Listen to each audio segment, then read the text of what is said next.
Steppenwolf by Hermann Hesse, translated by Basil Creighton. Read by Ben Tucker. Preface.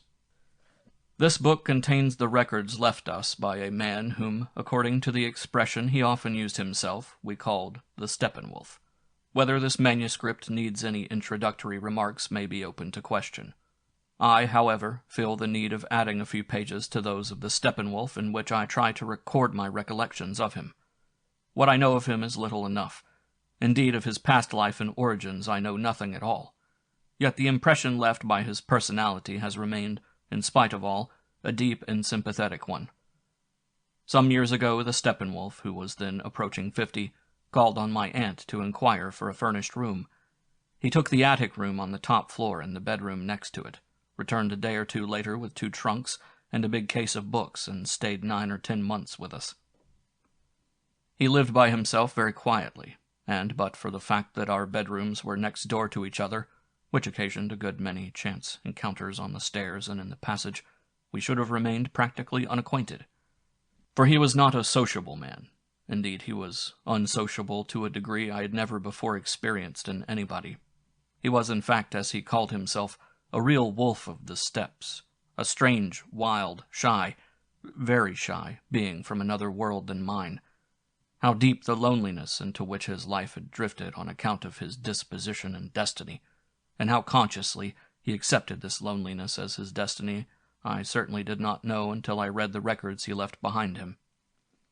Yet before that, from our occasional talks and encounters, I became gradually acquainted with him, and I found that the portrait in his records was in substantial agreement with the paler and less complete one that our personal acquaintance had given me. By chance I was there at the very moment when the Steppenwolf entered our house for the first time and became my aunt's lodger. He came at noon. The table had not been cleared, and I still had half an hour before going back to the office.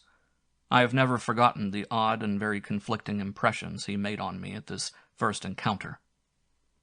He came through the glazed door, having just rung the bell, and my aunt asked him in the dim light of the hall what he wanted. The Steppenwolf, however, first threw up his sharp, closely cropped head and sniffed around nervously before he either made any answer or announced his name. "Oh, it smells good in here," he said, and at that he smiled, and my aunt smiled too. For my part, I found this manner of introducing himself ridiculous, and was not favorably impressed. "However," said he, "I've come about the room you have to let." I did not get a good look at him until we were all 3 on our way up to the top floor. Though not very big, he had the bearing of a big man. He wore a fashionable and comfortable winter overcoat, and he was well, though carelessly dressed, clean-shaven, and his cropped head showed here and there a streak of gray. He carried himself in a way I did not at all like at first. There was something wary and undecided about it that did not go with his keen and striking profile, nor with the tone of his voice. Later I found out that his health was poor, and that walking tired him. With a peculiar smile, at that time equally unpleasant to me, he contemplated the stairs, the walls, and windows, and the tall old cupboards on the staircase. All this seemed to please and at the same time to amuse him. Altogether he gave the impression of having come out of an alien world, from another continent, perhaps. He found it all very charming and a little odd.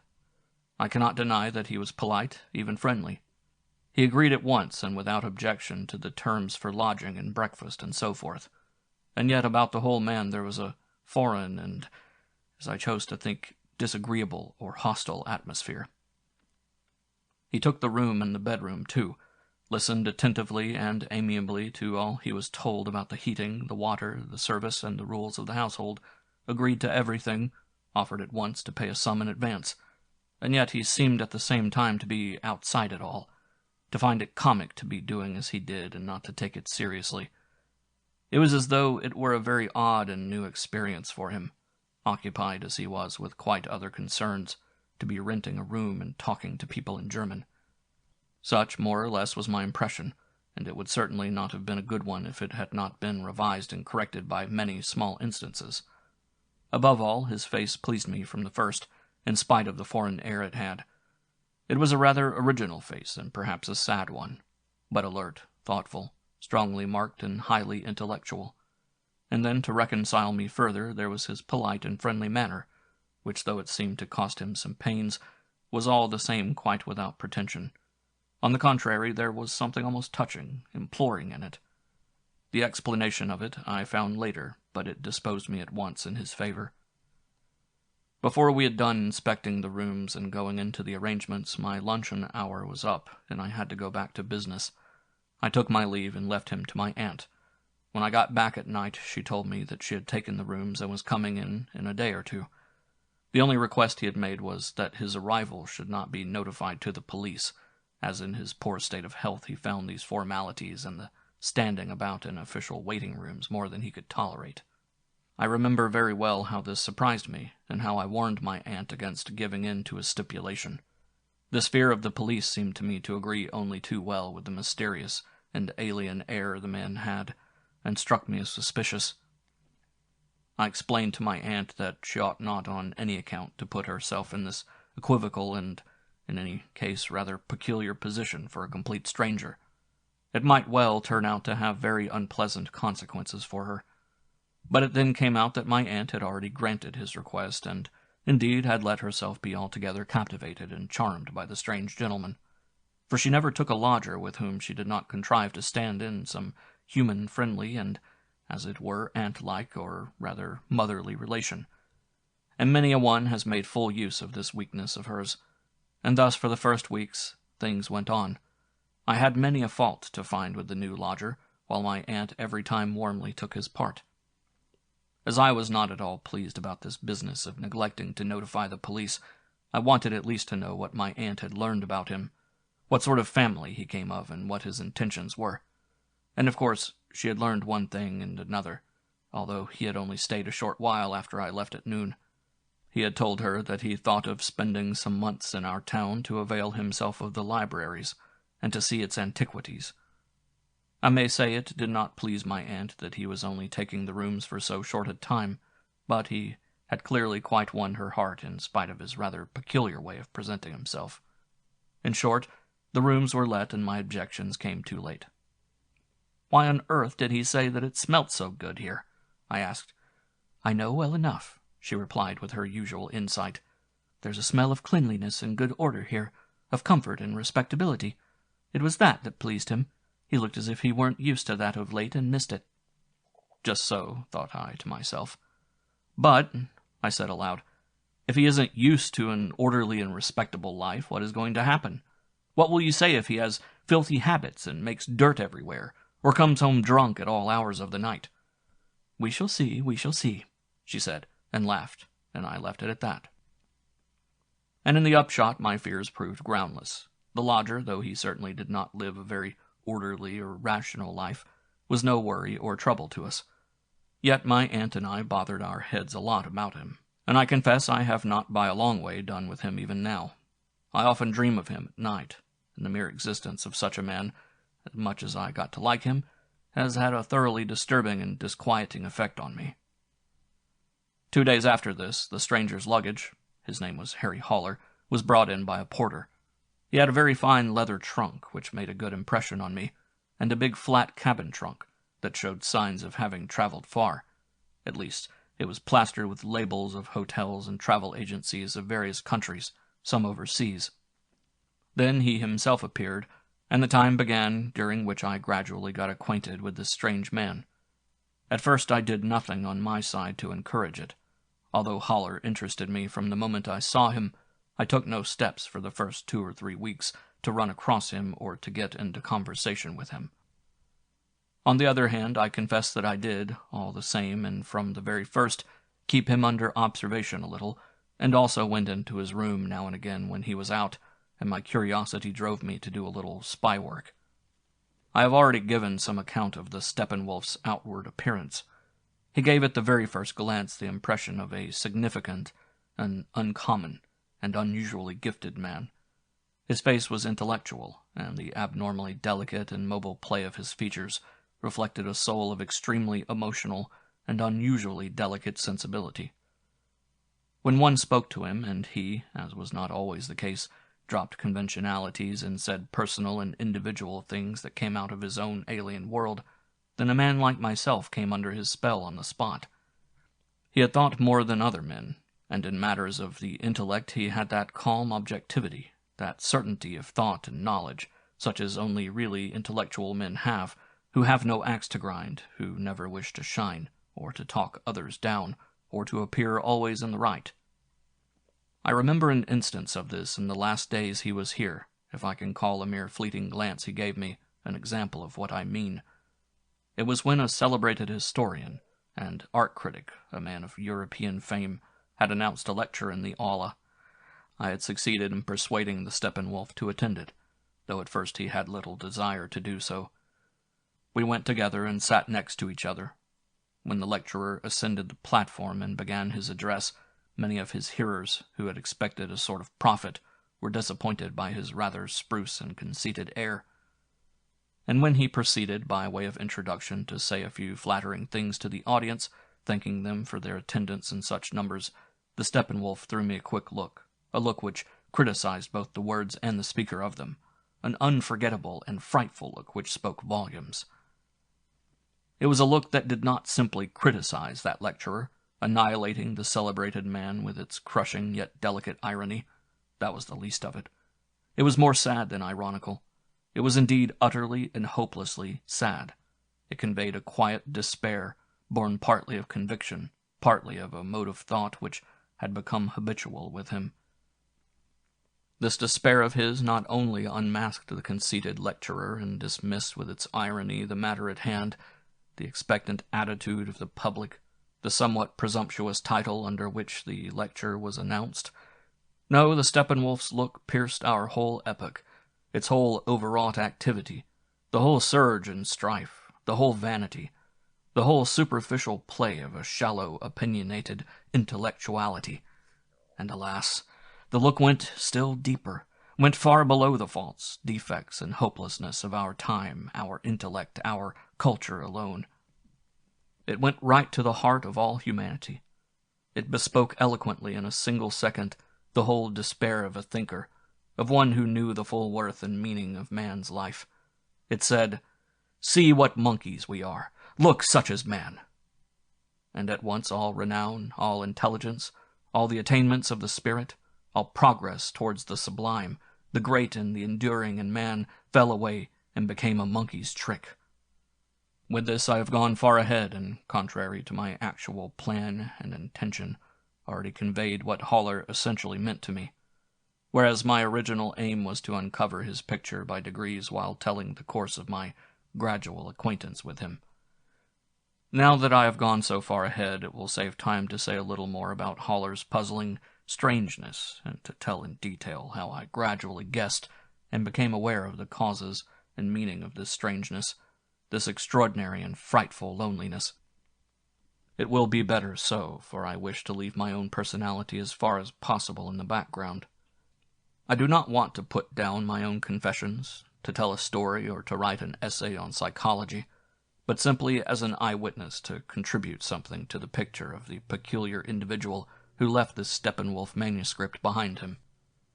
At the very first sight of him, when he came into my aunt's home, craning his head like a bird and praising the smell of the house, I was at once astonished by something curious about him, and my first natural reaction was repugnance. I suspected, and my aunt, who unlike me is the very reverse of an intellectual person, suspected very much the same thing, I suspected that the man was ailing in the spirit in some way, or in his temperament or character, and I shrank from him with the instinct of the healthy.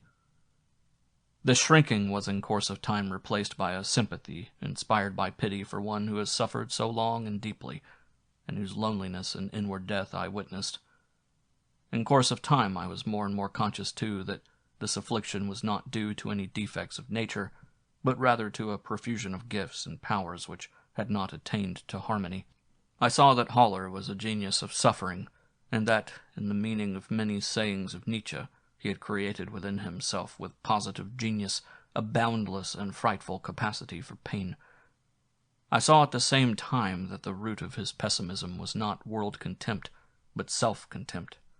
For, however mercilessly he might annihilate institutions and persons in his talk, he never spared himself. It was always at himself first and foremost that he aimed the shaft. Himself first and foremost, whom he hated and despised. And here I cannot refrain from a psychological observation. Although I know very little of the Steppenwolf's life, I have all the same good reason to suppose that he was brought up by devoted but severe and very pious parents and teachers, in accordance with that doctrine that makes the breaking of the will the cornerstone of education and upbringing. But in this case, the attempt to destroy the personality and to break the will did not succeed. He was much too strong and hardy, too proud and spirited. Instead of destroying his personality, they succeeded only in teaching him to hate himself. It was against himself that, innocent and noble as he was, he directed during his whole life the whole wealth of his fancy, the whole of his thought. And in so far as he let loose upon himself every barbed criticism, every anger and hate he could command, he was, in spite of all, a real Christian and a real martyr. As for others in the world around him, he never ceased in his heroic and earnest endeavor to love them, to be just to them, to do them no harm, for the love of his neighbor was as deeply in him as the hatred of himself, and so his whole life was an example that love of one's neighbor is not possible without love of oneself, and that self-hate is really the same thing as sheer egoism, and in the long run breeds the same cruel isolation and despair. It is now time, however, to put my own thoughts aside and to get to facts. What I first discovered about Haller, partly through my espionage, partly from my aunt's remarks, concerned his way of living. It was soon obvious that his days were spent with his thoughts and his books, and that he pursued no practical calling. He lay always very late in bed. Often he was not up much before noon, and went across from his bedroom to his sitting room in his dressing gown. This sitting room, a large and comfortable attic room with 2 windows, after a few days was not at all the same as when occupied by other tenants. It filled up, and as time went on it was always fuller. Pictures were hung on the walls, drawings tacked up, sometimes illustrations cut out from magazines and often changed. A southern landscape, photographs of a little German country town, apparently Haller's home, hung there, and between them were some brightly painted watercolors which, as we discovered later, he had painted himself. Then there were photographs of a pretty young woman, or rather girl. For a long while a Siamese Buddha hung on the wall, to be replaced first by Michelangelo's Knight, then by a portrait of Mahatma Gandhi. Books filled the large bookcase and lay everywhere else as well, on the table, on the pretty old bureau, on the sofa, on the chairs, and all about on the floor, books with notes slipped into them which were continually changing. The books constantly increased, for besides bringing whole armfuls back with him from the libraries, he was always getting parcels of them by post. The occupant of this room might well be a learned man, and to this the all-pervading smell of cigar smoke might testify as well as the stumps and ash of cigars all about the room. A great part of the books, however, were not books of learning. The majority were works of the poets of all times and peoples. For a long while there lay about on the sofa, where he often spent whole days, all 6 volumes of a work with the title Sophia's Journey from Memel to Saxony, a work of the latter part of the 18th century. A complete edition of Goethe, and one of Jean-Paul showing signs of wear, also Novalis, while Lessing, Jacobi, and Lichtenberg were in the same condition. A few volumes of Dostoevsky bristled with penciled slips. On the big table among the books and papers there was often a vase of flowers. There, too, a paint-box, generally full of dust, reposed among flakes of cigar ash and, to leave nothing out, sundry bottles of wine. There was a straw-covered bottle, usually containing Italian red wine, which he procured from a little shop in the neighborhood. Often, too, a bottle of Burgundy as well as Malaga, and a squat bottle of cherry brandy was, as I saw, nearly emptied in a very brief space, after which it disappeared in a corner of the room, there to collect the dust without further diminution of its contents. I will not pretend to justify this espionage I carried on, and I will say openly that all these signs of a life full of intellectual curiosity, but thoroughly slovenly and disorderly all the same, inspired me at first with aversion and mistrust. I am not only a middle-class man, living a regular life, fond of work and punctuality, I am also an abstainer and non-smoker, and these bottles in Haller's room pleased me even less than the rest of his artistic disorder. He was just as irregular and irresponsible about his meal times as he was about his hours of sleep and work. There were days when he did not go out at all, and had nothing but his coffee in the morning. Sometimes my aunt found nothing but a banana peel to show that he had dined. Other days, however, he took his meals in restaurants, sometimes in the best and most fashionable, sometimes in little outlying taverns. His health did not seem good. Besides his limping gait that often made the stairs fatiguing to him, he seemed to be plagued with other troubles, and he once said to me that it was years since he had had either a good digestion or sound sleep. I put it down first and last to his drinking. When later on I accompanied him sometimes to his haunts, I often saw with my own eyes how he drank when the mood was on him, though neither I nor anyone else ever saw him really drunk. I have never forgotten our first encounter. We knew each other then only as fellow lodgers whose rooms were adjoining ones. Then one evening I came home from business, and to my astonishment found Haller seated on the landing between the first and second floors. He was sitting on the top step, and he moved to one side to let me pass. I asked him if he was all right and offered to take him up to the top. Haller looked at me, and I could see that I had awoken him from a kind of trance. Slowly he began to smile his delightful, sad smile that has so often filled my heart with pity. Then he invited me to sit beside him. I thanked him, but said it was not my custom to sit on the stairs at other people's doors. "Ah, yes," he said, and smiled the more. "You're quite right, but wait a moment, for I really must tell you what it was made me sit here for a bit." He pointed as he spoke to the entrance of the first-floor flat, where a widow lived. In the little space with parquet flooring between the stairs, the window, and the glazed front door there stood a tall cupboard of mahogany, with some old pewter on it, and in front of the cupboard on the floor there were two plants, an azalea and an araucaria, in large pots which stood on low stands. The plants looked very pretty and were always kept spotlessly neat and clean, as I'd often noticed with pleasure. "Look at this little vestibule," Haller went on, "with the araucaria and its wonderful smell. Many a time I can't go by without pausing a moment. At your aunt's, too, there reigns a wonderful smell of order and extreme cleanliness. But this little place of the araucaria, why, it's so shiningly clean, so dusted and polished and scoured, so inviolably clean that it positively glitters. I always have to take a deep breath of it as I go by. Don't you smell it, too? What a fragrance there is here! The scent of floor polish, with a fainter echo of turpentine, blending with the mahogany and the washed leaves of the plants, of superlative bourgeois cleanliness, of care and precision, of duty done and devotion to little things. I don't know who lives here, but behind that glazed door there must be a paradise of cleanliness and spotless mediocrity, of ordered ways, a touching and anxious devotion to life's little habits and tasks. Do not please think for a moment," he went on when I said nothing in reply, "that I speak with irony. My dear sir, I would not for the world laugh at the bourgeois life. It is true that I live myself in another world, and perhaps I could not endure to live a single day in a house with araucarias. But though I am a shabby old Steppenwolf, still I am the son of a mother, and my mother, too, was a middle-class man's wife, and raised plants, and took care to have her house and home as clean and neat and tidy as ever she could make it. All that is brought back to me by this breath of turpentine and by the araucaria, and so here I sat me down then and there, and I looked into this quiet little garden of order, and rejoiced that such things still are."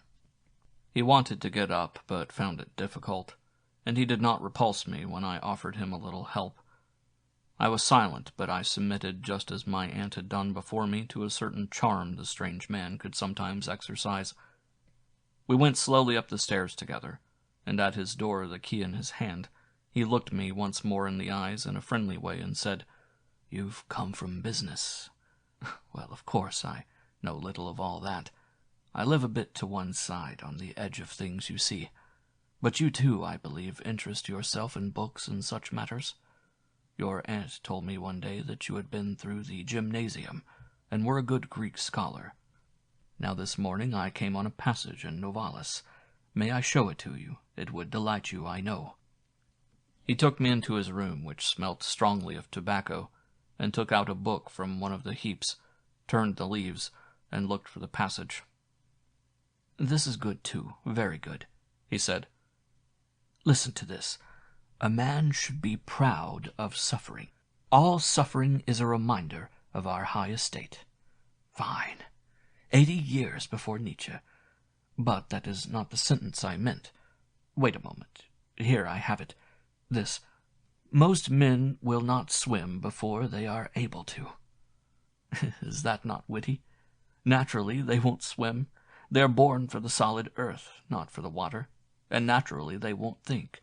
They are made for life, not for thought. Yes, and he who thinks, what's more, he who makes thought his business, he may go far in it, but he has bartered the solid earth for the water all the same, and one day he will drown. He had got hold of me now. I was interested, and I stayed on a short while with him. And after that we often talked when we met on the stairs or in the street. On such occasions I always had at first the feeling that he was being ironical with me. But it was not so. He had a real respect for me, just as he had for the Araucaria. He was so convinced and conscious of his isolation, his swimming in the water, his uprootedness, that a glimpse now and then of the orderly daily round, the punctuality, for example, that kept me to my office hours, or an expression let fall by a servant or tramway conductor, acted on him literally as a stimulus without in the least arousing his scorn. At first all this seemed to me a ridiculous exaggeration, the affectation of a gentleman of leisure, a playful sentimentality. But I came to see more and more that from the empty spaces of his lone wolfishness he actually really admired and loved our little bourgeois world as something solid and secure, as the home and peace which must ever remain far and unattainable, with no road leading from him to them. He took off his hat to our charwoman, a worthy person, every time he met her, with genuine respect, and when my aunt had any little occasion to talk to him, to draw his attention, it might be, to some mending of his linen, or to warn him of a button hanging loose on his coat, he listened to her with an air of great attention and consequence, as though it were only with an extreme and desperate effort that he could force his way through any crack into our little peaceful world, and be at home there if only for an hour. During that very first conversation about the Araucaria, he called himself the Steppenwolf, and this too estranged and disturbed me a little. What an expression! However, custom did not only reconcile me to it, but soon I never thought of him by any other name, nor could I today hit on a better description of him. A wolf of the steppes that had lost its way and strayed into the towns and the life of the herd. A more striking image could not be found for his shy loneliness, his savagery, his restlessness, his homesickness, his homelessness. I was able once to observe him for a whole evening. It was at a symphony concert where, to my surprise, I found him seated near me. He did not see me. First, some Handel was played, noble and lovely music. But the Steppenwolf sat absorbed in his own thoughts, detached alike from the music and his surroundings. Unheeded and alone, he sat with downcast eyes and a cold but sorrowful expression. After the Handel came a little symphony of Friedmann Bach, and after a few notes I was astonished to see him begin to smile and give himself up to the music. He was abstracted, but happily so, and lost in such pleasant dreams that for at least 10 minutes I paid more attention to him than to the music. When the piece ended, he woke up and made a movement to go. But after all, he kept his seat and heard the last piece too. It was Variations by Reyk, a composition that many found rather long and tiresome. The Steppenwolf, too, who had first made up his mind to listen, wandered again, put his hands into his pockets, and sank once more into his own thoughts, not happily and dreamily as before, but sadly and finally irritated. His face was once more vacant and gray. The light in it was quenched, and he looked old, ill, and discontented. I saw him again after the concert in the street, and walked along behind him. Wrapped in his cloak, he went his way joylessly and warily in the direction of our quarter, but stopped in front of a small old-fashioned inn, and after looking irresolutely at the time, went in. I obeyed a momentary impulse and followed him, and there he sat at a table in the back room of the bar, greeted by hostess and waitress as a well-known guest, Greeting him too, I took my seat beside him. We sat there for an hour, and while I drank 2 glasses of mineral water, he accounted for a pint of red wine, and then called for another half.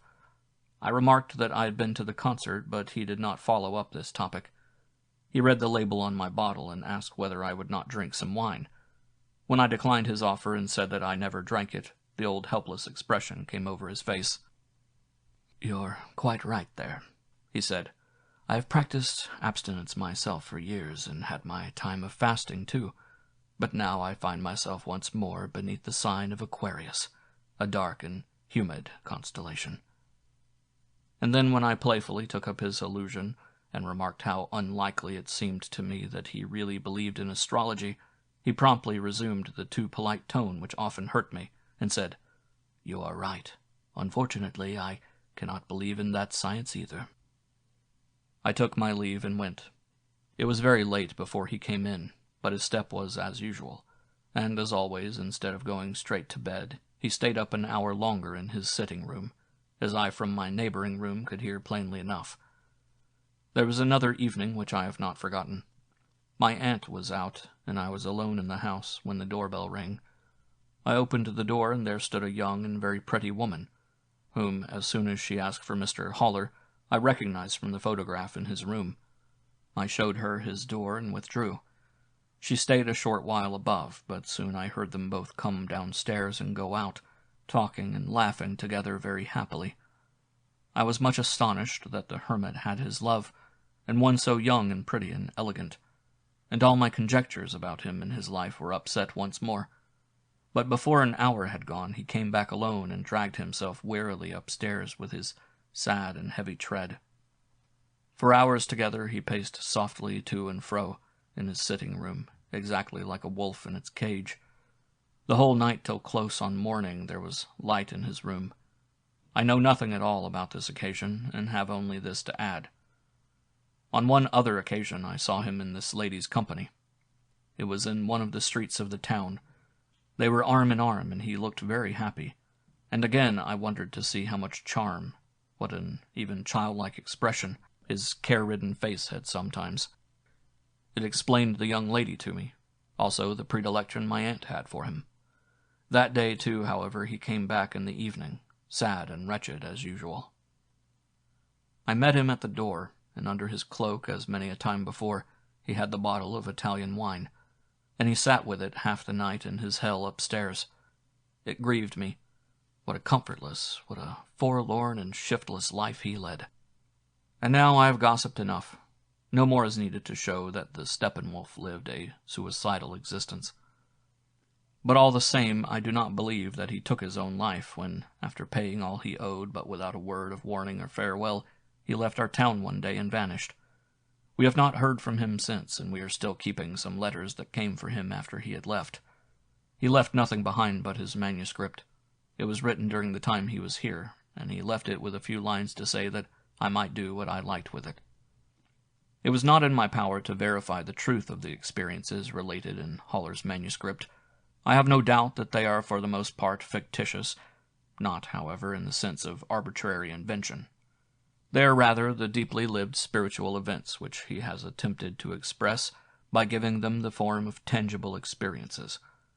The partly fantastic occurrences in Haller's fiction come presumably from the later period of his stay here, and I have no doubt that even they have some basis in real occurrence. At that time our guest did in fact alter very much in behavior and in appearance. He was out a great deal, for the whole nights sometimes, and his books lay untouched. On the rare occasions when I saw him at that time, I was very much struck by his air of vivacity and youth. Sometimes, indeed, he seemed positively happy. This does not mean that a new and heavy depression did not follow immediately. All day long he lay in bed. He had no desire for food. At that time the young lady appeared once more on the scene, and an extremely violent, I may even say brutal, quarrel occurred which upset the whole house, and for which Haller begged my aunt's pardon for days after. No, I am sure he has not taken his life.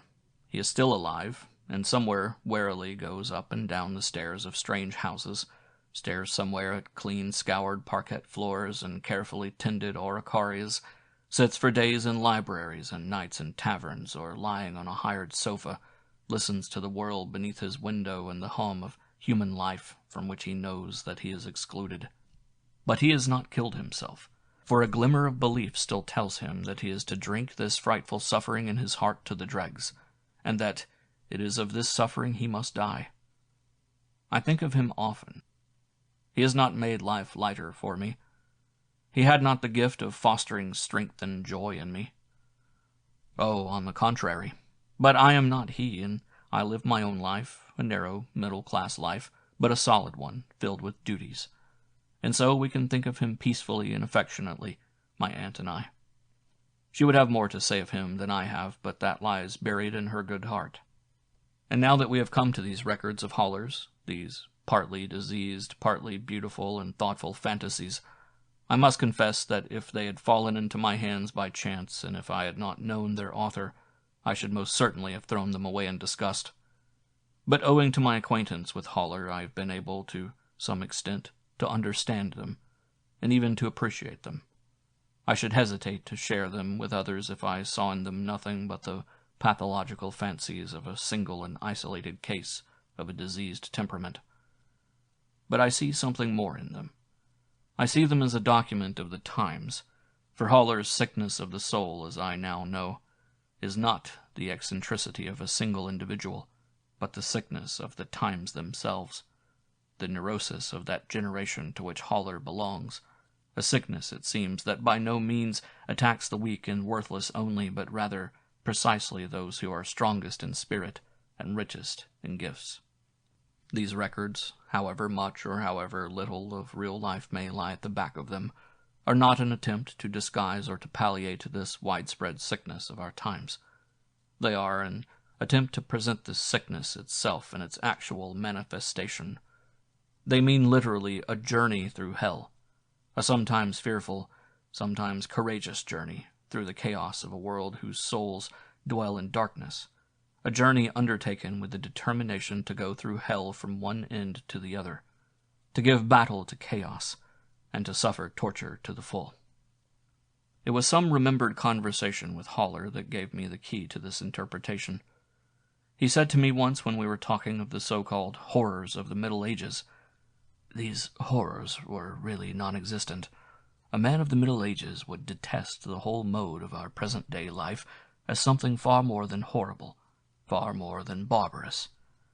Every age, every culture, every custom and tradition has its own character, its own weakness and its own strength, its beauties and ugliness, accepts certain sufferings as matters of course, puts up patiently with certain evils. Human life is reduced to real suffering, to hell, only when two ages, two cultures and religions overlap. A man of the classical age who had to live in medieval times would suffocate miserably just as a savage does in the midst of our civilization. Now there are times when a whole generation is caught in this way between two ages, two modes of life, with the consequence that it loses all power to understand itself and has no standard, no security, no simple acquiescence. Naturally, everyone does not feel this equally strongly. A nature such as Nietzsche's had to suffer our present ills more than a generation in advance.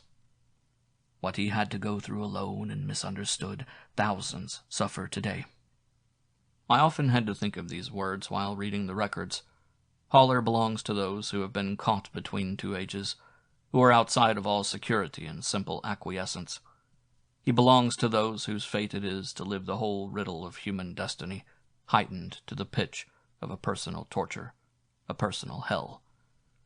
There, as it seems to me, lies the meaning these records can have for us, and because of this I decided to publish them. For the rest, I neither approve nor condemn them. Let every reader do as his conscience bids him. Harry Haller's Records. For Madmen Only. Part 1. The day had gone by just as days go by. I killed it in accordance with my primitive and retiring way of life. I had worked for an hour or two and perused the pages of old books. I had had pains for 2 hours, as elderly people do. I had taken a powder and been very glad when the pains consented to disappear. I had lain in a hot bath and absorbed its kindly warmth. 3 times the post had come with undesired letters and circulars to look through. I had done my breathing exercises, but found it convenient today to omit the thought exercises. I had been for an hour's walk and seen the loveliest feathery cloud patterns penciled against the sky. That was very delightful. So was the reading of the old books. So was the lying in the warm bath. But, taken all in all, it had not been exactly a day of rapture. No, it had not even been a day brightened with happiness and joy. Rather, it had been just one of those days which for a long while now had fallen to my lot. The moderately pleasant, the wholly bearable and tolerable, lukewarm days of a discontented middle-aged man. Days without special pains, without special cares, without particular worry, without despair.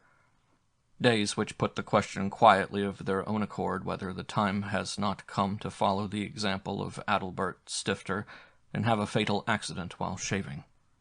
He who has known the other days, the angry ones of gout attacks, or those with that wicked headache rooted behind the eyeballs that casts a spell on every nerve of eye and ear with a fiendish delight and torture, or soul-destroying, evil days of inward vacancy and despair, when, on this distracted earth, sucked dry by the vampires of finance, the world of men and of so-called culture grins back at us with the lying, vulgar, brazen glamour of a fair, and dogs us with the persistence of an emetic.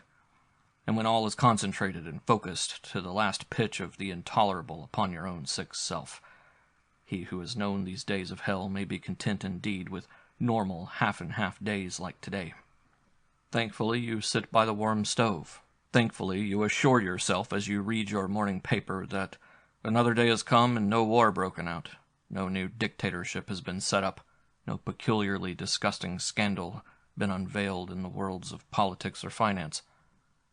Thankfully, you tune the strings of your mouldering lyre to a moderated, to a passably joyful, nay, to an even delighted psalm of thanksgiving, and with it bore your quiet, flabby, and slightly muzzy half-and-half god of contentment.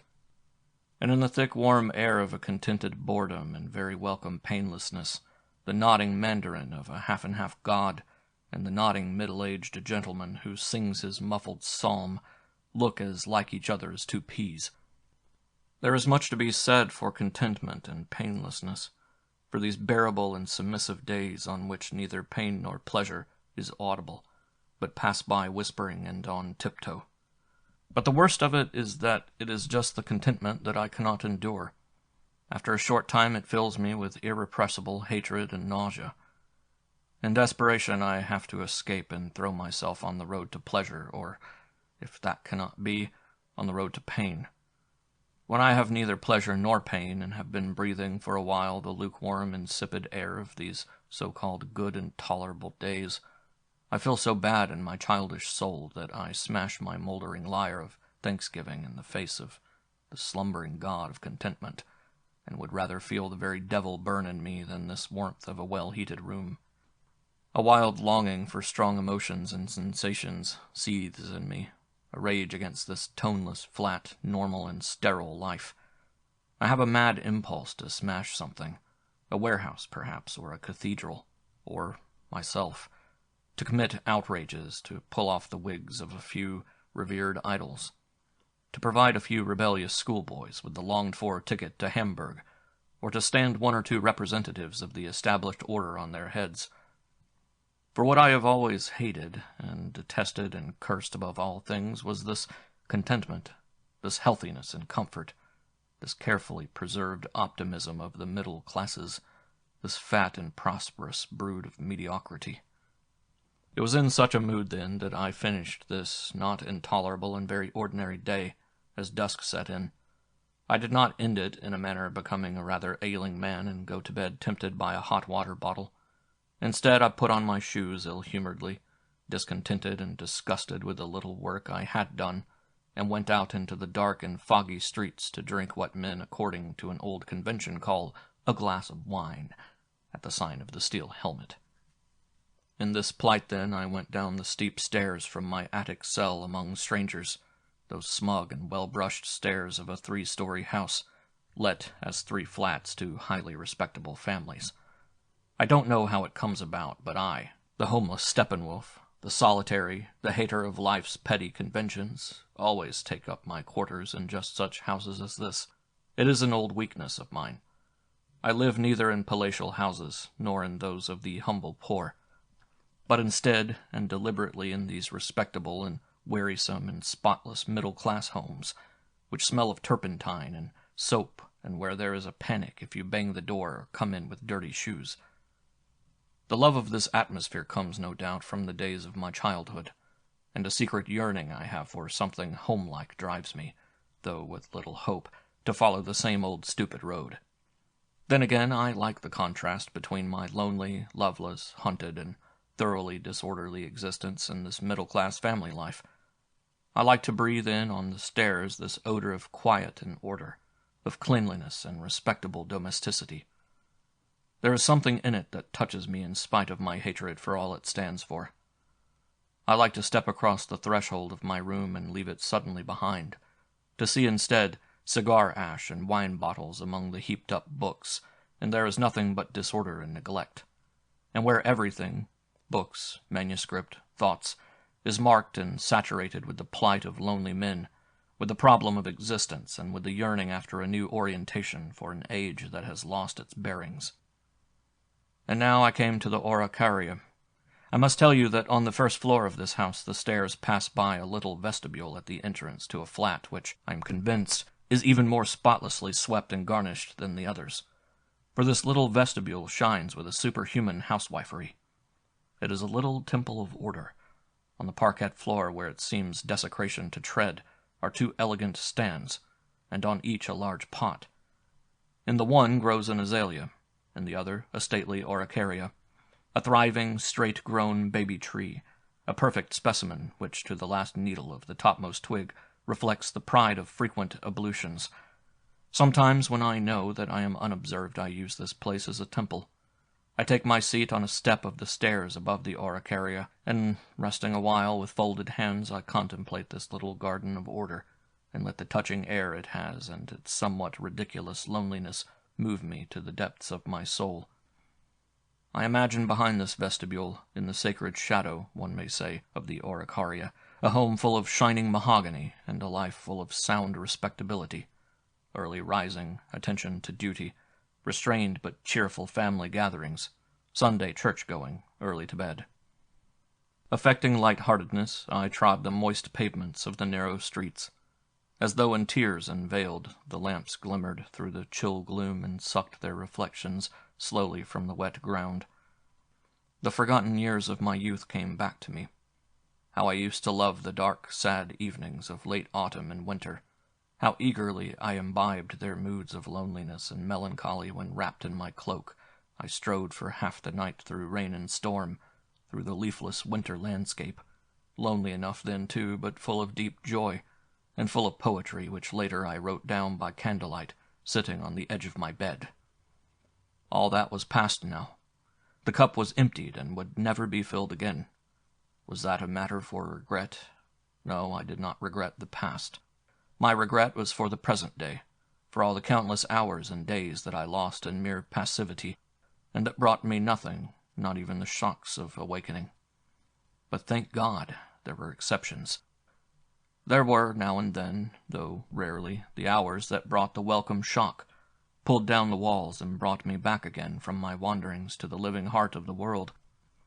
Sadly, and yet deeply moved, I set myself to recall the last of these experiences. It was at a concert of lovely old music.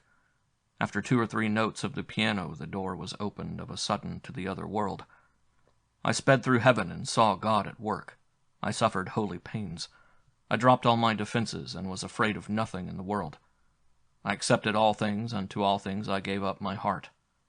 It did not last very long, a quarter of an hour perhaps, but it returned to me in a dream at night, and since through all the barren days I caught a glimpse of it now and then. Sometimes for a minute or 2 I saw it clearly, threading my life like a divine and golden track, but nearly always it was blurred in dirt and dust. Then again it gleamed out in golden sparks as though never to be lost again, and yet was soon quite lost once more.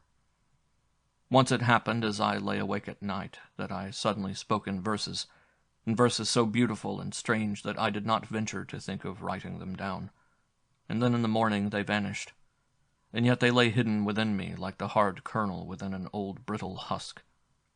Once it came to me while reading a poet, while pondering a thought of Descartes, of Pascal. Again it shone out and drove its gold track far into the sky, while I was in the presence of my beloved. Ah, but it is hard to find this track of the divine in the midst of this life we lead, in this besotted, humdrum age of spiritual blindness, with its architecture, its business, its politics, its men. How could I fail to be a lone wolf and an uncouth hermit, as I did not share one of its aims nor understand one of its pleasures? I cannot remain for long in either theater or picture house. I can scarcely read a paper, seldom a modern book. I cannot understand what pleasures and joys they are that drive people to the overcrowded railways and hotels, and to the packed cafes with the suffocating and oppressive music, to the bars and variety entertainments, to world exhibitions, to the Corsos. I cannot understand nor share these joys, though they are within my reach, for which thousands of others strive. On the other hand, what happens to me in my rare hours of joy, what for me is bliss and life and ecstasy and exaltation, the world in general seeks at most in imagination. In life it finds it absurd. And in fact, if the world is right, if this music of the cafes, these mass enjoyments, and these Americanized men who are pleased with so little are right, then I am wrong, I am crazy. I am in truth the Steppenwolf that I often call myself, that beast astray who finds neither home nor joy, nor nourishment in a world that is strange and incomprehensible to him. With these familiar thoughts I went along the wet street through one of the quietest and oldest quarters of the town. On the opposite side there stood in the darkness an old stone wall which I always noticed with pleasure. Old and serene, it stood between a little church and an old hospital, and often during the day I let my eyes rest on its rough surface. There were few such quiet and peaceful spaces in the center of the town where from every square foot some lawyer or quack or doctor or barber or chiropodist shouted his name at you. This time, too, the wall was peaceful and serene, and yet something was altered in it. I was amazed to see a small and pretty doorway with a Gothic arch in the middle of the wall, for I could not make up my mind whether this doorway had always been there, or whether it had just been made. It looked old without a doubt, very old. Apparently this closed portal with its door of blackened wood had opened hundreds of years ago onto a sleepy convent yard, and did so still even though the convent was no longer there. Probably I had seen it 100 times and simply not noticed it. Perhaps it had been painted afresh and caught my eye for that reason. I paused to examine it from where I stood without crossing over, as the street between was so deep in mud and water. From the sidewalk where I stood and looked across, it seemed to me in the dim light that a garland, or something gaily colored, was festooned round the doorway, and now that I looked more closely I saw over the portal a bright shield, on which it seemed to me there was something written. I strained my eyes, and at last, in spite of the mud and puddles, went across, and there, over the door, I saw a stain showing up faintly on the gray-green of the wall, and over the stain bright letters dancing, and then disappearing, returning and vanishing once more. So that's it, thought I. They've disfigured this good old wall with an electric sign. Meanwhile I deciphered one or two of the letters as they appeared again for an instant, but they were hard to read even by guesswork, for they came with very irregular spaces between them and very faintly, and then abruptly vanished. Whoever hoped for any result from a display like that was not very smart. He was a Steppenwolf, poor fellow.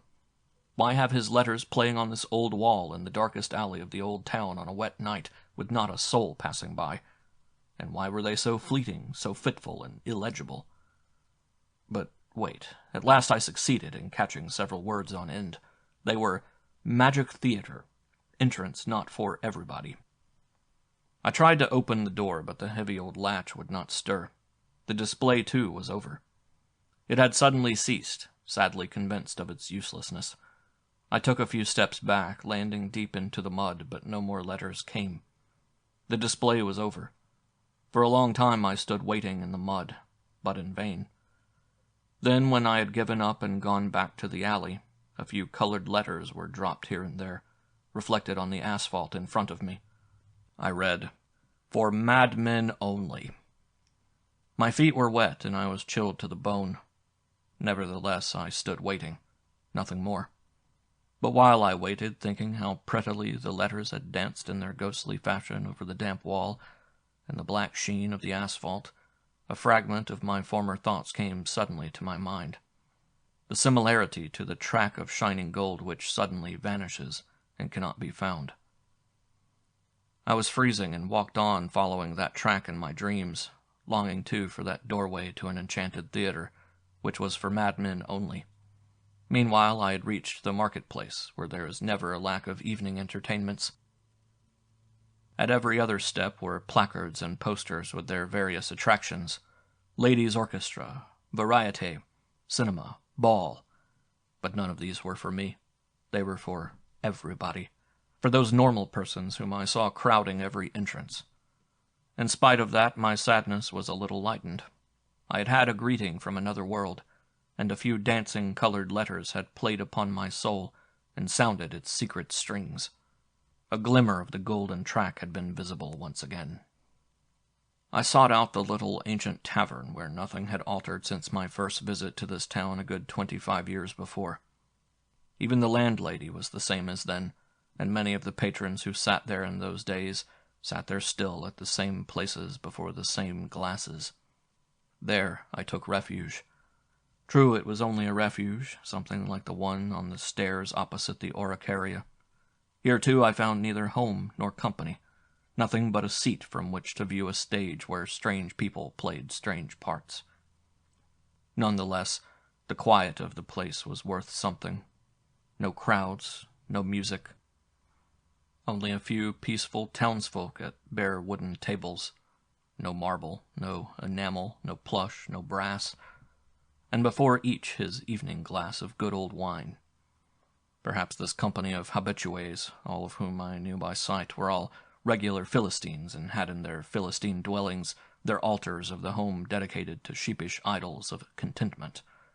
Perhaps, too, they were solitary fellows who had been sidetracked, quiet, thoughtful topers of bankrupt ideals, lone wolves and poor devils like me. I could not say. Either homesickness or disappointment or need of change drew them there. The married to recover the atmosphere of his bachelor days, the old official to recall his student years. All of them were silent, and all were drinkers who would rather, like me, sit before a pint of Alsacer than listen to a ladies' orchestra. Here I cast anchor for an hour, or it might be 2. With the first sip of Alsacer, I realized that I had eaten nothing that day since my morning roll. It is remarkable, all that men can swallow. For a good 10 minutes I read a newspaper. I allowed the spirit of an irresponsible man who chews and munches another's words in his mouth, and gives them out again undigested, to enter into me through my eyes. I absorbed a whole column of it, and then I devoured a large piece cut from the liver of a slaughtered calf. Odd indeed. The best was the Alsacer.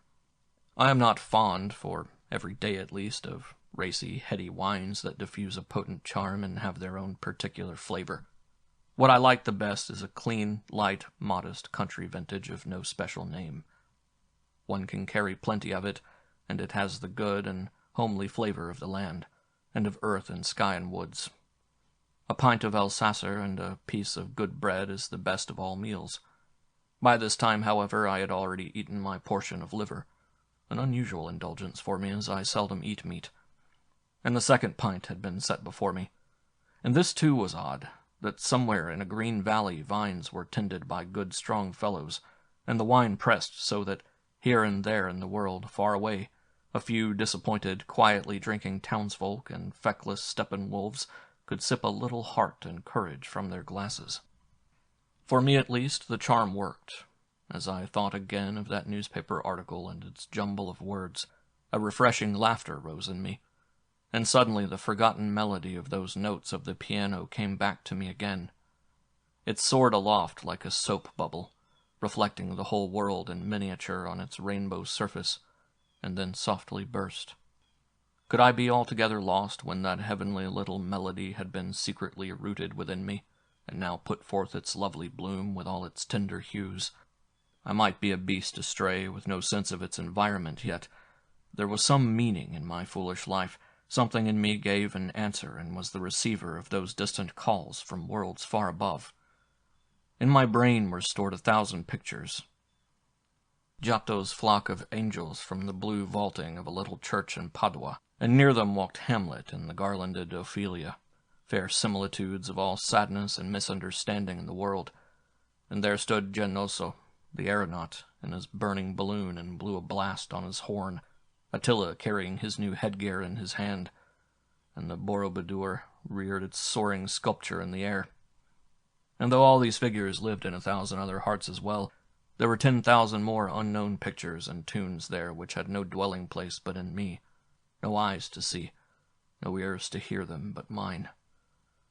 The old hospital wall with its gray-green weathering, its cracks and stains in which 1,000 frescoes could be fancied. Who responded to it? Who looked into its soul? Who loved it? Who found the charm of its colors ever delicately dying away? The old books of the monks, softly illumined with their miniatures, and the books of the German poets of 200 and 100 years ago whom their own folk had forgotten, all the thumbed and damp-stained volumes and the works in print and manuscripts of the old composers, the stout and yellowing music sheets dreaming their music through a winter's sleep. Who heard their spirited, their roguish and yearning tones? Who carried through a world estranged from them a heart full of their spirit and their charm? Who still remembered that slender cypress on a hill over Gubbio, that, though split and riven by a fall of stone, yet held fast to life and put forth with its last resources a new sparse tuft at top? Who read by night above the Rhine the cloud script of the drifting mists? It was the Steppenwolf. And who over the ruins of his life pursued its fleeting, fluttering significance, while he suffered its seeming meaninglessness and lived its seeming madness, and who hoped in secret at the last turn of the labyrinth of chaos for revelation and God's presence? I held my hand over my glass when the landlady wanted to fill it once more and got up. I needed no more wine. The golden trail was blazed, and I was reminded of the eternal, and of Mozart, and the stars. For an hour I could breathe once more and live and face existence, without the need to suffer torment, fear, or shame. A cold wind was sifting the fine rain as I went out into the deserted street. It drove the drops with a patter against the street lamps where they glimmered with a glassy sparkle. And now, whither? If I had had a magic wand at this moment, I should have conjured up a small and charming Louis Seize music room, where a few musicians would have played me 2 or 3 pieces of Handel and Mozart. I was in the very mood for it, and would have sipped the cool and noble music as gods sip nectar. Oh, if I had had a friend at this moment, a friend in an attic room, dreaming by candlelight and with a violin lying ready at his hand. How I should have slipped up to him in his quiet hour, noiselessly climbing the winding stair to take him by surprise, and then with talk and music we should have held heavenly festival throughout the night. Once in years gone by I had often known such happiness, but this too time had taken away. Withered years lay between those days and now. I loitered as I wended my way homeward, turned up my collar and struck my stick on the wet pavement. However long I lingered outside, I should find myself all too soon in my top-floor room, my makeshift home, which I could neither love nor do without. For the time had gone by when I could spend a wet winter's night in the open. And now my prayer was not to let the good mood the evening had given me be spoilt, neither by the rain, nor by gout, nor by the Oricaria. And though there was no chamber music to be had, nor a lonely friend with his violin, still that lovely melody was in my head, and I could play it through to myself after a fashion, humming the rhythm of it as I drew my breath. Reflecting thus, I walked on and on. Yes, even without the chamber music and the friend. How foolish to wear oneself out in vain longing for warmth. Solitude is independence. It had been my wish, and with the years I had attained it. It was cold. Oh, cold enough. But it was also still, wonderfully still, and vast like the cold stillness of space in which the stars revolve. From a dance hall there met me as I passed by the strains of lively jazz music, hot and raw as the steam of raw flesh. I stopped a moment. This kind of music, much as I detested it, had always had a secret charm for me.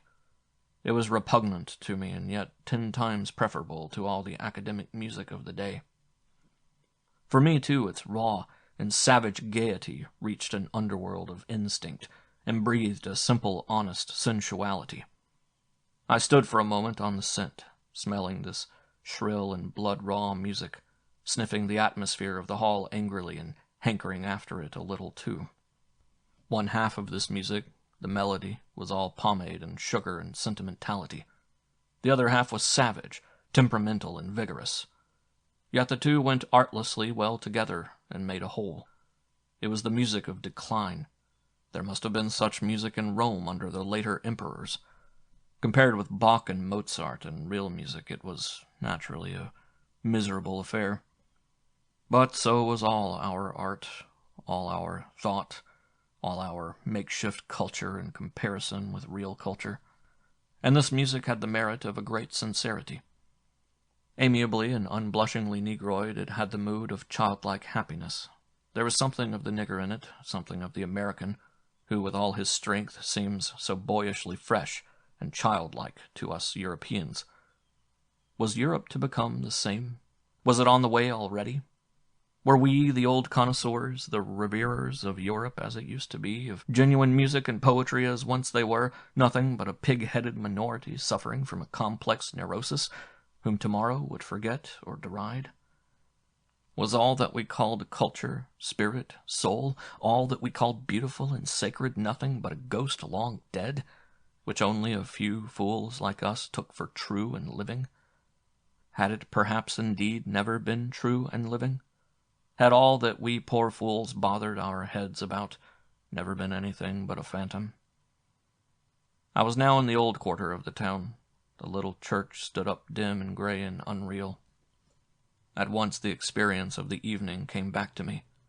The mysterious Gothic doorway, the mysterious tablet above it, and the illuminated letters dancing in mockery. How did the writing run? Entrance not for everybody, and for madmen only. I scrutinized the old wall opposite in the secret hope that the magic night might begin again. The writing invite me, the madman. The little doorway give me admittance. There perhaps lay my desire, and there perhaps would my music be played. The dark stone wall looked back at me with composure, shut off in a deep twilight, sunk in a dream of its own. And there was no gateway anywhere, and no pointed arch, only the dark, unbroken masonry. With a smile I went on, giving it a friendly nod. Sleep well. I will not awake you. The time will come when you will be pulled down or plastered with covetous advertisements, but for the present there you stand, beautiful and quiet as ever, and I love you for it. From the black mouth of an alley a man appeared with startling suddenness at my elbow, a lone man going his homeward way with weary step. He wore a cap and a blue blouse, and above his shoulders he carried a signboard fixed on a pole, and in front of him an open tray suspended by straps, such as peddlers carry at fairs. He walked on warily in front of me without looking round. Otherwise I should have bidden him a good evening and given him a cigar. I tried to read the device on his standard, a red signboard on a pole, in the light of the next lamp, but it swayed to and fro, and I could decipher nothing. Then I called out and asked him to let me read his placard. He stopped and held his pole a little steadier. Then I could read the dancing, reeling letters. Anarchist Evening Entertainment. Magic Theater. Entrance not for everybody. "I've been looking for you," I shouted with delight. "What is this evening entertainment? Where is it? When?" He was already walking on. "Not for everybody," he said dully with a sleepy voice. He had had enough. He was for home, and on he went. "Stop!" I cried and ran after him. "What have you got there in your box? I want to buy something from you." Without stopping, the man felt mechanically in his box, pulled out a little book, and held it out to me. I took it quickly and put it in my pocket. While I felt for the buttons of my coat to get out some money, he turned in at a doorway, shut the door behind him, and disappeared. His heavy steps rang on a flagged yard, and then on wooden stairs, and then I heard no more. And suddenly I too felt very tired. It came over me that it must be very late, and high time to go home. I walked on faster, and following the road to the suburb, I was soon in my own neighborhood among the well-kept gardens, where in clean little apartment houses behind lawn and ivy are the dwellings of officialdom and people of modest means. Passing the ivy and the grass and the little fir tree, I reached the door of the house, found the keyhole in the switch, slipped past the glazed doors and the polished cupboards and the potted plants, and unlocked the door of my room, my little pretense of a home, where the armchair and the stove, the ink-pot and the paint-box, Novalis and Dostoevsky, awaited me just as do the mother or the wife, the children, maids, dogs, and cats, in the case of more sensible people.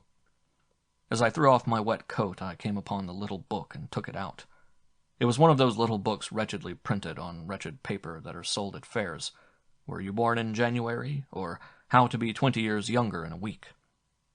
However, when I settled myself in my armchair and put on my glasses, it was with great astonishment and a sudden sense of impending fate that I read the title on the cover of this companion volume to fortune-telling booklets. Treatise on the Steppenwolf, not for everybody. I read the contents at a sitting with an engrossing interest that deepened page by page. Treatise on the Steppenwolf. There was once a man, Harry, called the Steppenwolf. He went on 2 legs, wore clothes, and was a human being, but nevertheless he was in reality a wolf of the steppes. He had learnt a good deal of all that people of a good intelligence can, and was a fairly clever fellow. What he had not learnt, however, was this: to find contentment in himself and his own life. The cause of this apparently was that at the bottom of his heart he knew all the time, or thought he knew, that he was in reality not a man, but a wolf of the steppes. Clever men might argue the point whether he truly was a wolf, whether, that is, he had been changed, before birth perhaps, from a wolf into a human being, or had been given the soul of a wolf, though born as a human being, or whether, on the other hand, this belief that he was a wolf was no more than a fancy or a disease of his. It might, for example, be possible that in his childhood he was a little wild and disobedient and disorderly, and that those who brought him up had declared a war of extinction against the beast in him. And precisely this had given him the idea and the belief that he was in fact actually a beast, with only a thin covering of the human. On this point one could speak at length and entertainingly, and indeed write a book about it. The Steppenwolf, however, would be none the better for it, since for him it was all one whether the wolf had been bewitched or beaten into him, or whether it was merely an idea of his own. And so the Steppenwolf had 2 natures, a human and a wolfish one. This was his fate, and it may well be that it was not a very exceptional one. There must have been many men who have had a good deal of the dog or the fox, of the fish or the serpent in them, without experiencing any extraordinary difficulties on that account. In such cases the man and the fish lived on together, and neither did the other any harm. The one even helped the other. Many a man, indeed, has carried this condition to such enviable lengths that he has owed his happiness more to the fox or the ape in him than to the man. So much for common knowledge. In the case of Harry, however, it was just the opposite. In him the man and the wolf did not go the same way together, but were in continual and deadly enmity. The one existed simply and solely to harm the other, and when there are 2 in one blood and in one soul who are at deadly enmity, then life fares ill. Well, to each his lot, and none is light. Now with our Steppenwolf it was so that in his conscious life he lived now as a wolf, now as a man, as indeed the case is with all mixed beings. But when he was a wolf, the man in him lay in ambush, ever on the watch to interfere and condemn, while all those times that he was a man the wolf did just the same. For example, if Harry, as man, had a beautiful thought, felt a fine and noble emotion, or performed a so-called good act, Then the wolf bared his teeth at him and laughed, and showed him with a bitter scorn how laughable this whole pantomime was in the eyes of a beast, of a wolf who knew well enough in his heart what suited him, namely, to trot alone over the steppes, and now and then to gorge himself with blood, or to pursue a female wolf. Then, wolfishly seen, all human activities became horribly absurd and misplaced, stupid and vain. But it was exactly the same when Harry felt and behaved as a wolf, and showed others his teeth, and felt hatred and enmity against all human beings, and their lying and degenerate manners and customs. For then the human part of him lay in ambush and watched the wolf, called him brute and beast, and spoiled and embittered for him all pleasure in his simple and healthy and wild wolf's being. Thus it was then with the Steppenwolf, and one may well imagine that Harry did not have an exactly pleasant and happy life of it. This did not mean, however, that he was unhappy in any extraordinary degree, although it may have seemed so to himself all the same, inasmuch as every man takes the sufferings that fall to his share as the greatest. That cannot be said of any man. Even he who has no wolf in him may be none the happier for that. And even the unhappiest life has its sunny moments and its little flowers of happiness between sand and stone. So it was then with the Steppenwolf too. It cannot be denied that he was generally very unhappy, and he could make others unhappy also, that is, when he loved them or they him. For all who got to love him saw always only the one side in him. Many loved him as a refined and clever and interesting man, and were horrified and disappointed when they had come upon the wolf in him. And they had to, because Harry wished, as every sentient being does, to be loved as a whole, and therefore it was just with those whose love he most valued that he could least of all conceal and belie the wolf. There were those, however, who loved precisely the wolf in him, the free, the savage, the untamable, the dangerous and strong, and these found it peculiarly disappointing and deplorable when suddenly the wild and wicked wolf was also a man, and had hankerings after goodness and refinement, and wanted to hear Mozart, to read poetry, and to cherish human ideals. Usually these were the most disappointed and angry of all. And so it was that Steppenwolf brought his own dual and divided nature into the destinies of others besides himself whenever he came into contact with them. Now whoever thinks that he knows the Steppenwolf, and that he can imagine to himself his lamentably divided life, is nevertheless in error. He does not know all by a long way. He does not know that, as there is no rule without an exception, and as one sinner may under certain circumstances be dearer to God than 99 righteous persons, with Harry too there were now and then exceptions and strokes of good luck, and that he could breathe and think and feel sometimes as the wolf, sometimes as the man, clearly and without confusion of the two. And even on very rare occasions they made peace and lived for one another in such fashion that not merely did one keep watch whilst the other slept, but each strengthened and confirmed the other. In the life of this man too, as well as in all things else in the world, daily use and the accepted and common knowledge seemed sometimes to have no other aim than to be arrested now and again for an instant, and broken through in order to yield the place of honor to the exceptional and miraculous. Now whether these short and occasional hours of happiness balanced and alleviated the lot of the Steppenwolf in such a fashion that in the upshot happiness and suffering held the scales even, or whether perhaps the short but intense happiness of those few hours outweighed all suffering and left a balance over, is again a question over which idle persons may meditate to their heart's content. Even the wolf brooded often thereover, and those were his idle and unprofitable days. In this connection one thing more must be said. There are a good many people of the same kind as Harry. Many artists are of his kind. These persons all have two souls, two beings within them. There is God and the devil in them, the mother's blood and the father's, the capacity for happiness and the capacity for suffering. And in just such a state of enmity and entanglement towards and within each other as were the wolf and man in Harry. And these men for whom life has no repose live at times in their rare moments of happiness with such strength and indescribable beauty, the spray of their moment's happiness is flung so high and dazzlingly over the wide sea of suffering that the light of it spreading its radiance, touches others too with its enchantment. Thus, like a precious fleeting foam over the sea of suffering, arise all those works of art, in which a single individual lifts himself for an hour so high above his personal destiny that his happiness shines like a star, and appears to all who see it as something eternal and as a happiness of their own. All these men, whatever their deeds and works may be, have really no life. That is to say, their lives are not their own and have no form. They are not heroes, artists, or thinkers in the same way that other men are judges, doctors, shoemakers, or schoolmasters. Their life consists of a perpetual tide, unhappy and torn with pain, terrible and meaningless, unless one is ready to see its meaning in just those rare experiences, acts, thoughts, and works that shine out above the chaos of such a life. To such men the desperate and horrible thought has come that perhaps the whole of human life is but a bad joke, a violent and ill-fated abortion of the primal mother, a savage and dismal catastrophe of nature.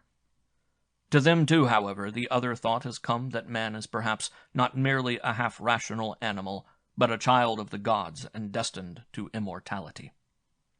Men of every kind have their characteristics, their features, their virtues and vices, and their deadly sins. It was part of the sign manual of the Steppenwolf that he was a night prowler. The morning was a bad time of day for him. He feared it, and it never brought him any good. On no morning of his life has he ever been in good spirits, nor done any good before midday, nor ever had a happy idea, nor devised any pleasure for himself or others. By degrees during the afternoon he warmed and became alive, and only towards evening on his good days was he productive, active, and sometimes aglow with joy. With this was bound up his need for loneliness and independence. There was never a man with a deeper and more passionate craving for independence than he. In his youth, when he was poor and had difficulty in earning his bread, he preferred to go hungry and in torn clothes rather than endanger his narrow limit of independence. He never sold himself for money or an easy life, or to women or to those in power, and had thrown away 100 times what in the world's eyes was his advantage and happiness in order to safeguard his liberty. No prospect was more hateful and distasteful to him than that he should have to go to an office and conform to daily and yearly routine and obey others.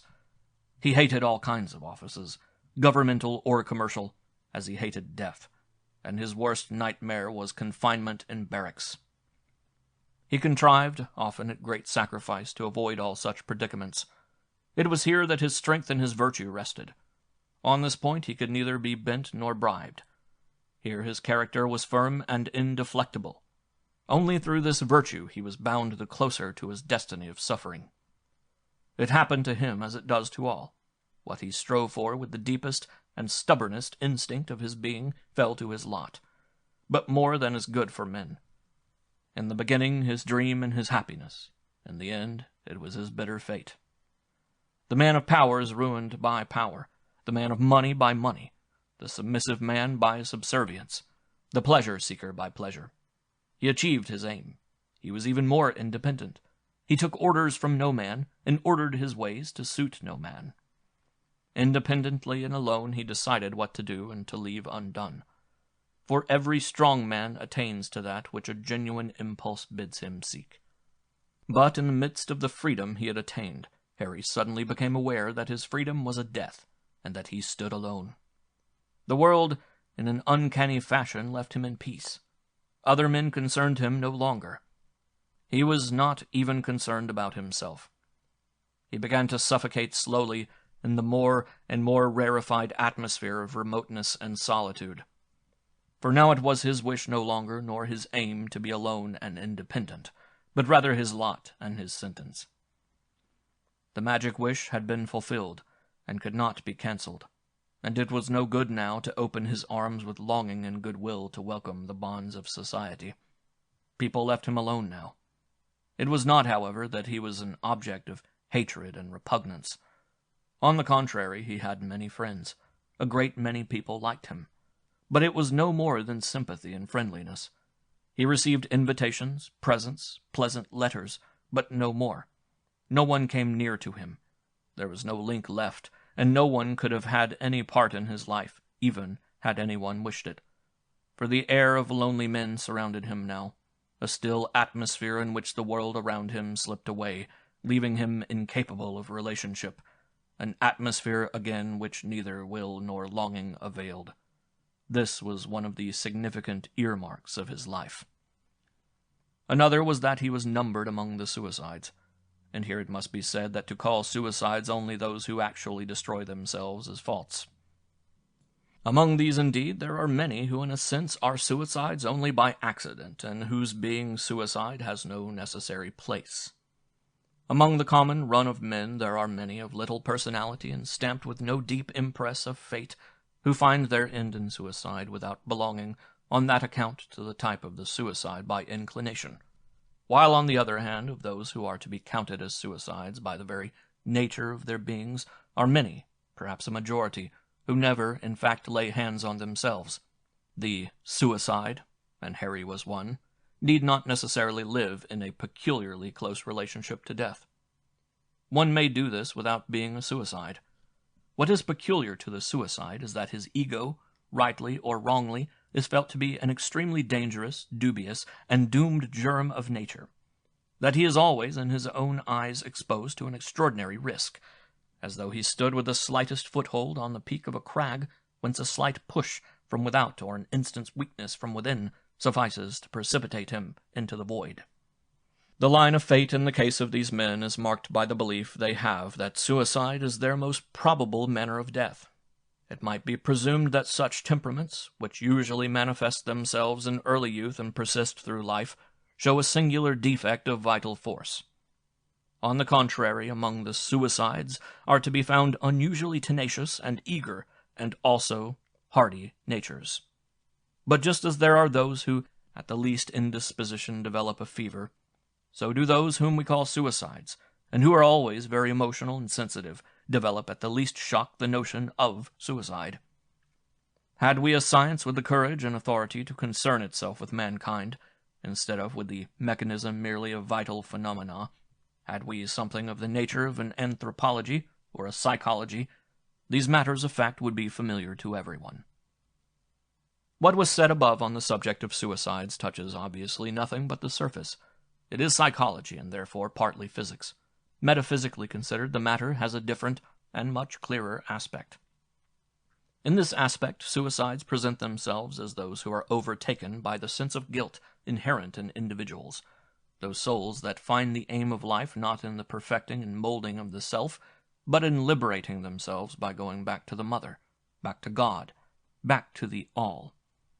Many of these natures are wholly incapable of ever having recourse to real suicide, because they have a profound consciousness of the sin of doing so.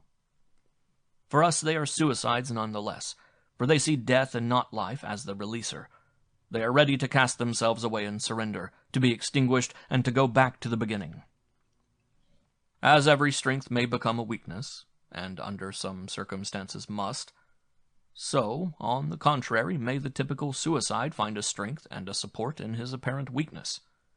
Indeed, he does so more often than not. The case of Harry the Steppenwolf is one of these. As thousands of his like do, he found consolation and support, and not merely the melancholy play of youthful fancy, in the idea that the way to death was open to him at any moment.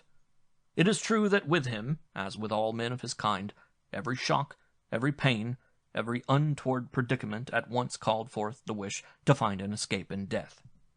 By degrees, however, he fashioned for himself out of this tendency a philosophy that was actually serviceable to life. He gained strength through familiarity with the thought that the emergency exit stood always open, and became curious, too, to taste his suffering to the dregs. If it went too badly with him, he could feel sometimes with a grim, malicious pleasure, "I am curious to see all the same just how much a man can endure. If the limit of what is bearable is reached, I have only to open the door to escape." There are a great many suicides to whom this thought imparts an uncommon strength. On the other hand, all suicides have the responsibility of fighting against the temptation of suicide. Every one of them knows very well in some corner of his soul that suicide, though a way out, is rather a mean and shabby one, and that it is nobler and finer to be conquered by life than to fall by one's own hand. Knowing this, with a morbid conscience whose source is much the same as that of the militant conscience of so-called self-contented persons, the majority of suicides are left to a protracted struggle against their temptation. They struggle as the kleptomaniac against his own vice. The Steppenwolf was not unfamiliar with this struggle. He had engaged in it with many a change of weapons. Finally, at the age of 47 or thereabouts, a happy and not unhumorous idea came to him from which he often derived some amusement. He appointed his 50th birthday as the day on which he might allow himself to take his own life. On this day, according to his mood, so he agreed with himself, it should be open to him to employ the emergency exit or not. Let happen to him what might, illness, poverty, suffering, and bitterness, there was a time limit. It could not extend beyond these few years, months, days, whose number daily diminished. And in fact he bore much adversity which previously would have cost him severer and longer tortures, and shaken him perhaps to the roots of his being, very much more easily. When for any reason it went particularly badly with him, when peculiar pains and penalties were added to the desolateness and loneliness and savagery of his life, he could say to his tormentors, "Only wait 2 years, and I am your master." And with this he cherished the thought of the morning of his 50th birthday. Letters of congratulation would arrive, while he, relying on his razor, took leave of all his pains and closed the door behind him. Then gout in the joints, depression of spirits, and all pains of head and body could look for another victim. It still remains to elucidate the Steppenwolf as an isolated phenomenon in his relation, for example, to the bourgeois world, so that his symptoms may be traced to their source. Let us take as a starting point, since it offers itself, his relation to the bourgeoisie. To take his own view of the matter, the Steppenwolf stood entirely outside the world of convention, since he had neither family life nor social ambitions. He felt himself to be single and alone, whether as a queer fellow and a hermit in poor health, or as a person removed from the common run of men by the prerogative of talents that had something of genius in them. Deliberately, he looked down upon the ordinary man, and was proud that he was not one. Nevertheless, his life in many aspects was thoroughly ordinary. He had money in the bank, and supported poor relations. He was dressed respectably and inconspicuously, even though without particular care. He was glad to live on good terms with the police and the tax collectors and other such powers. Besides this, he was secretly and persistently attracted to the little bourgeois world, to those quiet and respectable homes with tidy gardens, irreproachable staircases, and their whole modest air of order and comfort. It pleased him to set himself outside it, with his little vices and extravagances, as a queer fellow or a genius, but he never had his domicile in those provinces of life where the bourgeoisie had ceased to exist. He was not at ease with violent and exceptional persons, nor with criminals and outlaws, and he took up his abode always among the middle classes, with whose habits and standards and atmosphere he stood in a constant relation, even though it might be one of contrast and revolt. Moreover, he had been brought up in a provincial and conventional home, and many of the notions and much of the examples of those days had never left him. In theory, he had nothing whatever against the servant class, yet in practice it would have been beyond him to take a servant quite seriously as his equal. He was capable of loving the political criminal, the revolutionary, or intellectual seducer, the outlaw of state and society, as his brother, but as for theft and robbery, murder and rape, he would not have known how to deplore them otherwise than in a thoroughly bourgeois manner.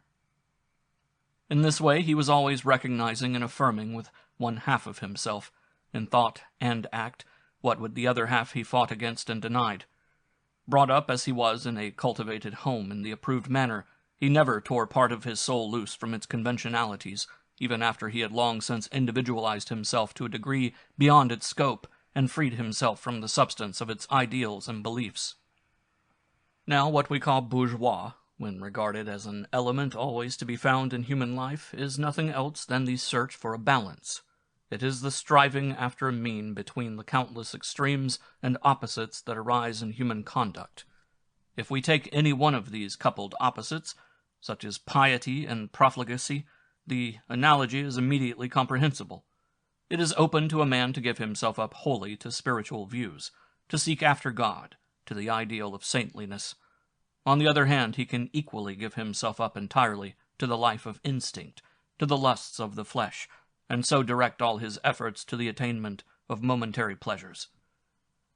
The one path leads to the saint, to the martyrdom of the spirit and surrender to God. The other path leads to the profligate, to the martyrdom of the flesh, the surrender to corruption. Now it is between the two, in the middle of the road, that the bourgeois seeks to walk. He will never surrender himself either to lust or to asceticism. He will never be a martyr nor agree to his own destruction. On the contrary, his ideal is not to give up, but to maintain his own identity. He strives neither for the saintly nor its opposite. The absolute is his abhorrence. He may be ready to serve God, but not by giving up the flesh-pots. He is ready to be virtuous, but likes to be easy and comfortable in this world as well. In short, his aim is to make a home for himself between two extremes in a temperate zone without violent storms and tempests. And in this he succeeds, though it be at the cost of that intensity of life and feeling which an extreme life affords. A man cannot live intensely except at the cost of the self. Now the bourgeois treasures nothing more highly than the self, rudimentary as his may be. And so at the cost of intensity he achieves his own preservation and security. His harvest is a quiet mind, which he prefers to being possessed by God, as he does comfort to pleasure, convenience to liberty, and a pleasant temperature to that deathly inner consuming fire. The bourgeois is consequently by nature a creature of weak impulses, anxious, fearful of giving himself away and easy to rule. Therefore he has substituted majority for power, law for force, and the polling booth for responsibility. It is clear that this weak and anxious being, in whatever numbers he exists, cannot maintain himself, and that qualities such as his can play no other role in the world than that of a herd of sheep among free-roving wolves. Yet we see that, though in times when commanding natures are uppermost, the bourgeois goes at once to the wall, he never goes under. Indeed, at times he even appears to rule the world. How is this possible? Neither the great numbers of the herd nor virtue, nor common sense, nor organization could avail to save it from destruction. No medicine in the world can keep a pulse beating that from the outset was so weak. Nevertheless, the bourgeoisie prospers. Why? The answer runs, because of the Steppenwolves. In fact, the vital force of the bourgeoisie resides by no means in the qualities of its normal members, but in those of its extremely numerous outsiders, who by virtue of the extensiveness and elasticity of its ideals it can embrace. There is always a large number of strong and wild natures who share the life of the fold. Our Steppenwolf Harry is a characteristic example, he who is developed far beyond the level possible to the bourgeois, he who knows the bliss of meditation no less than the gloomy joys of hatred and self-hatred, he who despises law, virtue, and common sense, is nevertheless captive to the bourgeoisie and cannot escape it.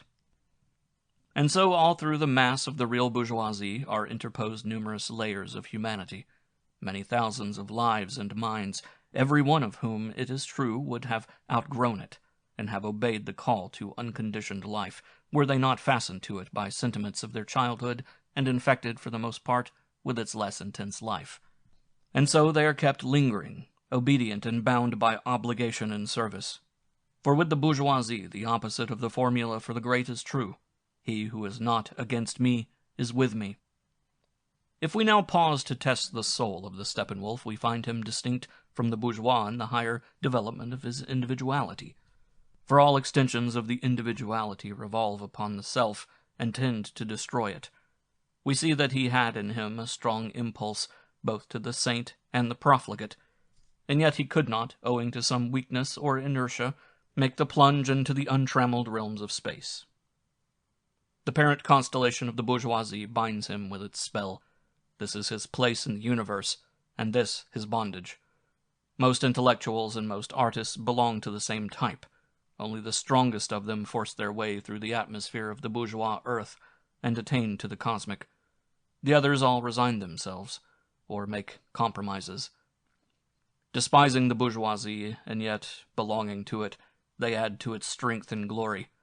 For in the last resort they have to share their beliefs in order to live. The lives of these infinitely numerous persons make no claim to the tragic, but they live under an evil star, into quite considerable affliction, and in this hell their talents ripen and bear fruit. The few who break free seek their reward in the unconditioned and go down in splendor. They wear the thorn crown, and their number is small. The others, however, who remain in the fold, and from whose talents the bourgeoisie reaps much gain, have a third kingdom left open to them, an imaginary and yet a sovereign world, humor. The lone wolves who know no peace, these victims of unceasing pain to whom the urge for tragedy has been denied, and who can never break through the starry space, who feel themselves summoned thither and yet cannot survive in its atmosphere, for them is reserved, provided suffering has made their spirits tough and elastic enough, a way of reconcilement and an escape into humor. Humor has always something bourgeois in it, although the true bourgeois is incapable of understanding it. In its imaginary realm, the intricate and many-faceted ideal of all Steppenwolves finds its realization. Here it is possible not only to extol the saint and the profligate in one breath, and to make the poles meet, but to include the bourgeois, too, in the same affirmation. Now it is possible to be possessed by God and to affirm the sinner, and vice versa, but it is not possible for either saint or sinner, nor for any other of the unconditioned, to affirm as well that lukewarm mean, the bourgeois. Humor alone, that magnificent discovery of those who are cut short in their calling to highest endeavor, those who, falling short of tragedy, are yet as rich in gifts as in affliction, humor alone, perhaps the most inborn and brilliant achievement of the spirit, attains to the impossible and brings every aspect of human existence within the rays of its prism. To live in the world as though it were not the world, to respect the law and yet to stand above it, to have possessions as though one possessed nothing, to renounce as though it were no renunciation, all these favorite and often formulated propositions of an exalted worldly wisdom, it is the power of humor alone to make efficacious. And supposing the Steppenwolf were to succeed, and he has gifts and resources in plenty, in decocting this magic draught in the sultry mazes of his hell, his rescue would be assured. Yet there is much lacking. The possibility, the hope, only are there. Whoever loves him and takes his part may wish him this rescue. It would, it is true, keep him forever tied to the bourgeois world, but his suffering would be bearable and productive. His relation to the bourgeois world would lose its sentimentality, both in its love and its hatred, and his bondage to it would cease to cause him the continual torture of shame. To attain to this, or perhaps it may be to be able at last to dare the leap into the unknown, a Steppenwolf must once have a good look at himself. He must look deeply into the chaos of his own soul and plumb its depths. The riddle of his existence would then be revealed to him at once in all its changelessness, and it would be impossible for him ever after to escape first from the hell of the flesh to the comforts of a sentimental philosophy, and then back to the blind orgy of his wolfishness. Man and wolf would then be compelled to recognize one another without the masks of false feeling, and to look one another straight in the eye. Then they would either explode and separate forever, and there would be no more Steppenwolf, or else they would come to terms in the dawning light of humor. It is possible that Harry will one day be led to this latter alternative. It is possible that he will learn one day to know himself. He may get hold of one of our little mirrors. He may encounter the immortals. He may find in one of our magic theaters the very thing that is needed to free his neglected soul. 1,000 such possibilities await him. His fate brings them on, leaving him no choice. For those outside of the bourgeoisie live in the atmosphere of these magic possibilities. A mere nothing suffices, and the lightning strikes. And all this is very well known to the Steppenwolf, even though his eye may never fall on this fragment of his inner biography. He has a suspicion of his allotted place in the world, a suspicion of the immortals, a suspicion that he may meet himself face to face, and he is aware of the existence of that mirror in which he has such bitter need to look, and from which he shrinks in such deathly fear. For the close of our study there is left one last fiction, a fundamental delusion to make clear. All interpretation, all psychology, all attempts to make things comprehensible require the medium of theories, mythologies, and lies. And a self-respecting author should not omit, at the close of an exposition, to dissipate these lies so far as may be in his power. If I say above or below, that is already a statement that requires explanation, since an above and a below exist only in thought, only as abstractions. The world itself knows nothing of above or below. So, too, to come to the point, is the Steppenwolf a fiction. When Harry feels himself to be a werewolf and chooses to consist of two hostile and opposed beings, he is merely availing himself of a mythological simplification. He is no werewolf at all, and if we appeared to accept without scrutiny this lie which he invented for himself and believes in, and tried to regard him literally as a twofold being and a Steppenwolf, and so designated him, it was merely in the hope of being more easily understood, with the assistance of a delusion which we must now endeavor to put in its true light. The division into wolf and man, flesh and spirit, by means of which Harry tries to make his destiny more comprehensible to himself, is a very great simplification. It is a forcing of the truth to suit a plausible but erroneous explanation of that contradiction which this man discovers in himself, and which appears to himself to be the source of his by no means negligible sufferings. Harry finds in himself a human being, that is to say, a world of thoughts and feelings, of culture and tamed or sublimated nature, and besides this he finds within himself also a wolf, that is to say, a dark world of instinct, of savagery and cruelty, of unsublimated or raw nature. In spite of this apparently clear division of his being between two spheres, hostile to one another, he has known happy moments now and then when the man and the wolf for a short while were reconciled with one another.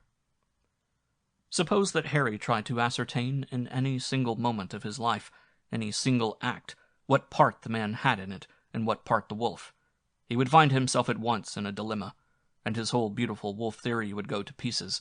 For there is not a single human being, not even the primitive Negro, not even the idiot, who is so conveniently simple that his being can be explained as the sum of 2 or 3 principal elements. And to explain so complex a man as Harry by the artless division into wolf and man is a hopelessly childish attempt. Harry consists of 100 or 1,000 selves, not of 2. His life oscillates, as everyone's does, not merely between 2 poles, such as the body and the spirit, the saint and the sinner, but between thousands and thousands.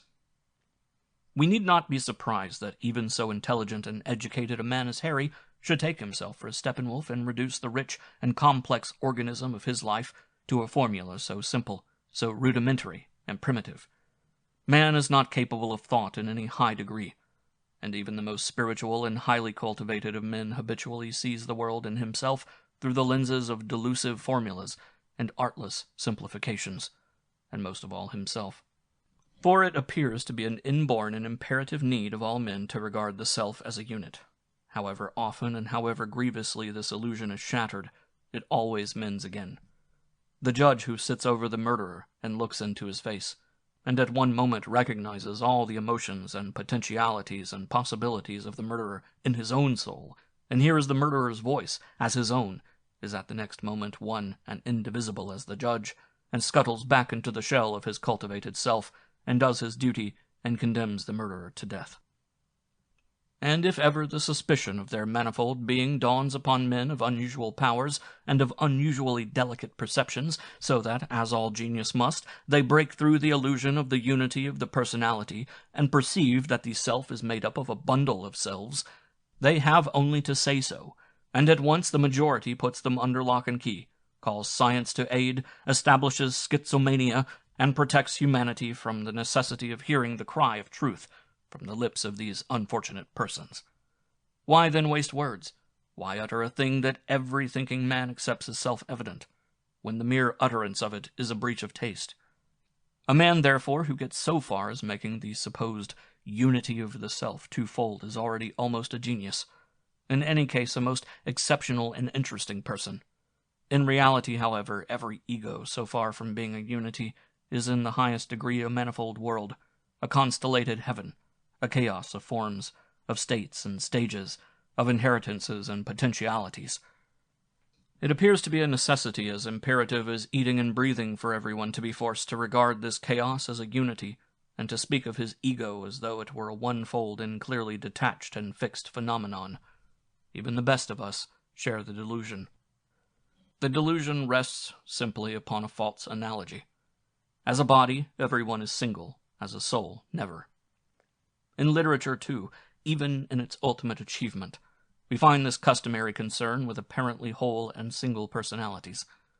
Of all literature up to our days, the drama has been the most highly prized by writers and critics, and rightly, since it offers, or might offer, the greatest possibilities of representing the ego as a manifold entity. But for the optical illusion which makes us believe that the characters of the play are one-fold entities by lodging each one in an undeniable body, singly, separately, and once and for all. An artless aesthetic criticism, then, keeps its highest praise for this so-called character drama, in which each character makes his appearance unmistakably as a separate and single entity. Only from afar and by degrees the suspicion dawns here and there that all this is perhaps a cheap and superficial aesthetic philosophy, and that we make a mistake in attributing to our great dramatists those magnificent conceptions of beauty that come to us from antiquity.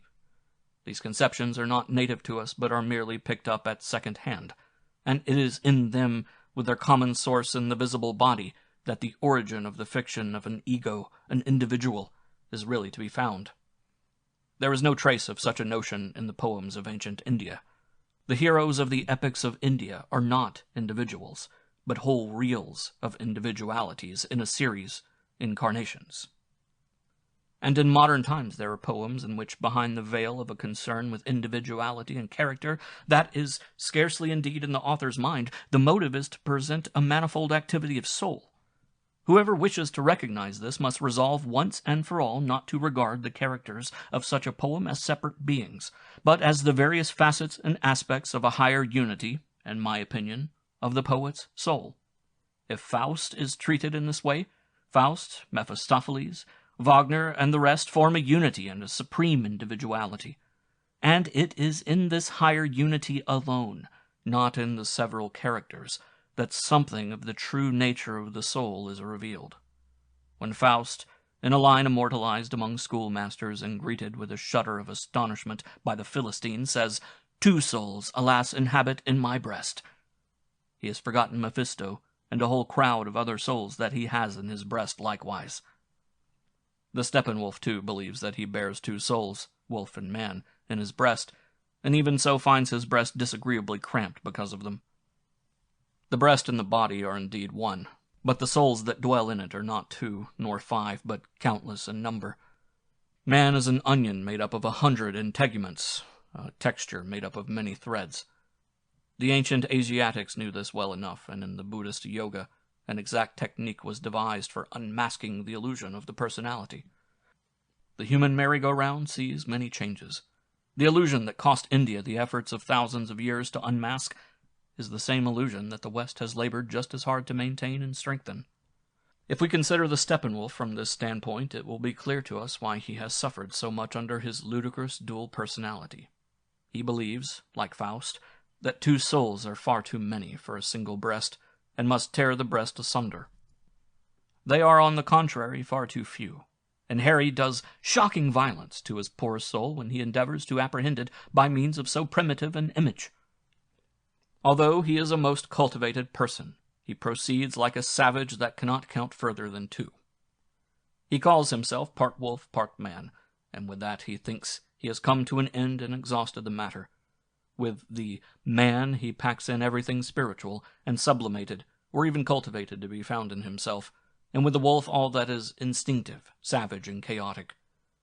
But things are not so simple in life as in our thoughts, nor so rough and ready as in our poor idiotic language. And Harry lies about himself twice over when he employs this niggardly wolf theory. He assigns, we fear, whole provinces of his soul to the man, which are a long way from being human, and parts of his being to the wolf that long ago have left the wolf behind. Like all men, Harry believes that he knows very well what man is, and yet does not know at all. Although in dreams and other states not subject to control, he often has his suspicions. If only he might not forget them, but keep them, as far as possible at least, for his own. Man is not by any means of fixed and enduring form. This, in spite of suspicions to the contrary on the parts of their wise men, was the ideal of the ancients. He is much more an experiment and a transition. He is nothing else than the narrow and perilous bridge between nature and spirit. His innermost destiny drives him on to the spirit and to God. His innermost longing draws him back to nature, the mother. Between the two forces, his life hangs tremulous and irresolute. What is commonly meant, meanwhile, by the word man is never anything more than a transient agreement, a bourgeois compromise. Certain of the more naked instincts are excluded and penalized by this concordat. A degree of human consciousness and culture are won from the beast, and a small modicum of spirit is not only permitted, but even encouraged. The man of this concordat, like every other bourgeois ideal, is a compromise, a timid and artlessly sly experiment, with the aim of cheating both the angry primal mother nature and the troublesome primal father spirit of their pressing claims, and of living in a temperate zone between the two of them. For this reason the bourgeois today burns as heretics and hangs as criminals those to whom he erects monuments tomorrow. That man is not yet a finished creation, but rather a challenge of the spirit, a distant possibility dreaded as much as it is desired. That the way towards it has only been covered for a very short distance, and with terrible agonies and ecstasies, even by those few for whom it is the scaffold today and the monument tomorrow. All this the Steppenwolf, too, suspected. What, however, he calls the man in himself, as opposed to the wolf, is to a great extent nothing else than this very same average man of the bourgeois convention. As for the way to true manhood, the way to the immortals, he has, it is true, an inkling of it, and starts upon it now and then for a few hesitating steps, and pays for them with much suffering and many pangs of loneliness. But as for striving with assurance in response to that supreme demand towards the genuine manhood of the spirit, and going the one narrow way to immortality, he is deeply afraid of it. He knows too well that it leads to still greater sufferings, to proscription, to the last renunciation, perhaps to the scaffold, and even though the enticement of immortality lies at the journey's end, he is still unwilling to suffer all these sufferings and to die all these deaths. Though the end of manhood is better known to him than to the bourgeois, still he shuts his eyes. He is resolved to forget that the desperate clinging to the self and the desperate clinging to life are the surest way to eternal death, while the power to die, to strip one's self naked, and the eternal surrender of the self bring immortality with them. When he worships his favorites among the immortals, Mozart, it may be, he regards him always in the long run with the bourgeois eye. His tendency is to explain Mozart's perfected being, just as a schoolmaster would, as a supreme and special gift rather than as the outcome of his immense powers of surrender and suffering, of his indifference to the ideals of the bourgeois, and of his patience under that last extremity of loneliness which rarefies the atmosphere of the bourgeois world to an ice-cold ether, around those who suffer to become men, that loneliness of the Garden of Gethsemane. This Steppenwolf of ours has always been aware of at least the Faustian twofold nature within him. He has discovered that the one-fold of the body is not inhabited by a one-fold of the soul, and that at best he is only at the beginning of a long pilgrimage towards this ideal harmony. He would like either to overcome the wolf and become wholly man, or to renounce mankind and at last to live wholly a wolf's life. It may be presumed that he has never carefully watched a real wolf. Had he done so, he would have seen, perhaps, that even animals are not undivided in spirit. With them, too, the well-knit beauty of the body hides a being of manifold states and strivings. The wolf, too, has his abysses. The wolf, too, suffers. No, back to nature is a false track that leads nowhere but to suffering and despair. Harry can never turn back again and become wholly wolf, and could he do so, he would find that even the wolf is not of primeval simplicity, but already a creature of manifold complexity.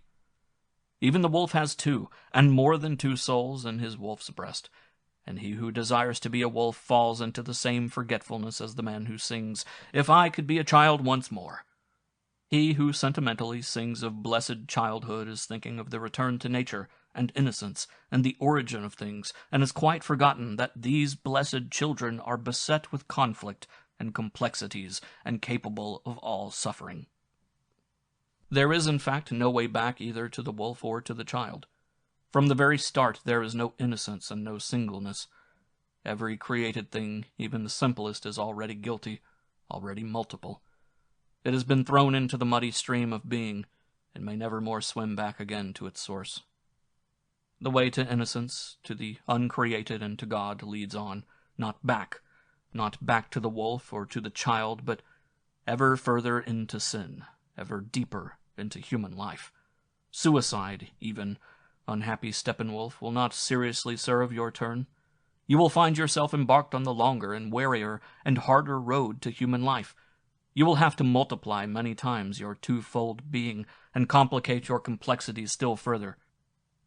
Instead of narrowing your world and simplifying your soul, you will at last take the whole world into your soul, cost what it may, before you are through and come to rest. This is the road that Buddha and every great man has gone, whether consciously or not, insofar as fortune favored his quest. All births betoken the parting from the all, the confinement within limitation, the separation from God, the pangs of being born ever anew. The return into the all betokens the lifting of the personality through suffering till it reaches God, the expansion of the soul until it is able once more to embrace the all. We are not dealing here with man as he is known to economics and statistics, as he is seen thronging the streets by the million, and of whom no more account can be made than of the sand of the sea or the spray of its waves. We are not concerned with the few millions, less or more. They are a stock in trade, nothing else. No, we are speaking of man in the highest sense, of the end of the long road to true manhood, of kingly men, of the immortals. Genius is not so rare as we sometimes think, nor certainly so frequent as may appear from history books or, indeed, from the newspapers. Harry has, we should say, genius enough to attempt the quest of true manhood instead of discoursing pitifully about his stupid Steppenwolf at every difficulty encountered. It is as much a matter for surprise and sorrow that men of such possibilities should fall back on Steppenwolves and two souls, alas, as that they reveal so often that pitiful love for the bourgeoisie. A man who can understand Buddha and has an intuition of the heaven and hell of humanity ought not to live in a world ruled by common sense and democracy and bourgeois standards. It is only from cowardice that he lives in it, and if its dimensions are too cramping for him in the bourgeois parlor to confine, he lays it at the wolf's door and refuses to see that the wolf is as often as not the best part of him. All that is wild in himself he calls wolf and considers it wicked and dangerous and the bugbear of all decent life. He cannot see, even though he thinks himself an artist and possessed of delicate perceptions, that a great deal else exists in him besides and behind the wolf. He cannot see that not all that bites is wolf, and that fox, dragon, tiger, ape, and bird of paradise are there also. Yet he allows this whole world, a Garden of Eden in which are manifestations of beauty and terror, of greatness and meanness, of strength and tenderness, to be huddled together and shut away by the wolf legend, just as is the real man in him by the shams and pretenses of a bourgeois existence. Man designs for himself a garden with 100 kinds of trees, 1,000 kinds of flowers, 100 kinds of fruit and vegetables. Suppose, then, that the gardener of this garden knew no other distinction than between edible and inedible. 9/10 of this garden would be useless to him. He would pull up the most enchanting flowers, and hew down the noblest trees, and even regard them with a loathing and envious eye. This is what the Steppenwolf does with the 1,000 flowers of his soul. What does not stand classified as either man or wolf he does not see at all, and consider all that he imputes to man, all that is cowardly and apish, stupid and mean, while to the wolf, only because he has not succeeded in making himself its master, is set down all that is strong and noble. Now we bid Harry goodbye and leave him to go on his way alone. Were he already among the immortals, were he already there at the goal to which his difficult path seems to be taking him, with what amazement he would look back to all this coming and going, all this indecision and wild zigzag trail. With what a mixture of encouragement and blame, pity and joy, he would smile at this Steppenwolf. Harry Haller's Records, Part 2. When I had read to the end, it came to my mind that some weeks before I had written one night a rather peculiar poem. Likewise about the Steppenwolf. I made a search among the snowdrift of papers on my writing table, found it, and read. The wolf trots to and fro, the world lies deep in snow. The raven from the birch tree flies, but nowhere a hare, nowhere a roe. The roe, she is so dear, so sweet. If such a thing I might surprise, in my embrace my teeth would meet. What else is there beneath the skies? The lovely creature I would so treasure, and feast myself deep on her tender thigh. I would drink of her red blood full measure, then howl till the night went by. Even a hare I would not despise, sweet enough its warm flesh in the night. Is everything to be denied that could make life a little bright? The hair on my brush is getting gray. The sight is failing from my eyes. Years ago my dear mate died, and now I trot and dream of a roe. I trot and dream of a hare. I hear the wind of midnight howl. I cool with the snow my burning jowl, and on to the devil my wretched soul I bear. So now I had two portraits of myself before me. One a self-portrait in doggerel verse, as sad and sorry as myself. The other painted with the air of a lofty impartiality by one who stood outside, and who knew more and yet less of me than I did myself. And both these pictures of myself, my dispirited and halting poem, and the clever study by an unknown hand, equally afflicted me. Both were right. Both gave the unvarnished truth about my shiftless existence. Both showed clearly how unbearable and untenable my situation was. Death was decreed for the Steppenwolf. He must with his own hand make an end of his detested existence. Unless molten in the fire of a renewed self-knowledge, he underwent a change and passed over to a self, new and undisguised. Alas, this transition was not unknown to me. I had often experienced it already, and always in times of the utmost despair. On each occasion of this terribly uprooting experience, myself, as it then was shattered to fragments. Each time deep-seated powers had shaken and destroyed it. Each time there had followed the loss of a cherished and particularly beloved part of my life that was true to me no more. Once I had lost my profession and livelihood. I had had to forfeit the esteem of those who before had touched their caps to me. Next, my family life fell in ruins overnight, when my wife, whose mind was disordered, drove me from house and home. Love and confidence had changed of a sudden to hate and deadly enmity, and the neighbors saw me go with pitying scorn. It was then that my solitude had its beginning. Years of hardship and bitterness went by. I had built up the ideal of a new life, inspired by the asceticism of the intellect. I had attained a certain serenity and elevation of life once more, submitting myself to the practice of abstract thought and to a rule of austere meditation.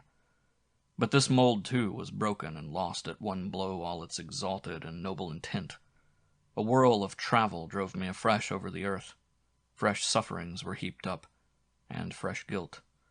And every occasion when a mask was torn off, an ideal broken, was preceded by this hateful vacancy and stillness, this deathly constriction and loneliness and unrelatedness, this waste and empty hell of lovelessness and despair such as I had now to pass through once more.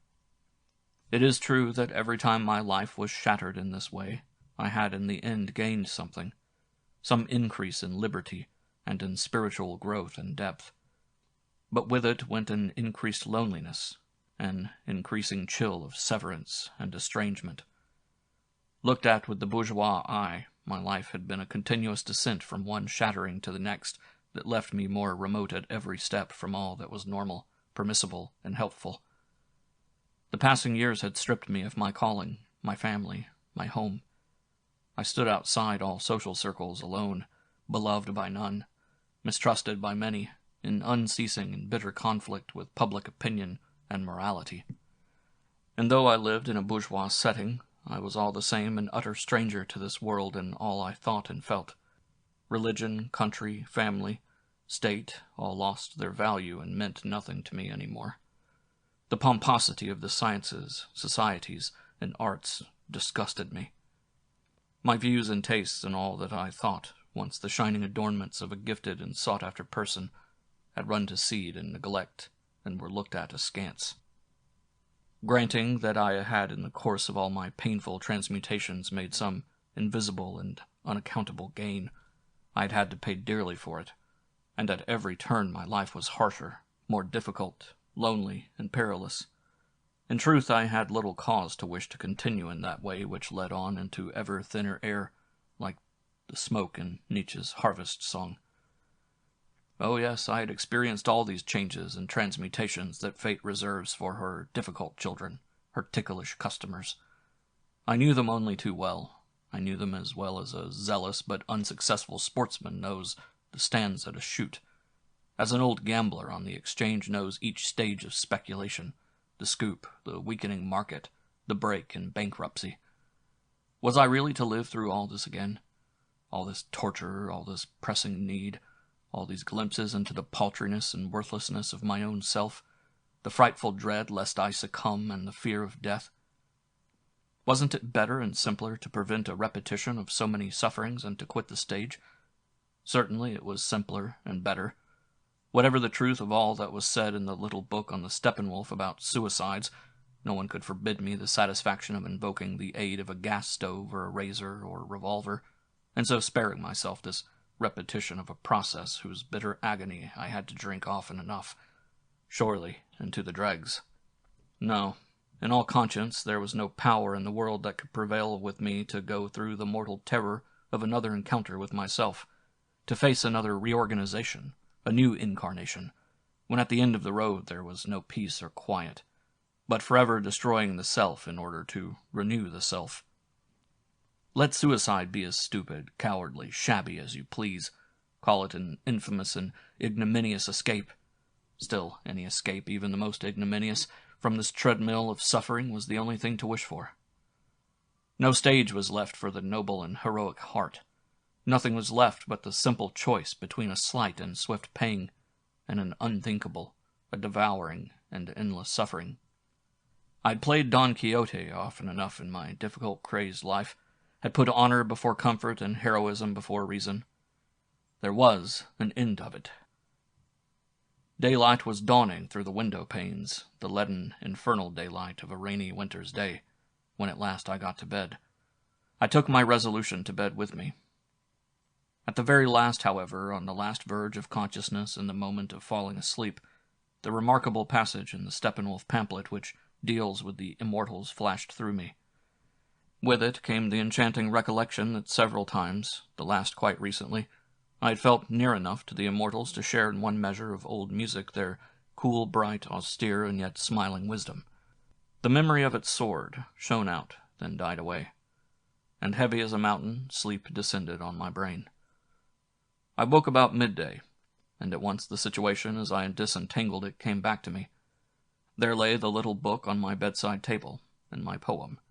My resolution, too, was there. After the night's sleep it had taken shape and looked at me out of the confusion of my youth with a calm and friendly greeting. Haste makes no speed. My resolve to die was not the whim of an hour.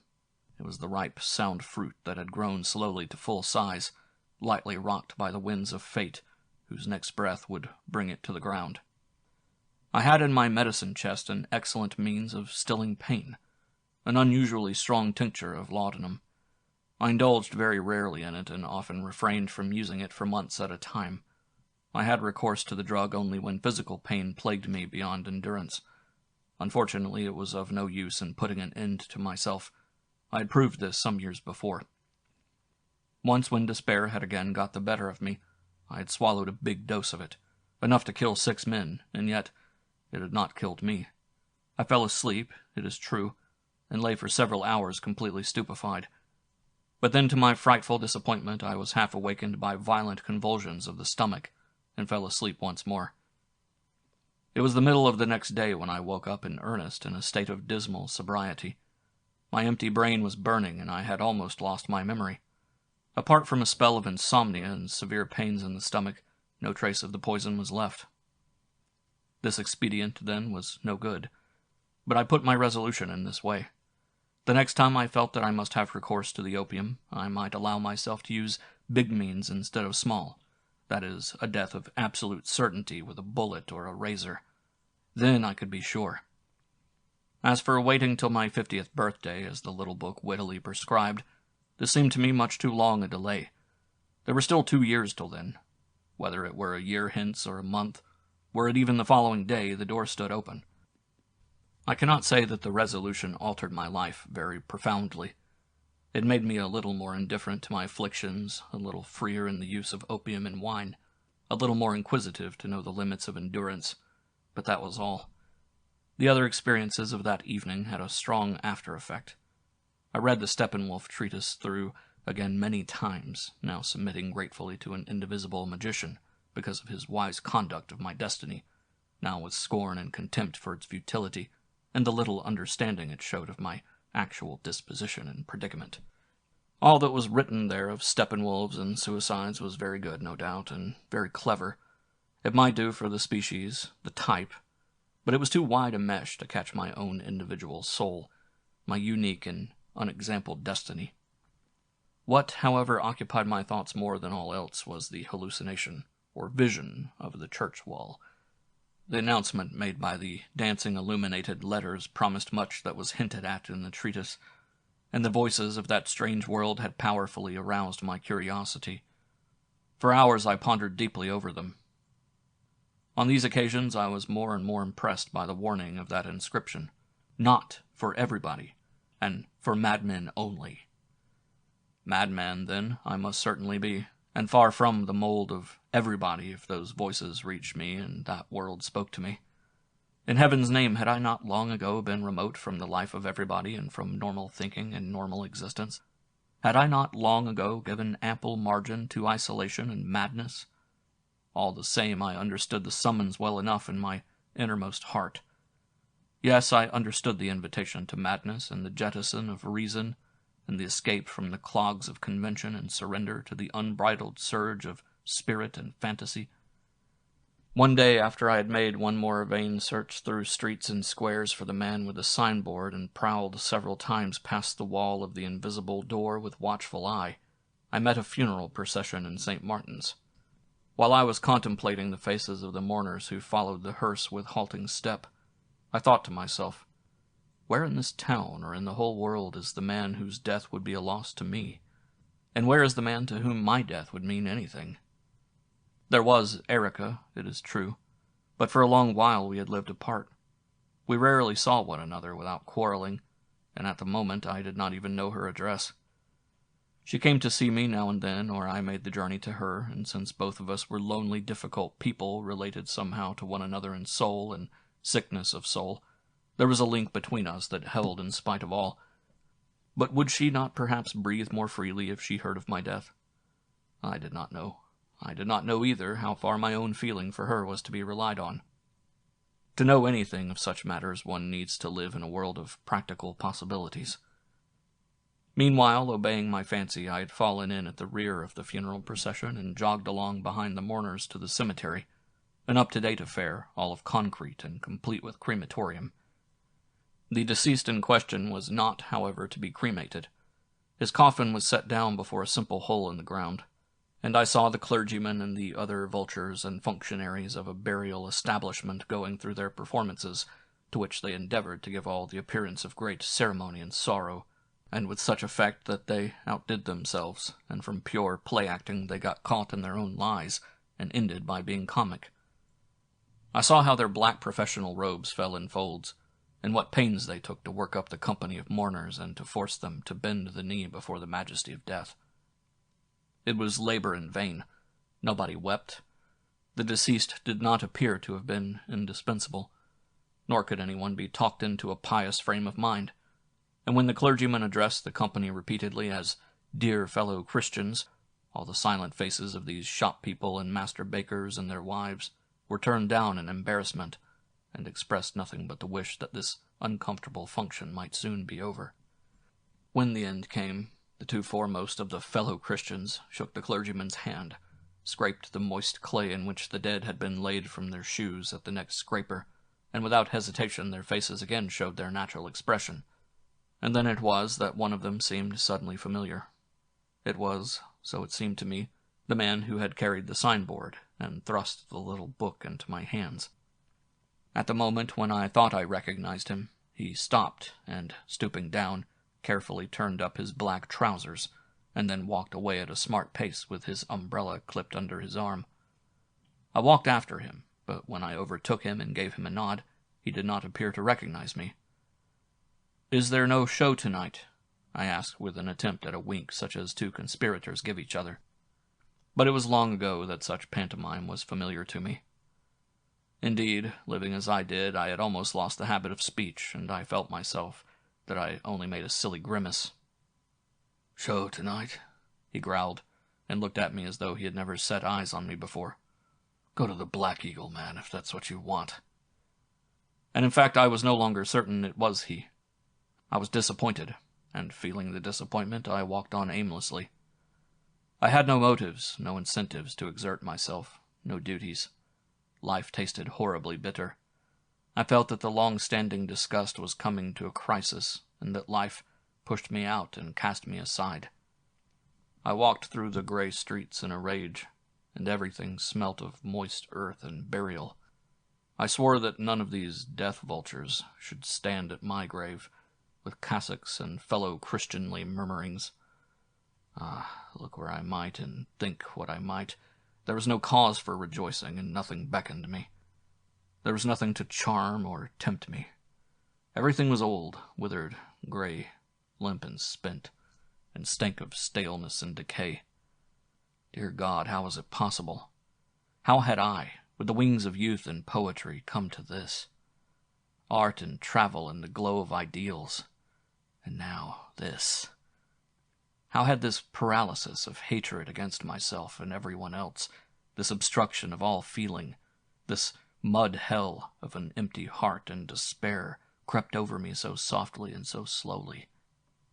Passing by the library, I met a young professor of whom in earlier years I used to occasionally to see a good deal.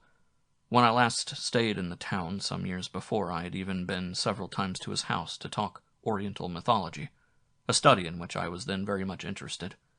He came in my direction, walking stiffly, and with a short-sighted air, and only recognized me at the last moment as I was passing by. In my lamentable state, I was half thankful for the cordiality with which he threw himself on me. His pleasure in seeing me became quite lively, as he recalled the talks we had had together, and assured me that he owed a great deal to the stimulus they had given him, and that he often thought of me.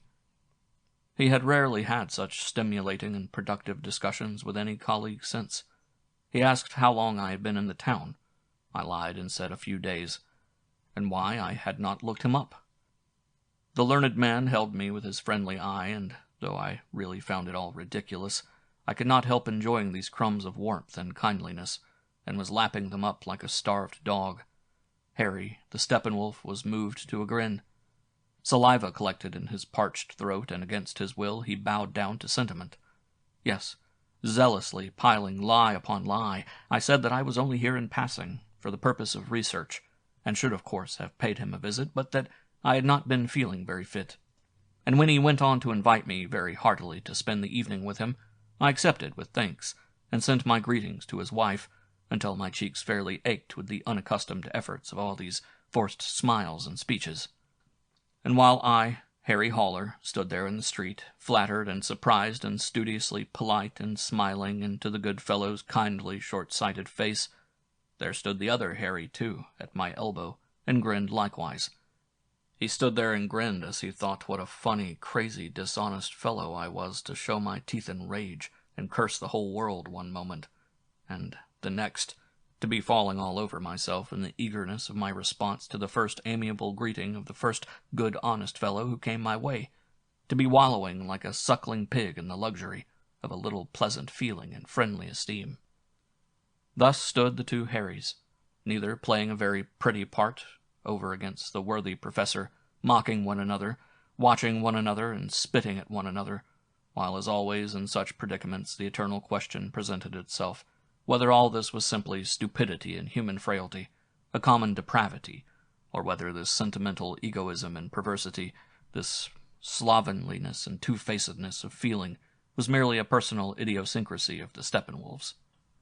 And if this nastiness was common to men in general, I could rebound from it, with renewed energy and to hatred of all the world. But if it was a personal frailty, it was good occasion for an orgy of hatred of myself. While my two selves were thus locked in conflict, the professor was almost forgotten, and when the oppressiveness of his presence came suddenly back to me, I made haste to be relieved of it. I looked after him for a long while as he disappeared into the distance along the leafless avenue, with the good-natured and slightly comic gait of an ingenuous idealist. Within me the battle raged furiously.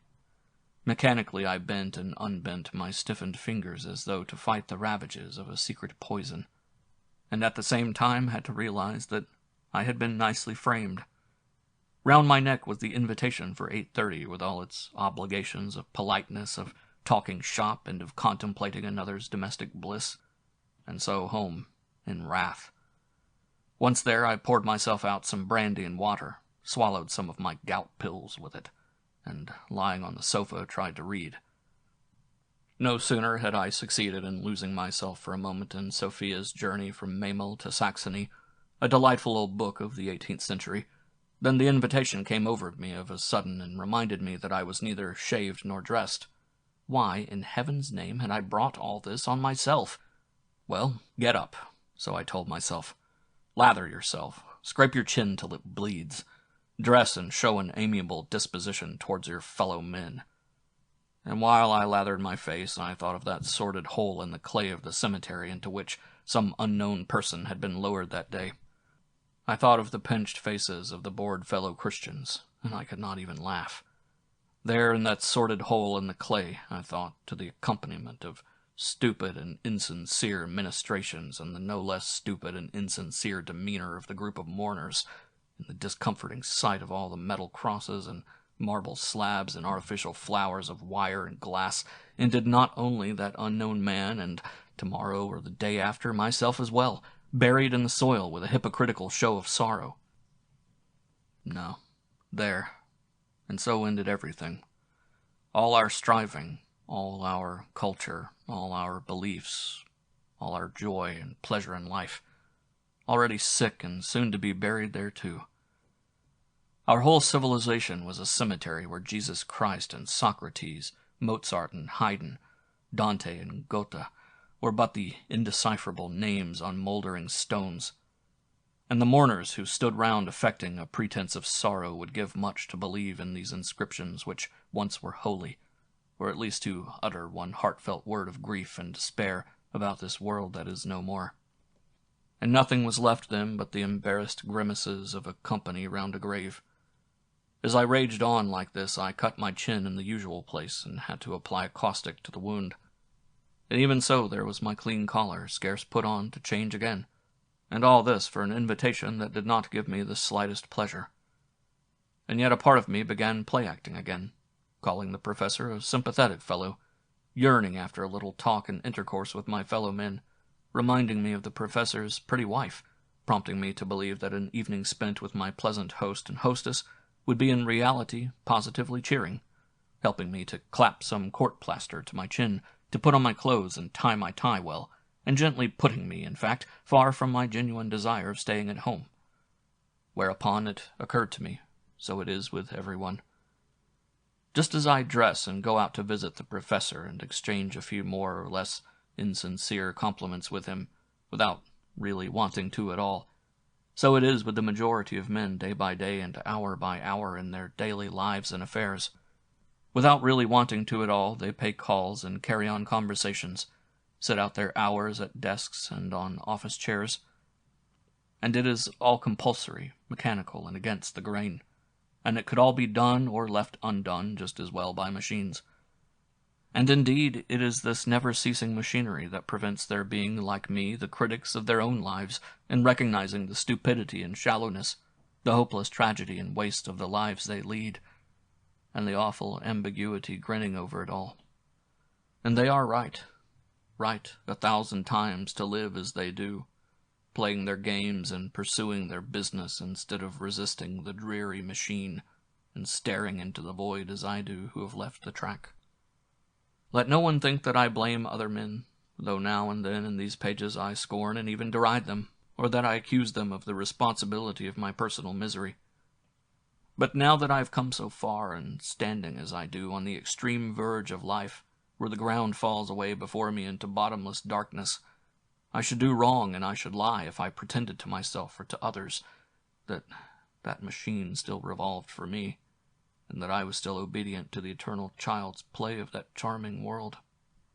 On all this, the evening before me afforded a remarkable commentary. I paused a moment in front of the house and looked up at the windows. There he lives, I thought, and carries on his labors year by year, reads and annotates texts, seeks for analogies between Western, Asiatic, and Indian mythologies, and it satisfies him because he believes in the value of it all. He believes in the studies whose servant he is. He believes in the value of mere knowledge and its acquisition because he believes in progress and evolution. He has not been through the war, nor is he acquainted with the shattering of the foundations of thought by Einstein.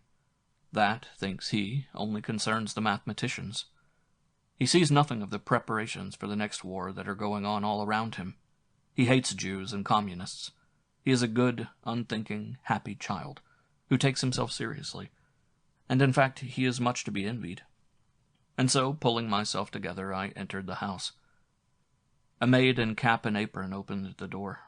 Warned by some premonition, I noticed with care where she laid my hat and coat, and was then shown into a warm and well-lighted room and requested to wait. Instead of saying a prayer or taking a nap, I followed a wayward impulse and picked up the first thing I saw. It chanced to be a small picture in a frame that stood on the round table, leaning back on its pasteboard support.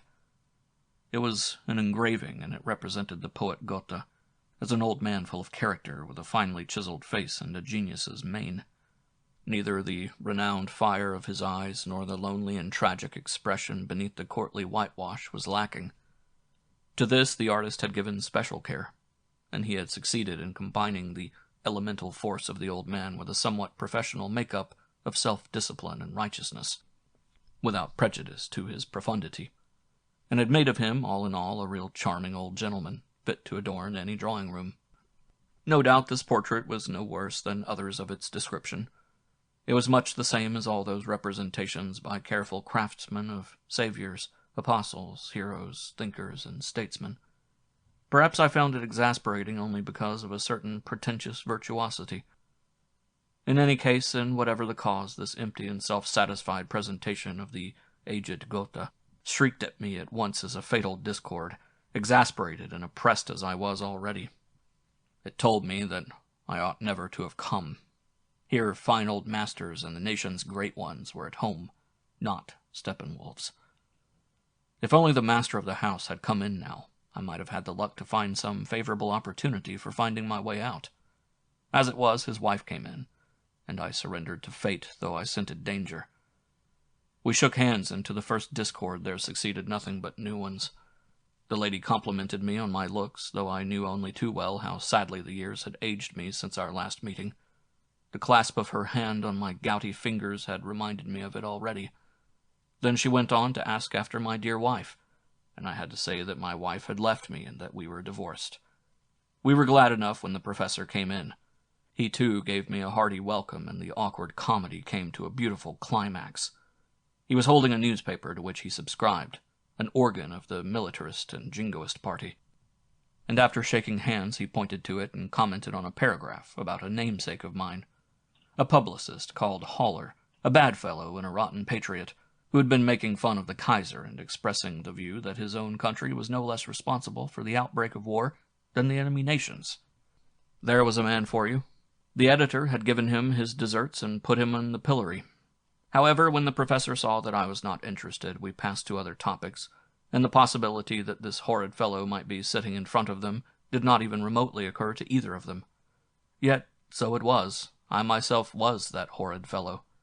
Well, why make a fuss and upset people? I laughed to myself, but gave up all hope now of a pleasant evening. I have a clear recollection of the moment when the professor spoke of Haller as a traitor to his country. It was then that the horrid feeling of depression and despair which had been mounting in me and growing stronger and stronger ever since the burial scene condensed to a dreary dejection. It rose to the pitch of a bodily anguish, arousing within me a dread and suffocating foreboding. I had the feeling that something lay in wait for me, that a danger stalked from behind. Fortunately, the announcement that dinner was on the table supervened. We went into the dining room, and while I racked my brains again and again for something harmless to say, I ate more than I was accustomed to do, and felt myself growing more wretched with every moment. Good heavens, I thought all the while, why do we put ourselves to such exertions? I felt distinctly that my hosts were not at their ease either, and that their livelihood was forced, whether it was that I had a paralyzing effect on them or because of some other and domestic embarrassment. There was not a question they put to me that I could answer frankly. I was soon fairly entangled in my lies and wrestling with my nausea at every word.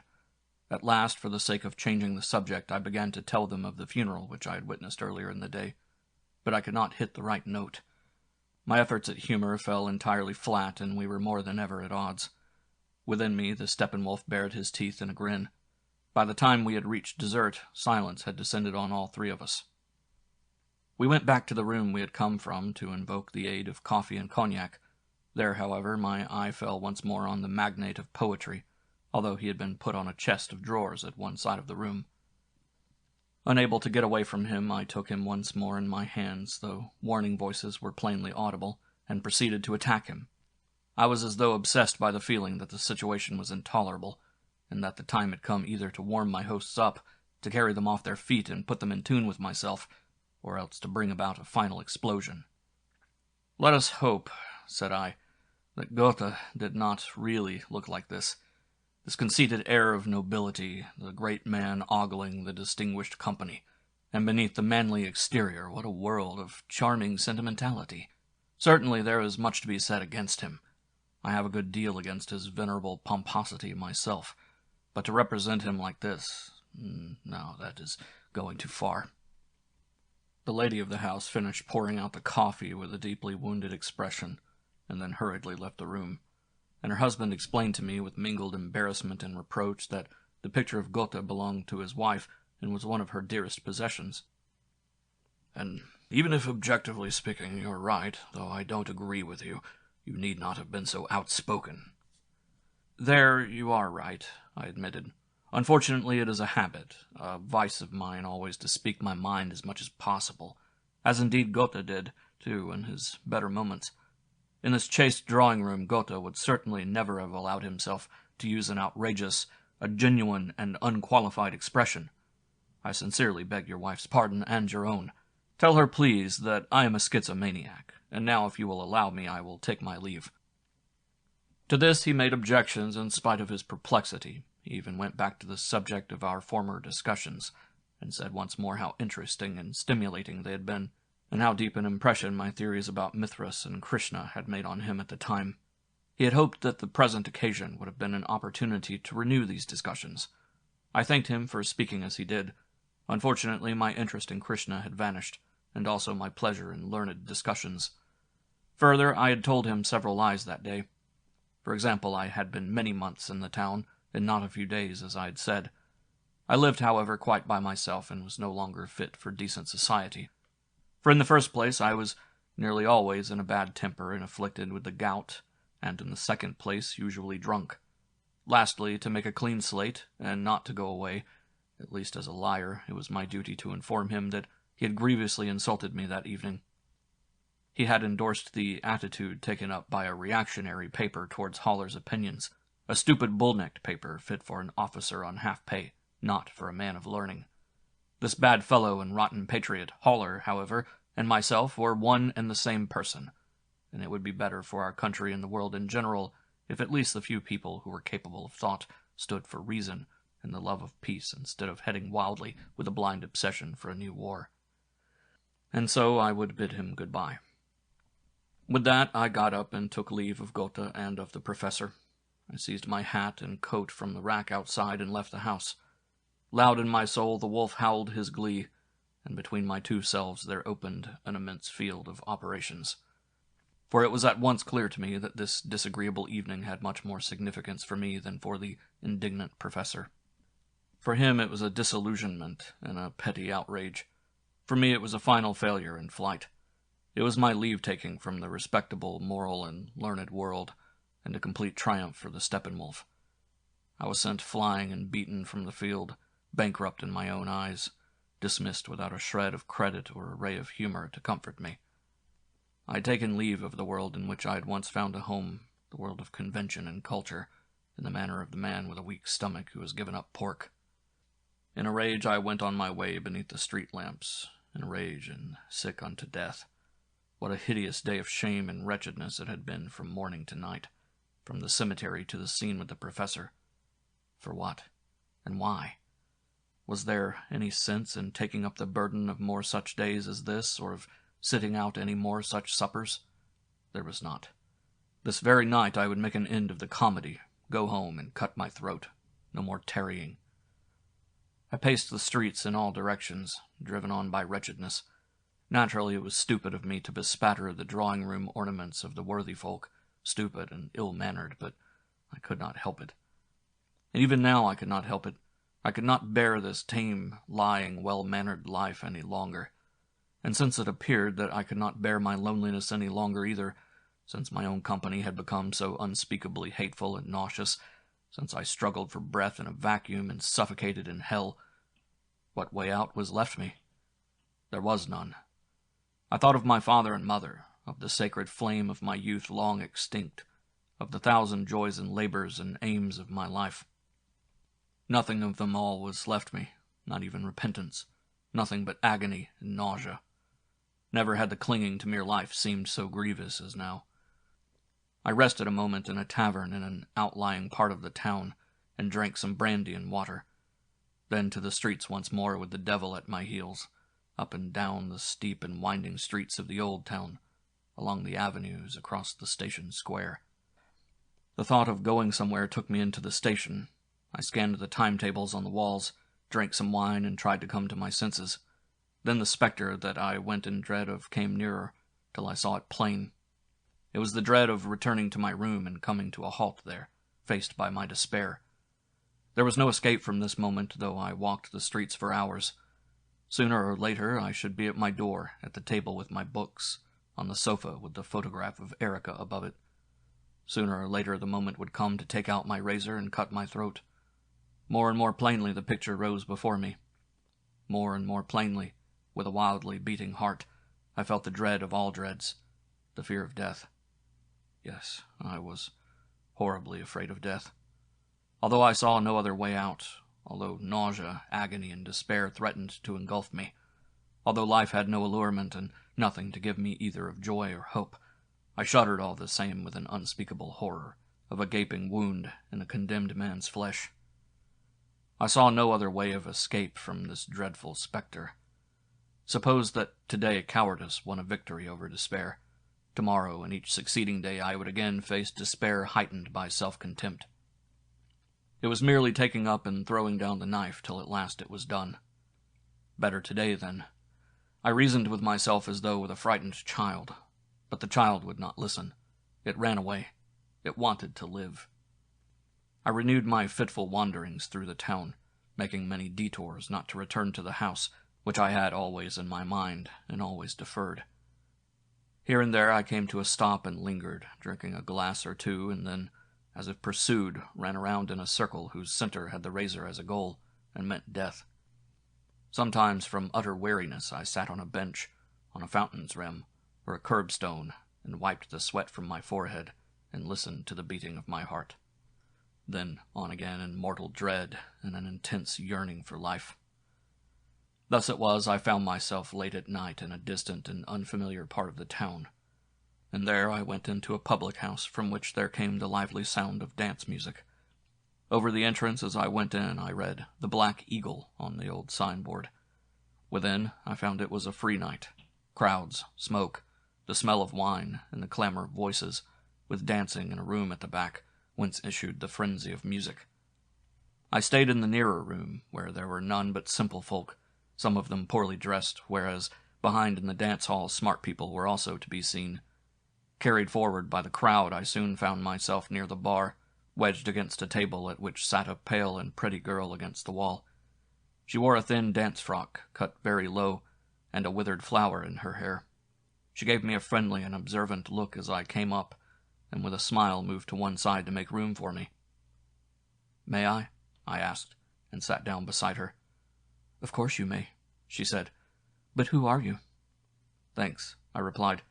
"I cannot possibly go home. Cannot. I'll stay here with you if you'll let me.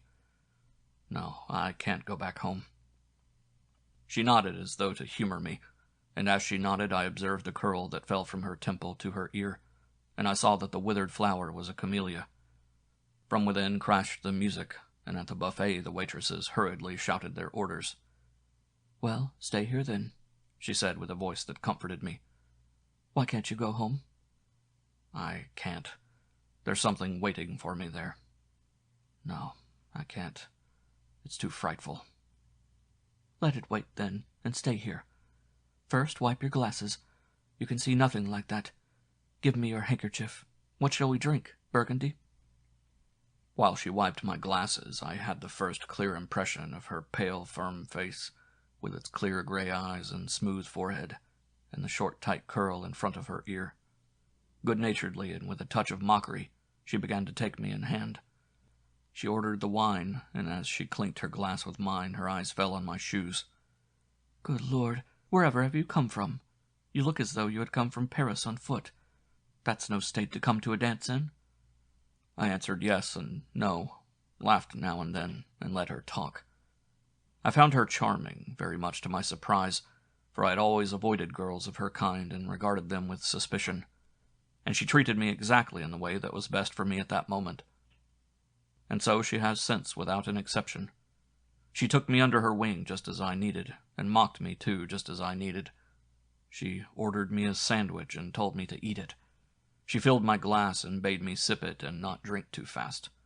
Then she commended my docility. "That's fine," she said to encourage me. "You're not difficult. I wouldn't mind betting it's a long while since you have had to obey anyone." "You'd win the bet. How did you know it?" "Nothing in that. Obeying is like eating and drinking. There's nothing like it if you've been without it too long. Isn't it so? You're glad to do as I tell you?" "Very glad. You know everything." "You make it easy to. Perhaps, my friend, I could tell you, too, what it is that's waiting for you at home, and what you dread so much. But you know that for yourself. We needn't talk about it, eh? Silly business. Either a man goes and hangs himself, and then he hangs sure enough, and he'll have his reasons for it, or else he goes on living, and then he has only living to bother himself with. Simple enough."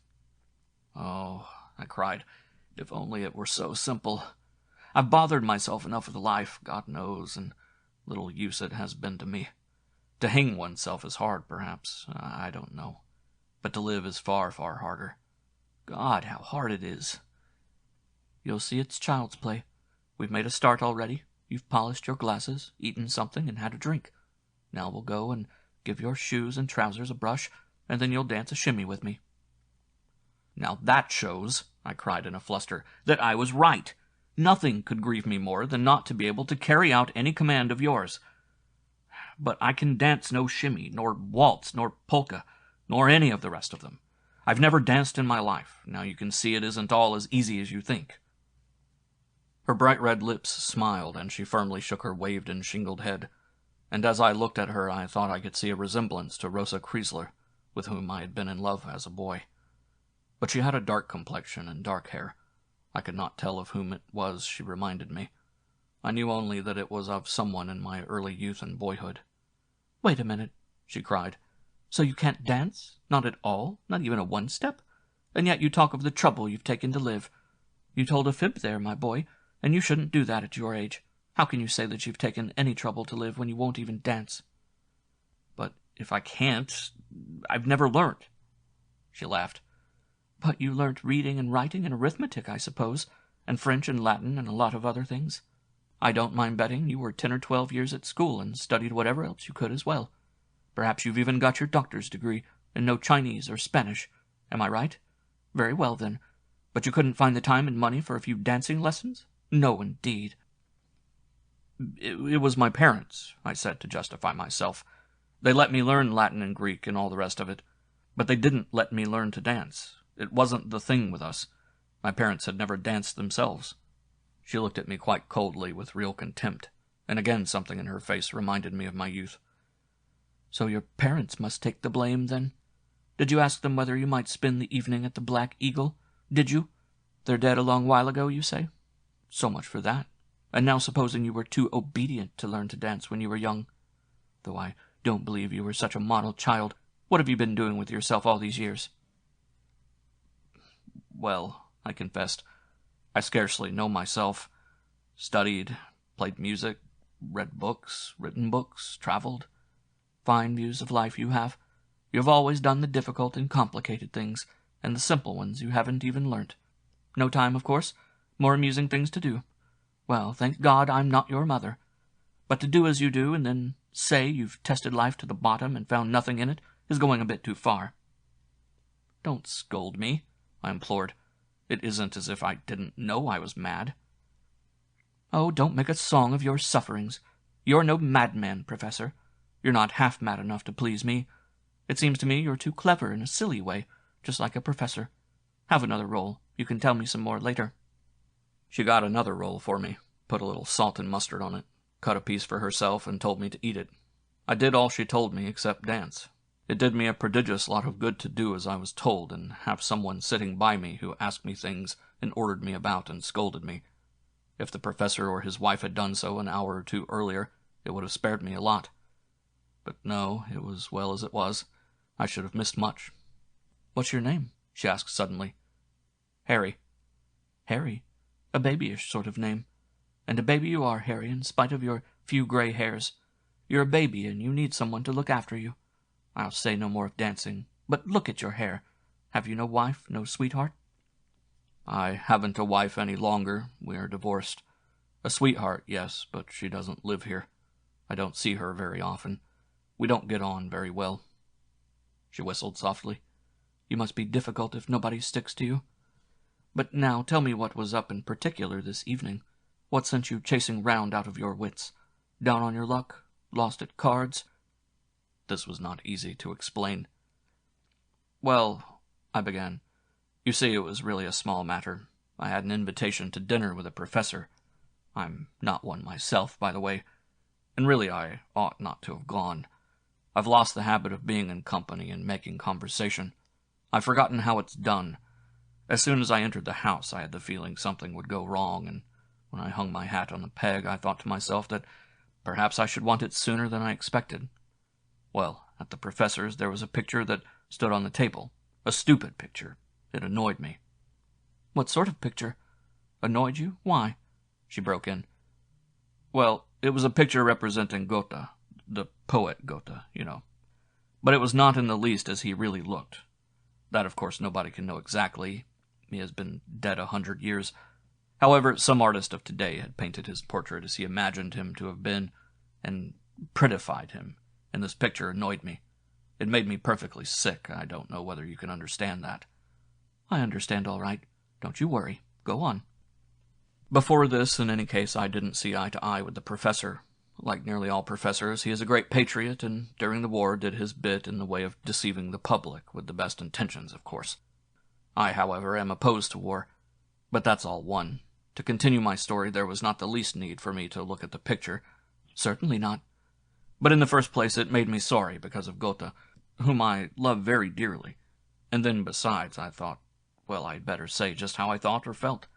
There I was, sitting with people as one of themselves, and believing that they thought of Goethe as I did and had the same picture of him in their minds as I, and there stood that tasteless, false, and sickly affair, and they thought it lovely and had not the least idea that the spirit of that picture and the spirit of Goethe were exact opposites. They thought the picture splendid, and so they might for all I cared, but for me it ended, once and for all, any confidence, any friendship, any feeling of affinity I could have for these people. In any case, my friendship with them did not amount to very much, and so I got furious, and sad too, when I saw that I was quite alone with no one to understand me. Do you see what I mean? It is very easy to see. And next, did you throw the picture at them? No, but I was rather insulting and left the house. I wanted to go home, but... But you would have found no mummy there to comfort the silly baby or scold it. I must say, Harry, you make me almost sorry for you. I never knew such a baby." So it seemed to me I must own. She gave me a glass of wine to drink. In fact, she was like a mother to me. In a glimpse, though, now and then, I saw how young and beautiful she was. "And so," she began again, "Goethe has been dead 100 years, and you're very fond of him, and you have a wonderful picture in your head of what he must have looked like, and you have the right to, I suppose. But the artist who adores Goethe, too, and makes a picture of him, has no right to do it, nor the professor either, nor anybody else, because you don't like it. You find it intolerable. You have to be insulting and leave the house. If you had sense, you would laugh at the artist and the professor. Laugh and be done with it. If you were out of your senses, you'd smash the picture in their faces. But as you're only a little baby, you run home and want to hang yourself. I've understood your story very well, Harry. It's a funny story. You make me laugh. But don't drink so fast. Burgundy should be sipped. Otherwise you'll get hot. But you have to be told everything, like a little child." She admonished me with the look of a severe governess of 60. "Oh, I know," I said contentedly. "Only tell me everything." "What shall I tell you?" "Whatever you feel like telling me." "Good. Then I'll tell you something. For an hour I've been saying thou to you, and you have been saying you to me. Always Latin and Greek, always as complicated as possible. When a girl addresses you intimately and she isn't disagreeable to you, then you should address her in the same way. So now you've learnt something. And secondly, for half an hour I've known that you're called Harry. I know it because I asked you, but you don't care to know my name." "Oh, but indeed, I'd like to know very much." "You're too late. If we meet again, you can ask me again. Today I shan't tell you. And now I'm going to dance." At the first sign she made of getting up, my heart sank like lead. I dreaded her going and leaving me alone, for then it would all come back as it was before. In a moment the old dread and wretchedness took hold of me like a toothache that had passed off, and then comes back of a sudden and burns like fire. Oh God, had I forgotten then what was waiting for me? Had anything altered? "Stop," I implored. "Don't go. You can dance, of course, as much as you please, but don't stay away too long. Come back again. Come back again." She laughed as she got up. I expected that she would have been taller. She was slender, but not tall. Again I was reminded of someone. Of whom? I could not make out. "You're coming back?" "I'm coming back, but it may be half an hour, or an hour perhaps. I want to tell you something. Shut your eyes and sleep for a little. That's what you need." I made room for her to pass. Her skirt brushed my knees, and she looked as she went in a little pocket mirror, lifted her eyebrows, and powdered her chin. Then she disappeared into the dance hall. I looked round me, strange faces, smoking men, spilt beer on marble tops, clatter and clamor everywhere, the dance music in my ear. I was to sleep, she had said. "Ah, my good child, you know a lot about my sleep that is shyer than a weasel. Sleep in this hurly-burly, sitting at a table amidst a clatter of beer pots?" I sipped the wine, and taking out a cigar, looked round for matches. But as I had after all no inclination to smoke, I put down the cigar on the table in front of me. "Shut your eyes," she had said. God knows where the girl got her voice. It was so deep and good and maternal. It was good to obey such a voice. I'd found that out already. Obediently, I shut my eyes, leant my head against the wall, and heard the roar of 100 mingled noises surge around me, and smiled at the idea of sleep in such a place. I made up my mind to go to the door of the dance hall, and from there catch a glimpse of my beautiful girl as she danced. I made a movement to go, then felt at last how unutterably tired out I was from my hours of wandering, and remained seated. And thereupon I fell asleep as I'd been told. I slept greedily, thankfully, and dreamt more lightly and pleasantly than I had for a long while. I dreamt that I was waiting in an old-fashioned ante-room. At first I knew no more than that my audience was with some excellency or other. Then it came to me that it was Goethe who was to receive me. Unfortunately, I was not there quite on a personal call. I was a reporter, and this worried me a great deal, and I could not understand how the devil I had got into such a fix. Besides this, I was upset by a scorpion that I had seen a moment before trying to climb up my leg. I had shaken myself free of the black crawling beast, but I did not know where it had got to next, and did not dare make a grab after it. Also, I was not very sure whether I had been announced by mistake to Matheson instead of Goethe, and him again I mixed up in my dream with Berger, for I took him for the author of the poem to Molly. Moreover, I would have liked extremely to meet Molly.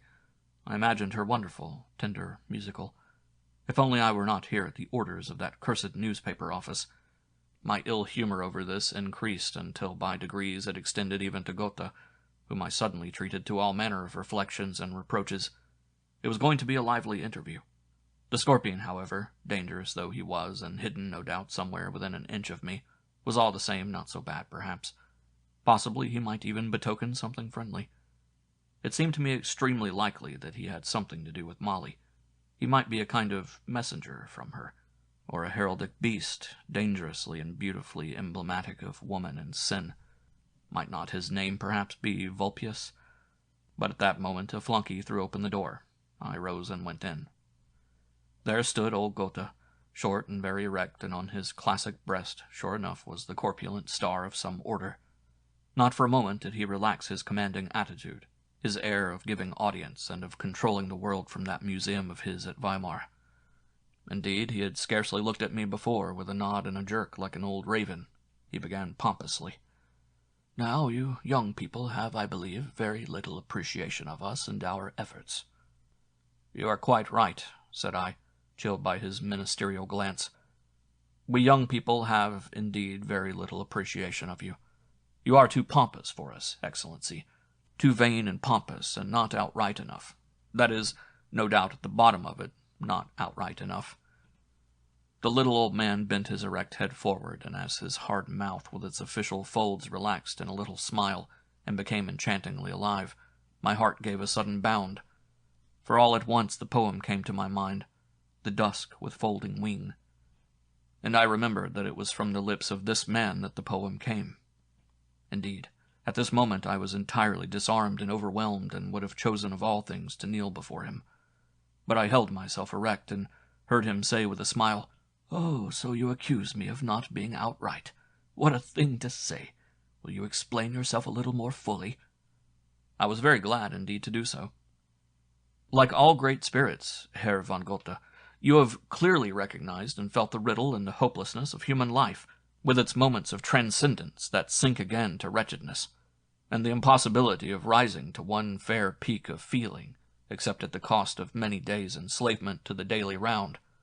And then the ardent longing for the realm of the spirit in eternal and deadly war with the equally ardent and holy love of the lost innocence of nature, the whole frightful suspense and vacancy and uncertainty, this condemnation to the transient that can never be valid, that is, ever experimental and dilettantish, in short, the utter lack of purpose to which the human state is condemned to its consuming despair.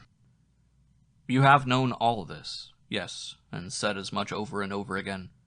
Yet you gave up your whole life to preaching its opposite, giving utterance to faith and optimism, and spreading before yourself and others the illusion that our spiritual strivings mean something and endure. You have lent a deaf ear to those that plumbed the depths and suppressed the voices that told the truth of despair, and not in yourself only, but also in Kleist and Beethoven. Year after year you lived on at Weimar, accumulating knowledge and collecting objects, writing letters and gathering them in, as though in your old age you had found the real way to discover the eternal and the momentary, though you could only mummify it, and to spiritualize nature, though you could only hide it with a pretty mask. This is why we reproach you with insincerity. The old bigwig kept his eyes musingly on mine, smiling as before.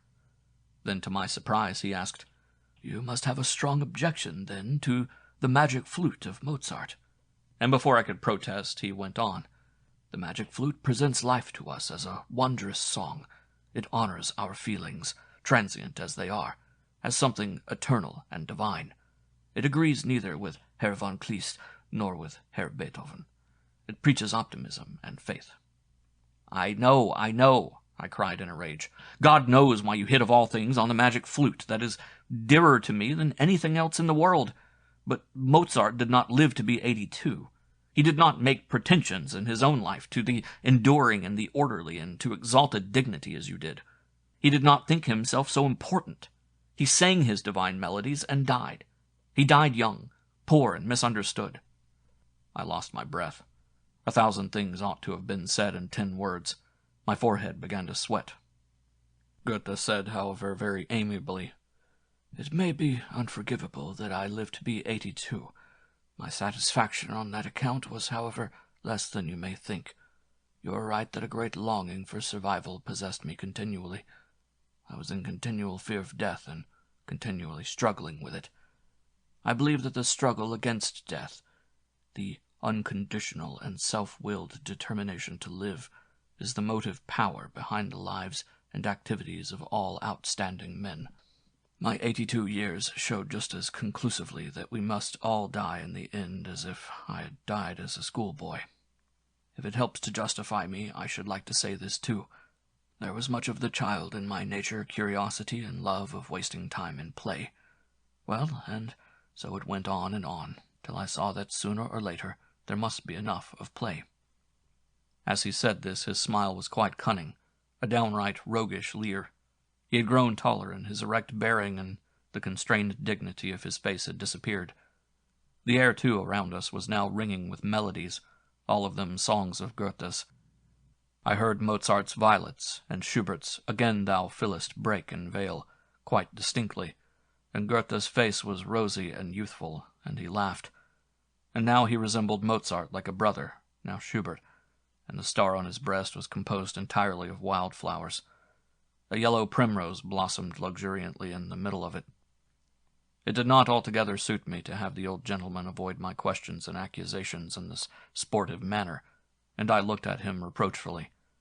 At that he bent forward and brought his mouth, which had now become quite like a child's, close to my ear, and whispered softly into it, "You take the old Goethe much too seriously, my young friend. You should not take old people who are already dead seriously. It does them injustice. We immortals do not like things to be taken seriously. We like joking. Seriousness, young man, is an accident of time. It consists, I don't mind telling you in confidence, in putting too high a value on time. I, too, once put too high a value on time. For that reason I wished to be 100 years old. In eternity, however, there is no time, you see. Eternity is a mere moment, just long enough for a joke." And indeed there was no saying another serious word to the man. He capered joyfully and nimbly up and down, and made the primrose shoot out from his star like a rocket, and then he made it shrink and disappear. While he flickered to and fro with his dance steps and figures, it was borne in upon me that he at least had not neglected learning to dance. He could do it wonderfully. Then I remembered the scorpion, or Molly, rather, and I called out to Goethe, "Tell me, is Molly there?" Goethe laughed aloud. He went to his table and opened a drawer, took out a handsome leather or velvet box, and held it open under my eyes. There, small, faultless, and gleaming, lay a diminutive effigy of a woman's leg on the dark velvet, an enchanting leg, with the knee a little bent and the foot pointing downwards to the end in the daintiest of toes. I stretched out my hand, for I had quite fallen in love with the little leg, and I wanted to have it. But just as I was going to take hold of it with my finger and thumb, the little toy seemed to move with a tiny start, and it occurred to me suddenly that this might be the scorpion. Goethe seemed to read my thought, and even to have wanted to cause this deep timidity, this hectic struggle between desire and dread. He held the provoking little scorpion close to my face and watched me start forward with desire, then start back with dread, and this seemed to divert him exceedingly. While he was teasing me with the charming, dangerous thing, he became quite old once more. Very, very old. 1,000 years old, with hair as white as snow, and his withered greybeard's face laughed a still and soundless laughter that shook him to the depths with abysmal old man's humor. Harry Haller's Records, Part 3. When I awoke, I had forgotten the dream. It did not come back to me till later. I had slept for nearly an hour, as I never thought I could possibly have done at a cafe table with the music and the bustle all round me. The dear girl stood in front of me with one hand on my shoulder. "Give me 2 or 3 marks," she said. "I've spent something in there." I gave her my purse. She took it and was soon back again. "Well, now I can sit with you for a little, and then I have to go. I have an engagement." I was alarmed. "With whom?" I asked quickly. "With a man, my dear Harry. He has invited me to the Odeon bar." "Oh, I didn't think you would leave me alone." "Then you should have invited me yourself. Someone has got in before you. Well, there's good money saved. Do you know the Odeon? Nothing but champagne after midnight, armchairs like a club, nigger band, jolly fine." I had never considered all this. "But let me invite you," I entreated her. "I thought it was an understood thing now that we've made friends. Invite yourself wherever you like. Do, please, I beg you." "That is nice of you, but you see, a promise is a promise, and I've given my word, and I shall keep it and go. Don't worry any more over that. Have another drink of wine. There's still some in the bottle. Drink it up and then go comfortably home and sleep. Promise me." "No, you know that's just what I can't do. Go home." "Oh, you, with your tales. Will you never be done? With your Gotha?" The dream about Gotha came back to me at that moment.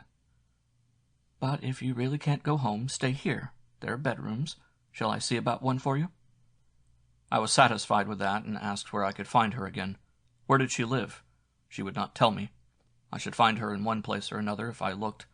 "Mayn't I invite you somewhere?" "Where?" "Where and when you like." "Good. Tuesday for dinner at the Old Franciscan, first floor. Goodbye." She gave me her hand. I noticed for the first time how well it matched her voice. A beautiful hand, firm and intelligent and good-natured. She laughed at me when I kissed it. Then, at the last moment, she turned once more and said, "I'll tell you something else about Gotha. What you felt about him and finding the picture of him more than you could put up with, I often feel about the saints."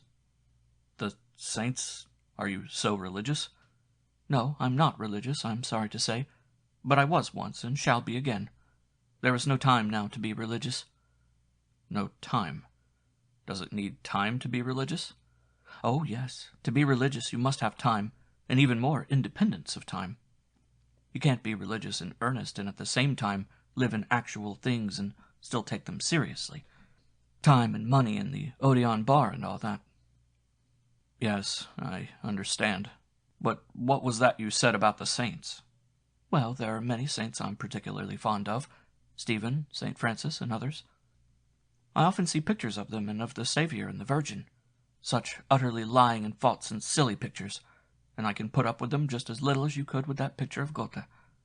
When I see one of those sweet and silly Saviors or St. Francis's, and see how other people find them beautiful and edifying, I feel it is an insult to the real Savior, and it makes me think, why did he live and suffer so terribly if people find a picture as silly as that satisfactory to them? But in spite of this, I know that my own picture of the Savior or St. Francis is only a human picture, and falls short of the original, and that the Savior himself would find the picture I have of him within me just as stupid as I do those sickly reproductions. I don't say this to justify you in your ill temper and rage with the picture of Gotha. There's no justification. I say it simply to show you that I can understand you. You learned people and artists have no doubt all sorts of superior things in your heads, but you're human beings like the rest of us, and we too have our dreams and fancies. I noticed, for example, learned sir, that you felt a slight embarrassment when it came to telling me your Gotha story. You had to make a great effort to make your ideas comprehensible to a simple girl like me. Well, and so I want to show you that you needn't have made such an effort.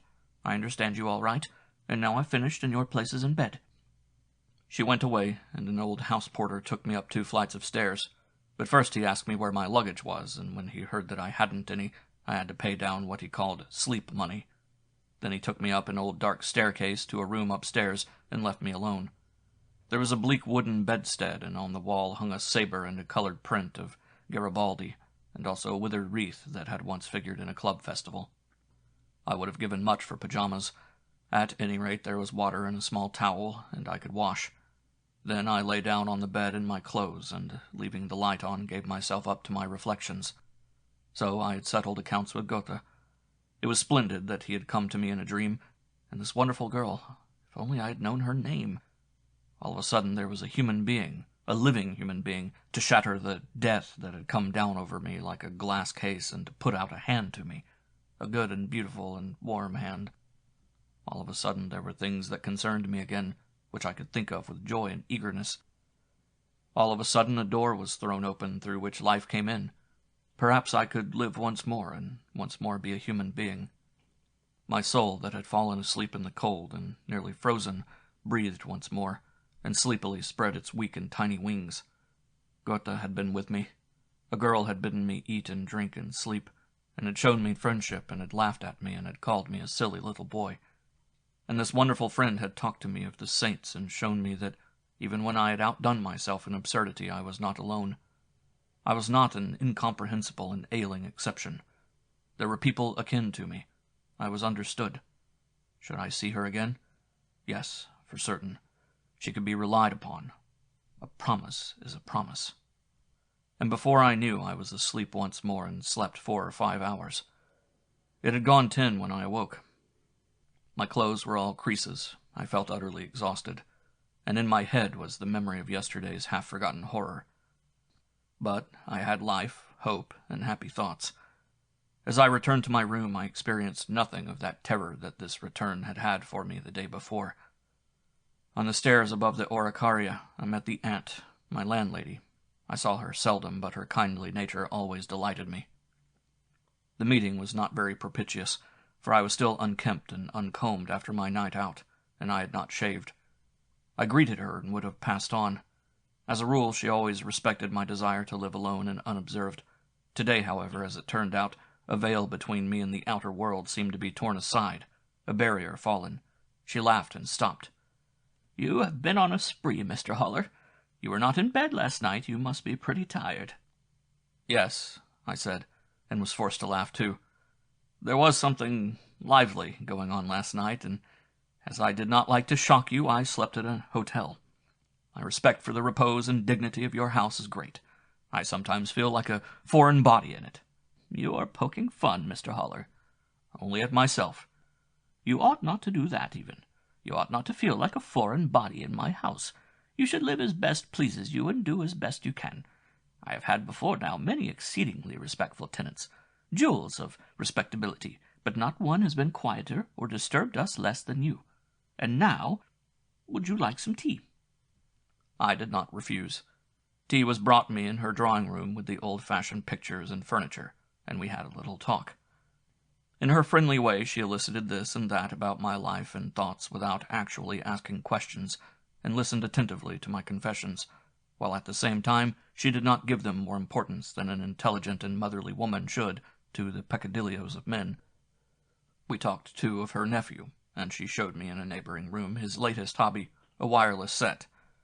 There the industrious young man spent his evenings, fitting together the apparatus, a victim to the charms of wireless, and kneeling on pious knees before the god of applied science, whose might had made it possible to discover after thousands of years a fact which every thinker has always known and put to better use than in this recent and very imperfect development.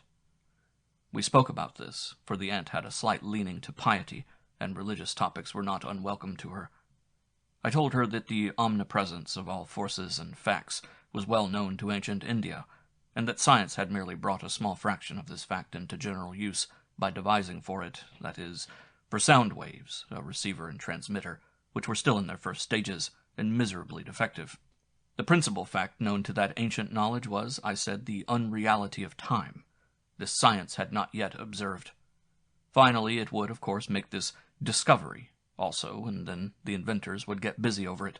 The discovery would be made, and perhaps very soon, that there were floating round us not only the pictures and events of the transient present in the same way that music from Paris or Berlin was now heard in Frankfurt or Zurich, but that all that had ever happened in the past could be registered and brought back likewise. We might well look for the day when, with wires or without, with or without the disturbance of other sounds, we should hear King Solomon speaking, or Walter von der Vogelweide. And all this, I said, just as today was the case with the beginnings of wireless, would be of no more service to man than as an escape from himself and his true aims, and a means of surrounding himself with an ever closer mesh of distractions and useless activities. But instead of embarking on these familiar topics with my customary bitterness and scorn for the times and for science, I made a joke of them, and the aunt smiled, and we sat together for an hour or so and drank our tea with much content. It was for Tuesday evening that I had invited the charming and remarkable girl of the Black Eagle, and I was a good deal put to it to know how to pass the time till then. And when at last Tuesday came, the importance of my relation to this unknown girl had become alarmingly clear to me. I thought of nothing but her. I expected everything from her. I was ready to lay everything at her feet. I was not in the least in love with her, yet I had only to imagine that she might fail to keep the appointment or forget it to see where I stood. Then the world would be a desert once more, one day as dreary and worthless as the last, and the deathly stillness and wretchedness would surround me once more on all sides with no way out from this hell of silence except the razor. And these few days had not made me think any the more fondly of the razor. It had lost none of its terror. This was indeed the hateful truth. I dreaded to cut my throat with a dread that crushed my heart. My fear was as wild and obstinate as though I were the healthiest of men and my life a paradise. I realized my situation recklessly and without a single illusion. I realized that it was the unendurable tension between inability to live and inability to die that made the unknown girl, the pretty dancer of the Black Eagle, so important to me. She was the one window, the one tiny crack of light in my black hole of dread. She was my release and my way to freedom. She had to teach me to live or teach me to die. She had to touch my deadened heart with her firm and pretty hand, and at the touch of life it would either leap again to flame or subside in ashes. I could not imagine whence she derived these powers, what the source of her magic was, in what secret soil this deep meaning she had for me had grown up, nor did it matter. I did not care to know. There was no longer the least importance for me in any knowledge or perception I might have. Indeed, it was just in that line that I was overstocked, for the ignominy under which I suffered lay just in this, that I saw my own situation so clearly, and was so very conscious, too, of hers. I saw this wretch, this brute beast of a Steppenwolf, as a fly in a web, and saw, too, the approaching decision of his fate. Entangled and defenseless, he hung in the web. The spider was ready to devour him, and further off was the rescuing hand. I might have made the most intelligent and penetrating remarks about the ramifications and the causes of my sufferings, my sickness of soul, my general bedevilment of neurosis. The mechanism was transparent to me, but what I needed was not knowledge and understanding. What I longed for in my despair was life and resolution, action and reaction, impulse and impetus. Although during the few days of waiting I never despaired of my friend keeping her word, this did not prevent my being in a state of acute suspension when the day arrived. Never in my life have I waited more impatiently for a day to end, and while the suspense and impatience were almost intolerable, they were at the same time of wonderful benefit to me. It was unimaginably beautiful and new for me, who for a long while had been too listless to await anything or to find joy in anything. Yes, it was wonderful to be running here and there all day long in restless anxiety and intense expectation, to be anticipating the meeting and the talk and the outcome that the evening had in store, to be shaving and dressing with peculiar care, new linen, new tie, new laces in my shoes. Whoever this intelligent and mysterious girl might be, and however she got into this relation to myself, was all one. She was there. The miracle had happened. I had found a human being once more, and a new interest in life. All that mattered was that the miracle should go on, that I should surrender myself to this magnetic power and follow this star. Unforgettable moment when I saw her once more. I sat in the old-fashioned and comfortable restaurant at a small table that I had quite unnecessarily engaged by telephone, and studied the menu. In a tumbler were 2 orchids I had bought for my new acquaintance. I had a good while to wait, but I was sure she would come and was no longer agitated. And then she came. She stopped for a moment at the cloakroom and greeted me only by an observant and rather quizzical glance from her clear gray eyes. Distrustful, I took care to see how the waiter behaved towards her. No, there was nothing confidential, no lack of distance. He was scrupulously respectful. And yet they knew each other. She called him Emile. She laughed with pleasure when I gave her the orchids. "That's sweet of you, Harry. You wanted to make me a present, didn't you, and weren't sure what to choose. You weren't quite sure you would be right in making me a present. I might be insulted, and so you chose orchids, and though they're only flowers, they're dear enough. So I thank you ever so much. And by the way, I'll tell you now that I won't take presents from you. I live on men, but I won't live on you. But how you have altered! No one would know you. The other day you looked as if you had been cut down from a gallows, and now you're very nearly a man again. And now, have you carried out my orders?" "What orders?" "You've never forgotten? I mean, have you learnt the foxtrot? You said you wished nothing better than to obey my commands, that nothing was dearer to you than obeying me. Do you remember? Indeed I do, and so it shall be. I meant it. And yet you haven't learnt to dance yet. Can that be done so quickly, in a day or two? Of course. The foxtrot you can learn in an hour, the Boston in 2. The tango takes longer, but that you don't need. But now I really must know your name. She looked at me for a moment without speaking. Perhaps you can guess it. I should be so glad if you did. Pull yourself together and take a good look at me. Hasn't it ever occurred to you that sometimes my face is just like a boy's? Now, for example. Yes, now that I looked at her face carefully, I had to admit she was right. It was a boy's face, and after a moment I saw something in her face that reminded me of my own boyhood and of my friend of those days. His name was Hermann. For a moment it seemed that she had turned into this Hermann. If you were a boy, said I in amazement, I should say your name was Hermann. Who knows? Perhaps I am one and am simply in woman's clothing, she said, joking. Is your name Hermine? She nodded, beaming, delighted at my guess. At that moment the waiter brought the food, and we began to eat. She was as happy as a child. Of all the things that pleased and charmed me about her, the prettiest and most characteristic was her rapid changes from the deepest seriousness to the drollest merriment. And this without doing herself the least violence, with the facility of a gifted child. Now for a while she was merry, and chaffed me about the foxtrot, trod on my feet under the table, enthusiastically praised the meal, remarked on the care I had taken dressing, though she also had many criticisms to make on my appearance.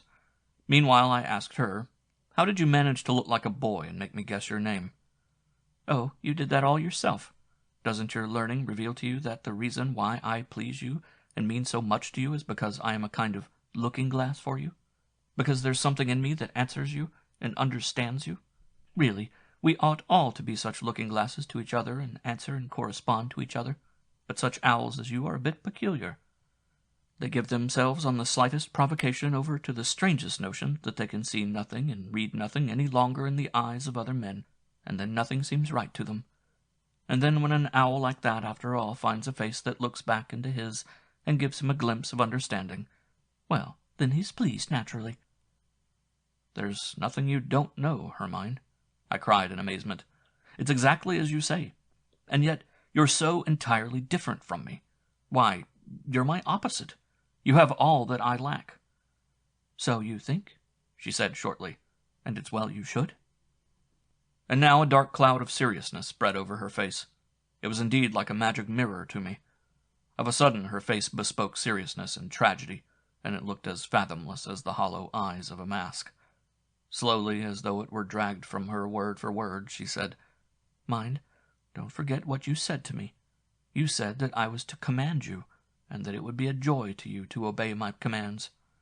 Don't forget that. You must know this, my little Harry. Just as something in me corresponds to you and gives you confidence, so it is with me. The other day, when I saw you come in to the Black Eagle, exhausted and beside yourself and scarcely in this world any longer, it came to me at once. This man will obey me. All he wants is that I should command him. And that's what I'm going to do. That's why I spoke to you, and why we made friends.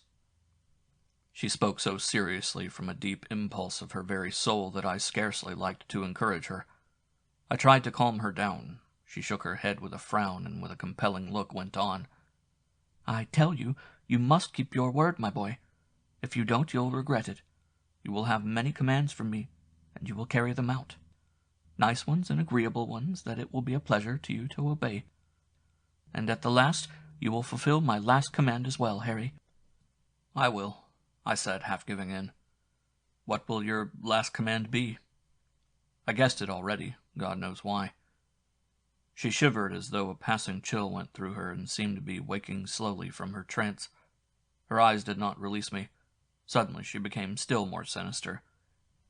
If I were wise, I shouldn't tell you. But I won't be wise, Harry. Not for this time. I'll be just the opposite. So now mind what I say. You will hear it and forget it again. You will laugh over it, and you will weep over it. So look out.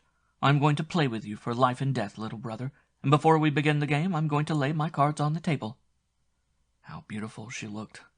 How unearthly when she said that. Cool and clear, there swam in her eyes a conscious sadness. These eyes of hers seemed to have suffered all imaginable suffering, and to have acquiesced in it. Her lips spoke with difficulty, and as though something hindered them, as though a keen frost had numbed her face. But between her lips, at the corners of her mouth, where the tip of her tongue showed at rare intervals, there was but sweet sensuality and inward delight that contradicted the expression of her face and the tone of her voice. A short lock hung down over the smooth expanse of her forehead, and from this corner of her forehead, whence fell the lock of hair, her boyishness welled up from time to time like a breath of life, and cast the spell of a hermaphrodite. I listened with an eager anxiety, and yet as though dazed and only half aware. "You like me," she went on, "for the reason I said before, because I've broken through your isolation.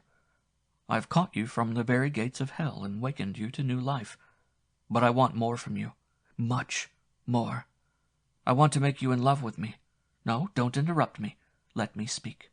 You like me very much, I can see that, and you're grateful to me, but you're not in love with me. I mean to make you fall in love with me, and it is part of my calling. It is my living to be able to make men fall in love with me. But mind this, I don't do it because I find you exactly captivating. I'm as little in love with you as you with me, but I need you to do me. You need me now, for the moment, because you're desperate.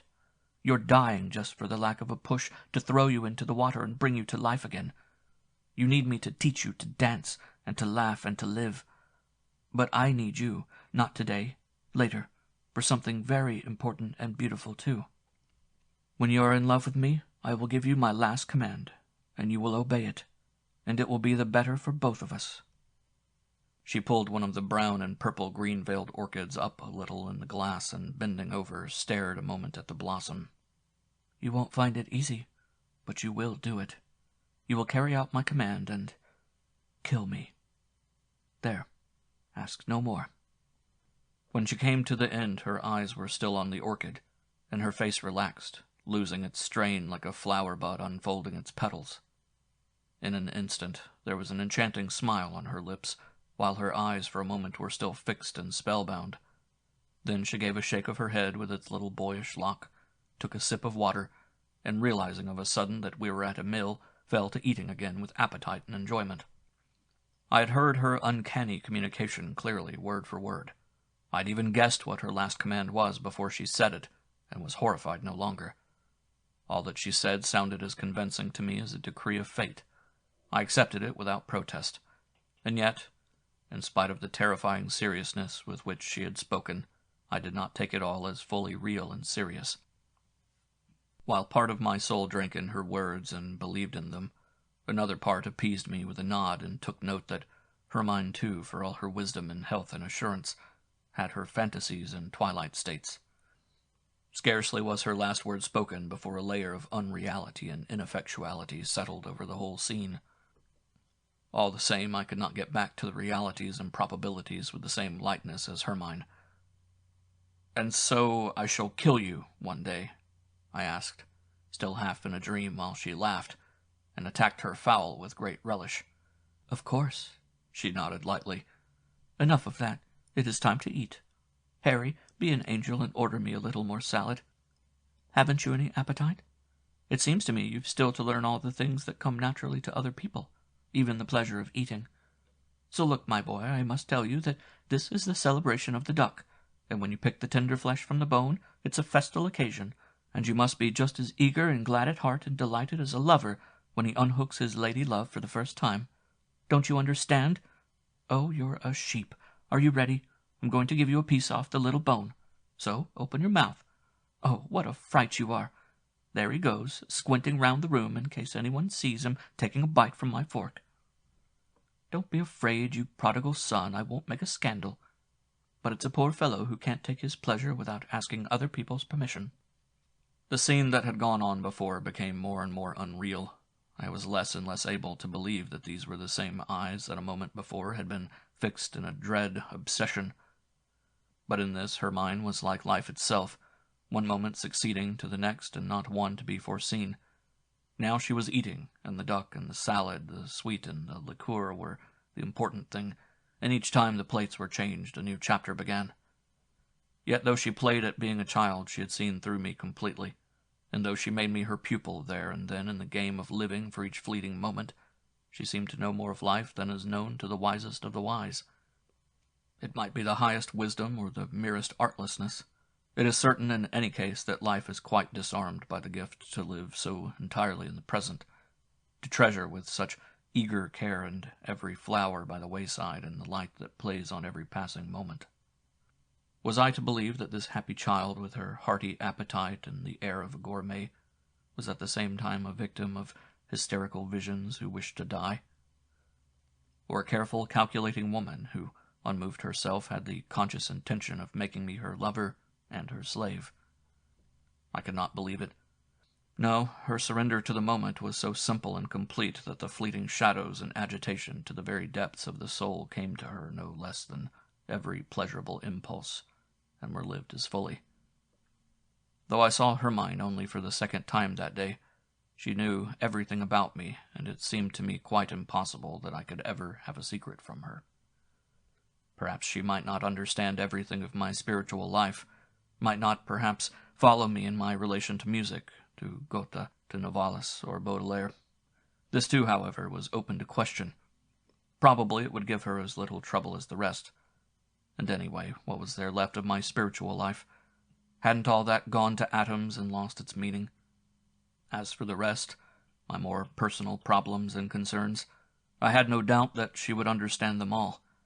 I should very soon be talking to her about the Steppenwolf and the treatise and all the rest of it, though till now it had existed for myself alone and never been mentioned to a single soul. Indeed, I could not resist the temptation of beginning forthwith. "Hermann," I said, "an extraordinary thing happened to me the other day. An unknown man gave me a little book, the sort of thing you'd buy at a fair, and inside I found my whole story and everything about me. Rather remarkable, don't you think?" "What was it called?" she asked lightly. "Treatise on the Steppenwolf." "Oh, Steppenwolf is magnificent. And are you the Steppenwolf? Is that meant for you?" "Yes, it's me. I am the one who is half wolf and half man, or thinks himself so, at least." She made no answer. She gave me a searching look in the eyes, then looked at my hands, and for a moment her face and expression had that deep seriousness and sinister passion of a few minutes before. Making a guess at her thoughts, I felt she was wondering whether I were wolf enough to carry out her last command. "That is, of course, your own fanciful idea," she said, becoming serene once more, "or a poetical one, if you like. But there's something in it. You're no wolf today, but the other day, when you came in as if you had fallen from the moon, there was really something of the beast about you. It is just what struck me at the time." She broke off as though surprised by a sudden idea. "How absurd those words are, such as beast and beast of prey. One should not speak of animals in that way. They may be terrible sometimes, but they're much more right than men." "How do you mean, right?" "Well, look at an animal, a cat, a dog, or a bird, or one of those beautiful great beasts in the zoo, a puma or a giraffe. You can't help seeing that all of them are right. They're never in any embarrassment. They always know what to do and how to behave themselves. They don't flatter and they don't intrude. They don't pretend. They are as they are, like stones or flowers or stars in the sky. Don't you agree?" I did. "Animals are sad as a rule," she went on. "And when a man is sad, I don't mean because he has the toothache or has lost some money, but because he sees for once in a way how it all is with life and everything, and is sad and earnest, he always looks a little like an animal. He looks not only sad, but more right and more beautiful than usual. That's how it is, and that's how you looked, Steppenwolf, when I saw you for the first time." "Well, Hermann, and what do you think about this book with a description of me in it?" "Oh, I can't always be thinking. We'll talk about it another time. You can give it to me to read one day. No, if I ever start reading again, give me one of the books you've written yourself." She asked for coffee, and for a while seemed absent-minded and distraught. Then she suddenly beamed, and seemed to have found a clue to her speculations. "Hello!" she cried, delighted. "Now I've got it." "What have you got?" "The foxtrot. I've been thinking about it all evening. Now tell me, have you a room where we two could dance sometimes? It doesn't matter if it's small, but there mustn't be anybody underneath to come up and play hell if his ceiling rocks a bit. Well, that's fine. You can learn to dance at home. Yes, I said in alarm. So much the better. But I thought music was required. Of course it's required. You've got to buy that. At the most, it won't cost as much as a course of lessons. You save that because I'll give them myself. This way we have the music whenever we like, and at the end we have the gramophone into the bargain. The gramophone? Of course, you can buy a small one and a few dance records. Splendid, I cried. And if you bring it off and teach me to dance, the gramophone is yours as an honorarium. Agreed? I brought it out very pat, but scarcely from the heart. I could not picture the detested instrument in my study among my books, and I was by no means reconciled to the dancing either. It had been in my mind that I might try how it went for a while, though I was convinced that I was too old and stiff and would never learn now. And to go at it hammer and tongs, as she proposed, seemed to me altogether too sudden and uncompromising. As an old and fastidious connoisseur of music, I could feel my gorge rising against the gramophone and jazz and modern dance music. It was more than anyone could ask of me to have dance tunes that were the latest rage of America let loose upon the sanctum where I took refuge with Novalis and Jean-Paul, and to be made to dance to them. But it was not anyone who asked it of me. It was Hermann, and it was for her to command and for me to obey. Of course, I obeyed. We met at a cafe on the following afternoon. Hermann was there before me, drinking tea, and she pointed with a smile to my name, which she had found in a newspaper. It was one of the reactionary jingo papers of my own district, in which from time to time violently abusive references to me were circulated. During the war I had been opposed to it, and after I had from time to time counseled quiet and patience and humanity, and a criticism that began at home. And I had resisted the nationalist jingoism that became every day more pronounced, more insane and unrestrained. Here and then was another attack of this kind, badly written, in part the work of the editor himself, and in part stolen from articles of a similar kind in papers of similar tendencies to his own. It is common knowledge that no one writes worse than these defenders of decrepit ideas. No one plies his trade with less of a decency and conscientious care. Hermann had read the article, and it had informed her that Harry Haller was a noxious insect, and a man who disowned his native land, and that it stood to reason that no good could come to the country so long as such persons and such ideas were tolerated, and the minds of the young turned to sentimental ideas of humanity instead of to revenge by arms upon the hereditary foe. "Is that you?" asked Hermann, pointing to my name. "Well, you've made yourself some enemies, and no mistake. Does it annoy you?" I read a few lines. There was not a single line of stereotyped abuse that had not been drummed into me for years, till I was sick and tired of it. "No," I said, "it doesn't annoy me. I was used to it long ago. Now and again I have expressed the opinion that every nation, and even every person, would do better, instead of rocking himself to sleep with political catchwords about war guilt, to ask himself how far his own faults and negligences and evil tendencies are guilty of the war and all the other wrongs of the world, and that there lies the only possible means of avoiding the next war. They don't forgive me that, for of course they are themselves all guiltless, the Kaiser, the generals, the trade magnates, the politicians, the papers. Not one of them has the least thing to blame himself for. Not one has any guilt. One might believe that everything was for the best, even though a few million men lie under the ground. And mind you, Hermine, even though such abusive articles cannot annoy me any longer, they often sadden me all the same. 2/3 of my countrymen read this kind of newspaper, read things written in this tone every morning and every night, are every day worked up and admonished and incited, and robbed of their peace of mind and better feelings by them. And the end and aim of it all is to have the war over again, the next war that draws nearer and nearer, and it will be a good deal more horrible than the last. All that is perfectly clear and simple. Anyone could comprehend it and reach the same conclusion after a moment's reflection. But nobody wants to. Nobody wants to avoid the next war. Nobody wants to spare himself and his children the next Holocaust, if this be the cost. To reflect for one moment, to examine himself for a while, and ask what share he has in the world's confusion and wickedness. Look you, nobody wants to do that, and so there's no stopping it, and the next war is being pushed on with enthusiasm by thousands upon thousands, day by day. It has paralyzed me since I knew it, and brought me to despair. I have no country and no ideals left. All that comes to nothing but decorations for the gentleman by whom the next slaughter is ushered in.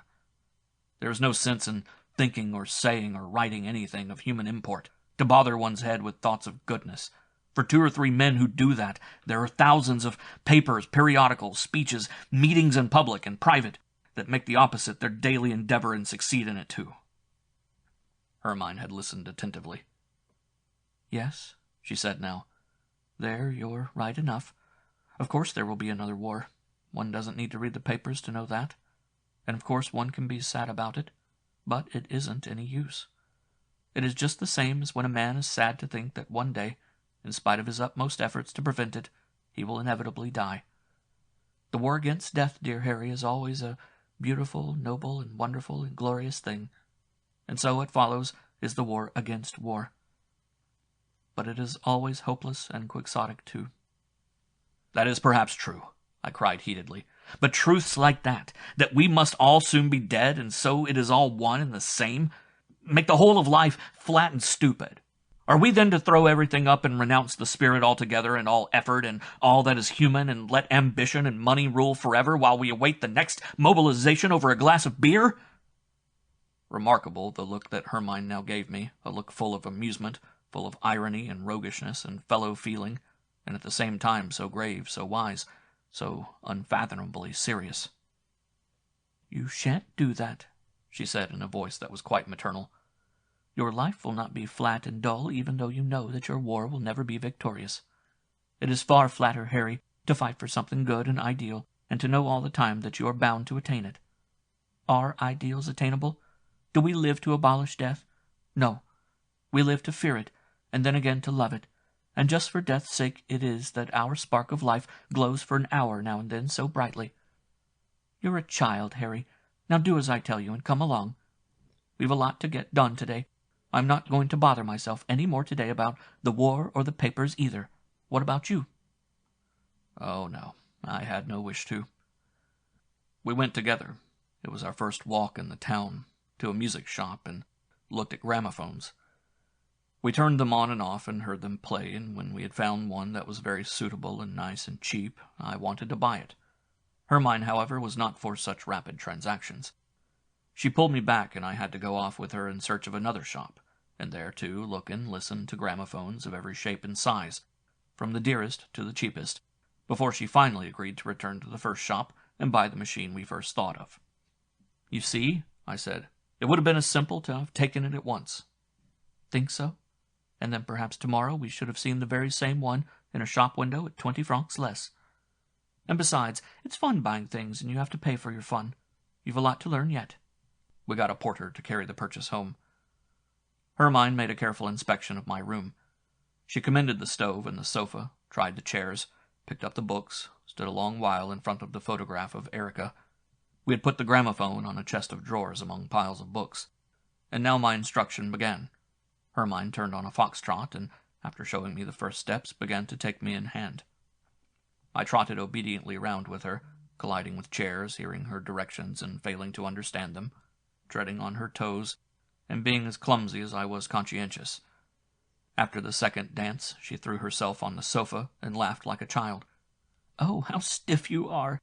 Just go straight ahead as if you were walking. There's not the least need to exert yourself. Why, I should think you have made yourself positively hot, haven't you? No, let's rest 5 minutes. Dancing, don't you see, is every bit as easy as thinking when you can do it, and much easier to learn. Now you can understand why people won't get the habit of thinking and prefer calling Herr Haller a traitor to his country and waiting quietly for the next war to come along." In an hour she was gone, assuring me that it would go better next time. I had my own thoughts about that, and I was sorely disappointed over my stupidity and clumsiness. It did not seem to me that I had learnt anything whatever, and I did not believe that it would go better next time. No, one had to bring certain qualities to dancing that I was entirely without. Gaiety, innocence, frivolity, elasticity. Well, I had always thought so. But there, the next time it did in fact go better. I even got some fun out of it, and at the end of the lesson Hermann announced that I was now proficient in the foxtrot. But when she followed it up by saying that I had to dance with her the next day at a restaurant, I was thrown into a panic, and resisted the idea with vehemence. She reminded me coolly of my oath of obedience and arranged a meeting for tea on the following day at the Balance Hotel. That evening I sat in my room and tried to read, but I could not. I was in dread of the morrow. It was a most horrible thought that I, an elderly, shy, touchy crank, was to frequent one of those modern deserts of jazz music, a thé dansant, and a far more horrible thought that I was to figure there as a dancer, though I did not in the least know how to dance. And I own I laughed at myself and felt shame in my own eyes when, alone in the quiet of my studious room, I turned on the machine and softly in stockinged feet went through the steps of my dance. A small orchestra played every other day at the Balance Hotel, and tea and whiskey were served. I made an attempt at bribing Hermann. I put cakes before her and proposed a bottle of good wine, but she was inflexible. "You're not here for your amusement today. It is a dancing lesson." I had to dance with her 2 or 3 times, and during an interval she introduced me to the saxophone player, a dark and good-looking youth of Spanish or South American origin who, she told me, could play on all instruments and talk every language in the world. This signor appeared to know Hermann well and to be on excellent terms with her. He had 2 saxophones of different sizes in front of him, which he played on by turns, while his darkly gleaming eyes scrutinized the dancers and beamed with pleasure. I was surprised to feel something like jealousy of this agreeable and charming musician, not a lover's jealousy, for there was no question of love between Hermann and me, but a subtler jealousy of their friendship. For he did not seem to me so eminently worthy of the interest, and even reverence with which she so conspicuously distinguished him. I apparently was to meet some queer people, I thought to myself in ill humor. Then Hermann was asked to dance again, and I was left alone to drink tea and listen to the music, a kind of music that I had never till that day known how to endure. Good God, I thought, so now I am to be initiated, and made to feel at home in this world of idlers and pleasure-seekers, a world that is utterly strange and repugnant to me, and that to this day I have always carefully avoided and utterly despised. A smooth and stereotyped world of marble-topped tables, jazz music, cocottes, and commercial travelers. Sadly, I swallowed my tea and stared at the crowd of second-rate elegance. 2 beautiful girls caught my eye. They were both good dancers. I followed their movements with admiration and envy. How elastic, how beautiful and gay and certain their steps. Soon Hermann appeared once more. She was not pleased with me. She scolded me and said that I was not there to wear such a face and sit idling at tea tables. I was to pull myself together, please, and dance. What? I knew no one. That was not necessary. Were there, then, no girls there who met with my approval? I pointed out one of the 2, and the more attractive, who happened at the moment to be standing near us. She looked enchanting in her pretty velvet dress with her short, luxuriant blonde hair and her rounded, womanly arms. Hermann insisted that I should go up to her forthwith and ask her to dance. I shrank back in despair. "Indeed, I cannot do it," I said in my misery. Of course, if I were young and good-looking, but for a stiff old hack like me who can't dance for the life of him, she would laugh at me. Hermann looked at me contemptuously.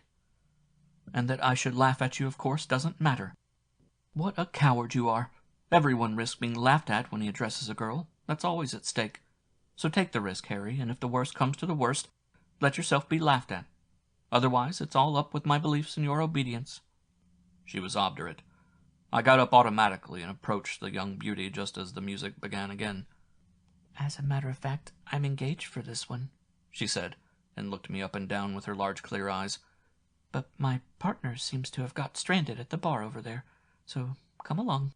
I grasped her and performed the first steps, still in amazement that she had not sent me about my business. She was not long in taking my measure, and in taking charge of me. She danced wonderfully, and I caught the infection. I forgot for the moment all the rules I had conscientiously learnt, and simply floated along. I felt my partner's taut hips, her quick and pliant knees, and looking into her young and radiant face, I owned to her that this was the first time in my life that I had ever really danced. She smiled encouragement and replied to my enchanted gaze and flattering words with a wonderful compliance, not of words but of movements, whose soft enchantment brought us more closely and delightfully in touch. My right hand held her waist firmly, and I followed every movement of her feet and arms and shoulders with eager happiness. Not once, to my astonishment, did I step on her feet, and when the music stopped, we both stood where we were and clapped till the dance was played again, and then with all a lover's zeal I devoutly performed the rite once more. When, too soon, the dance came to an end, my beautiful partner in velvet disappeared, and I suddenly saw Hermann standing near me. She had been watching us. "Now do you see?" she laughed approvingly. "Have you made the discovery that women's legs are not table legs? Well, bravo. You know the foxtrot now, thank the Lord. Tomorrow we'll get on the Boston, and in 3 weeks there's the masked ball at the Globe Rooms." We had taken seat for the interval, when the charming young Herr Pablo, with a friendly nod, sat down beside Hermann. He seemed to be very intimate with her. As for myself, I must own that I was not by any means delighted with the gentleman at this first encounter. He was good-looking, I could not deny, both of face and figure, but I could not discover what further advantages he had. Even his linguistic accomplishments sat very lightly on him, to such an extent, indeed, that he did not speak at all beyond uttering such words as please, thanks, you bet, rather, and hello. These certainly he knew in several languages. No, he said nothing, this Signor Pablo, nor did he ever appear to think much, this charming caballero. His business was with the saxophone in the jazz band, and to this calling he appeared to devote himself with love and passion. Often during the course of the music he would suddenly clap with his hands, or permit himself other expressions of enthusiasm, such as singing out, "Oh, oh, oh, ha-ha, hallo." Apart from this, however, he confined himself to being beautiful, to pleasing women, to wearing collars and ties of the latest fashion, and a great number of rings on his fingers. His manner of entertaining us consisted in sitting beside us, in smiling upon us, in looking at his wrist-watch, and in rolling cigarettes, at which he was an expert. His dark and beautiful Creole eyes and his black locks hid no romance, no problems, no thoughts. Closely looked at, this beautiful demigod of love was no more than a complacent and rather spoilt young man with pleasant manners. I talked to him about his instrument and about tone colors in jazz music, and he must have seen that he was confronted by one who had the enjoyment of a connoisseur for all that touched on music. But he made no response, and while I, in compliment to him, or rather to Hermann, embarked upon a musicianly justification of jazz, he smiled amiably upon me and my efforts. Presumably he had not the least idea that there was any music but jazz, or that any music had ever existed before it. He was pleasant, certainly, pleasant and polite, and his large vacant eyes smiled most charmingly. Between him and me, however, there appeared to be nothing whatever in common. Nothing of all that was, perhaps, important and sacred to him could be so for me as well. We came of contrasted races, and spoke languages in which no two words were akin. Later, nevertheless, Hermann told me a remarkable thing. She told me that Pablo, after a conversation about me, had said that she must treat me very nicely, for I was so very unhappy. And when she asked what brought him to that conclusion, he said, "Poor, poor fellow, look at his eyes, doesn't know how to laugh." When the dark-eyed young man had taken his leave of us and the music began again, Hermann stood up. "Now you might have another dance with me, or don't you care to dance any more?" With her, too, I danced more easily now, in a freer and more sprightly fashion, even though not so buoyantly and more self-consciously than with the other. Hermann had me lead, adapting herself as softly and lightly as the leaf of a flower, and with her, too, I now experienced all these delights that now advanced and now took wing. She, too, now exhaled the perfume of woman and love, and her dancing, too, sang with intimate tenderness the lovely and enchanting song of sex. And yet I could not respond to all this with warmth and freedom. I could not entirely forget myself and abandon. Hermann stood in too close a relation to me. She was my comrade and sister, my double almost, in her resemblance not to me only, but to Hermann, my boyhood friend, the enthusiast, the poet, who had shared with ardor all my intellectual pursuits and extravagances. "I know," she said when I spoke of it. "I know that well enough. All the same, I shall make you fall in love with me. But there's no use hurrying. First of all, we're comrades, two people who hope to be friends because we have recognized each other. For the present, we'll each learn from the other and amuse ourselves together. I show you my little stage and teach you to dance and to have a little pleasure and be silly, and you show me your thoughts and something of all you know." "There's little there to show you, Hermann, I'm afraid. You know far more than I do. You're a most remarkable person, and a woman. But do I mean anything to you? Don't I bore you?" She looked down darkly to the floor. "That's how I don't like to hear you talk. Think of that evening when you came broken from your despair and loneliness to cross my path and be my comrade. Why was it, do you think, I was able to recognize you and understand you?" "Why, Hermine? Tell me." "Because it's the same for me as for you. Because I am alone exactly as you are. Because I'm as little fond of life and men and myself as you are, and can put up with them as little. There are always a few such people who demand the utmost of life, and yet cannot come to terms with its stupidity and crudeness." "You? You?" I cried in deep amazement. "Understand you, my comrade? No one understands you better than I. And yet you're a riddle. You are such a past master at life. You have your wonderful reverence for its little details and enjoyments. You are such an artist in life. How can you suffer at life's hands? How can you despair?" "I don't despair. As to suffering, oh yes, I know all about that. You are surprised that I should be unhappy when I can dance, and am so sure of myself and the superficial things of life. And I, my friend, am surprised that you are so disillusioned with life when you are at home with the very things in it that are the deepest and most beautiful, spirit, art, and thought. That is why we were drawn to one another, and why we are brother and sister. I am going to teach you dance, and play and smile, and still not be happy. And you are going to teach me to think and to know, and yet not be happy. Do you know that we are both children of the devil?" "Yes, that is what we are. The devil is the spirit, and we are his unhappy children. We have fallen out of nature and hang suspended in space. And that reminds me of something. In the Steppenwolf treatise that I told you about, there is something to the effect that it is only a fancy of his to believe that he has one soul or two, that he is made up of one or two personalities. Every human being, it says, consists of 10 or 100 or 1,000 souls." "I like that very much," cried Hermine. "In your case, for example, the spiritual part is very highly developed, and so you are very backward in all the little arts of living. Harry the thinker is 100 years old, but Harry the dancer is scarcely half a day old. It's he we want to bring on, and all his little brothers who are just as little and stupid and stunted as he is." She looked at me smiling, and then asked softly in an altered voice, "And how did you like Maria, then?" "Maria? Who is she?" "The girl you danced with. She is a lovely girl, a very lovely girl. You were a little smitten with her as far as I could see." "You know her, then?" "Oh, yes, we know each other well." "Were you very much taken with her?"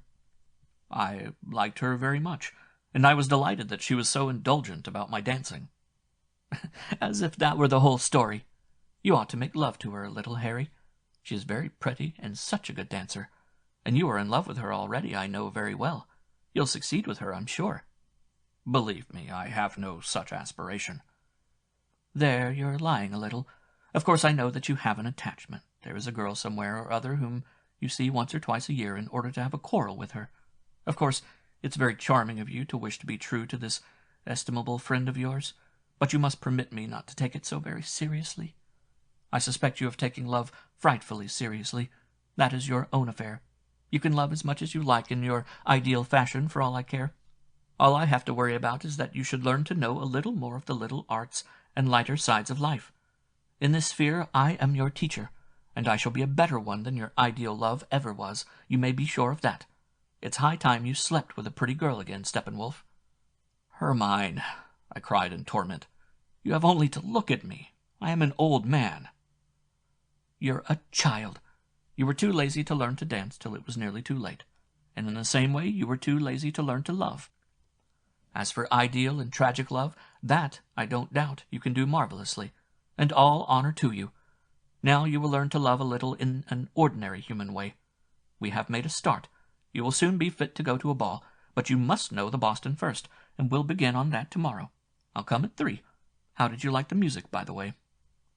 "Very much indeed." "Well, there's another step forward, you see. Up to now you couldn't stand all this dance and jazz music. It was too superficial and frivolous for you. Now you've seen that there's no need to take it seriously, and that it can all the same be very agreeable and delightful. And by the way, the whole orchestra would be nothing without Pablo. He conducts it and puts fire into it. Harry Haller's Records, Part 4. Just as the gramophone contaminated the aesthetic and intellectual atmosphere of my study, and just as the American dances broke in as strangers and disturbers, yes, and as destroyers, into my carefully tended garden of music, so too from all sides there broke in new and dreaded and disintegrating influences upon my life that till now had been so sharply marked off and so deeply secluded. The Steppenwolf treatise, and Hermann too, were right in their doctrine of the 1,000 souls. Every day new souls kept springing up beside the host of old ones, making clamorous demands and creating confusion. And now I saw as clearly as in a picture what an illusion my former personality had been. The few capacities and pursuits in which I had happened to be strong had occupied all my attention, and I had painted a picture of myself as a person who was, in fact, nothing more than a most refined and educated specialist in poetry, music, and philosophy.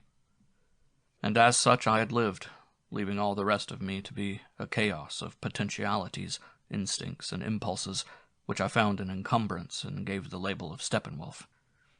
Meanwhile, though cured of an illusion, I found this disintegration of the personality by no means a pleasant and amusing adventure. On the contrary, it was often exceedingly painful, often almost intolerable. Often the sound of the gramophone was truly fiendish to my ears in the midst of surroundings where everything was tuned to so very different a key. And many a time, when I danced my one step in a stylish restaurant among pleasure-seekers and elegant rakes, I felt that I was a traitor to all that I was bound to hold most sacred. Had Hermann left me for 1 week alone, I should have fled at once from this wearisome and laughable trafficking with the world of pleasure. Hermann, however, was always there. Though I might not see her every day, I was all the same continually under her eye, guided, guarded, and counseled. Besides, she read all my mad thoughts of rebellion and escape in my face and smiled at them. As the destruction of all that I had called my personality went on, I began to understand, too, why it was that I had feared death so horribly in spite of all my despair. I began to perceive that this ignoble horror in the face of death was a part of my old conventional and lying existence. The late Herr Haller, gifted writer, student of Mozart and Goethe, author of essays upon the metaphysics of art, upon genius and tragedy and humanity, the melancholy hermit in a cell encumbered with books, was given over bit by bit to self-criticism, and at every point was found wanting. This gifted and interesting Herr Haller had, to be sure, preached reason and humanity, and had protested against the barbarity of the war. But he had not let himself be stood against a wall and shot, as the proper consequence of his way of thinking would have been. He had found some way of accommodating himself, one, of course, that was outwardly reputable and noble, but still a compromise and no more. He was, further, opposed to the power of capital, and yet he had industrial securities lying at his bank and spent the interest from them without a pang of conscience. And so it was all through. Harry Haller had, to be sure, rigged himself out finely as an idealist and condemner of the world, as a melancholy hermit and growling prophet. At bottom, however, he was a bourgeois who took exception to a life like Hermann's and fretted himself over the nights thrown away in a restaurant and the money squandered there, and had them on his conscience. Instead of longing to be freed and completed, he longed, on the contrary, most earnestly to get back to those happy times when his intellectual trifling had been his diversion and brought him fame. Just so those newspaper readers, whom he despised and scorned, longed to get back to the ideal time before the war, because it was so much more comfortable than taking a lesson from those who had gone through it. Oh, the devil! He made one sick, this Herr Haller, and yet I clung to him all the same, or to the mask of him that was already falling away, clung to his coquetting with the spiritual, to his bourgeois horror of the disorderly and accidental, to which death too belonged, and compared the new Harry, the somewhat timid and ludicrous dilettante of the dance-rooms, scornfully and enviously with the old one in whose ideal and lying portrait he had since discovered all those fatal characteristics which had upset him that night so grievously in the professor's print of Goethe.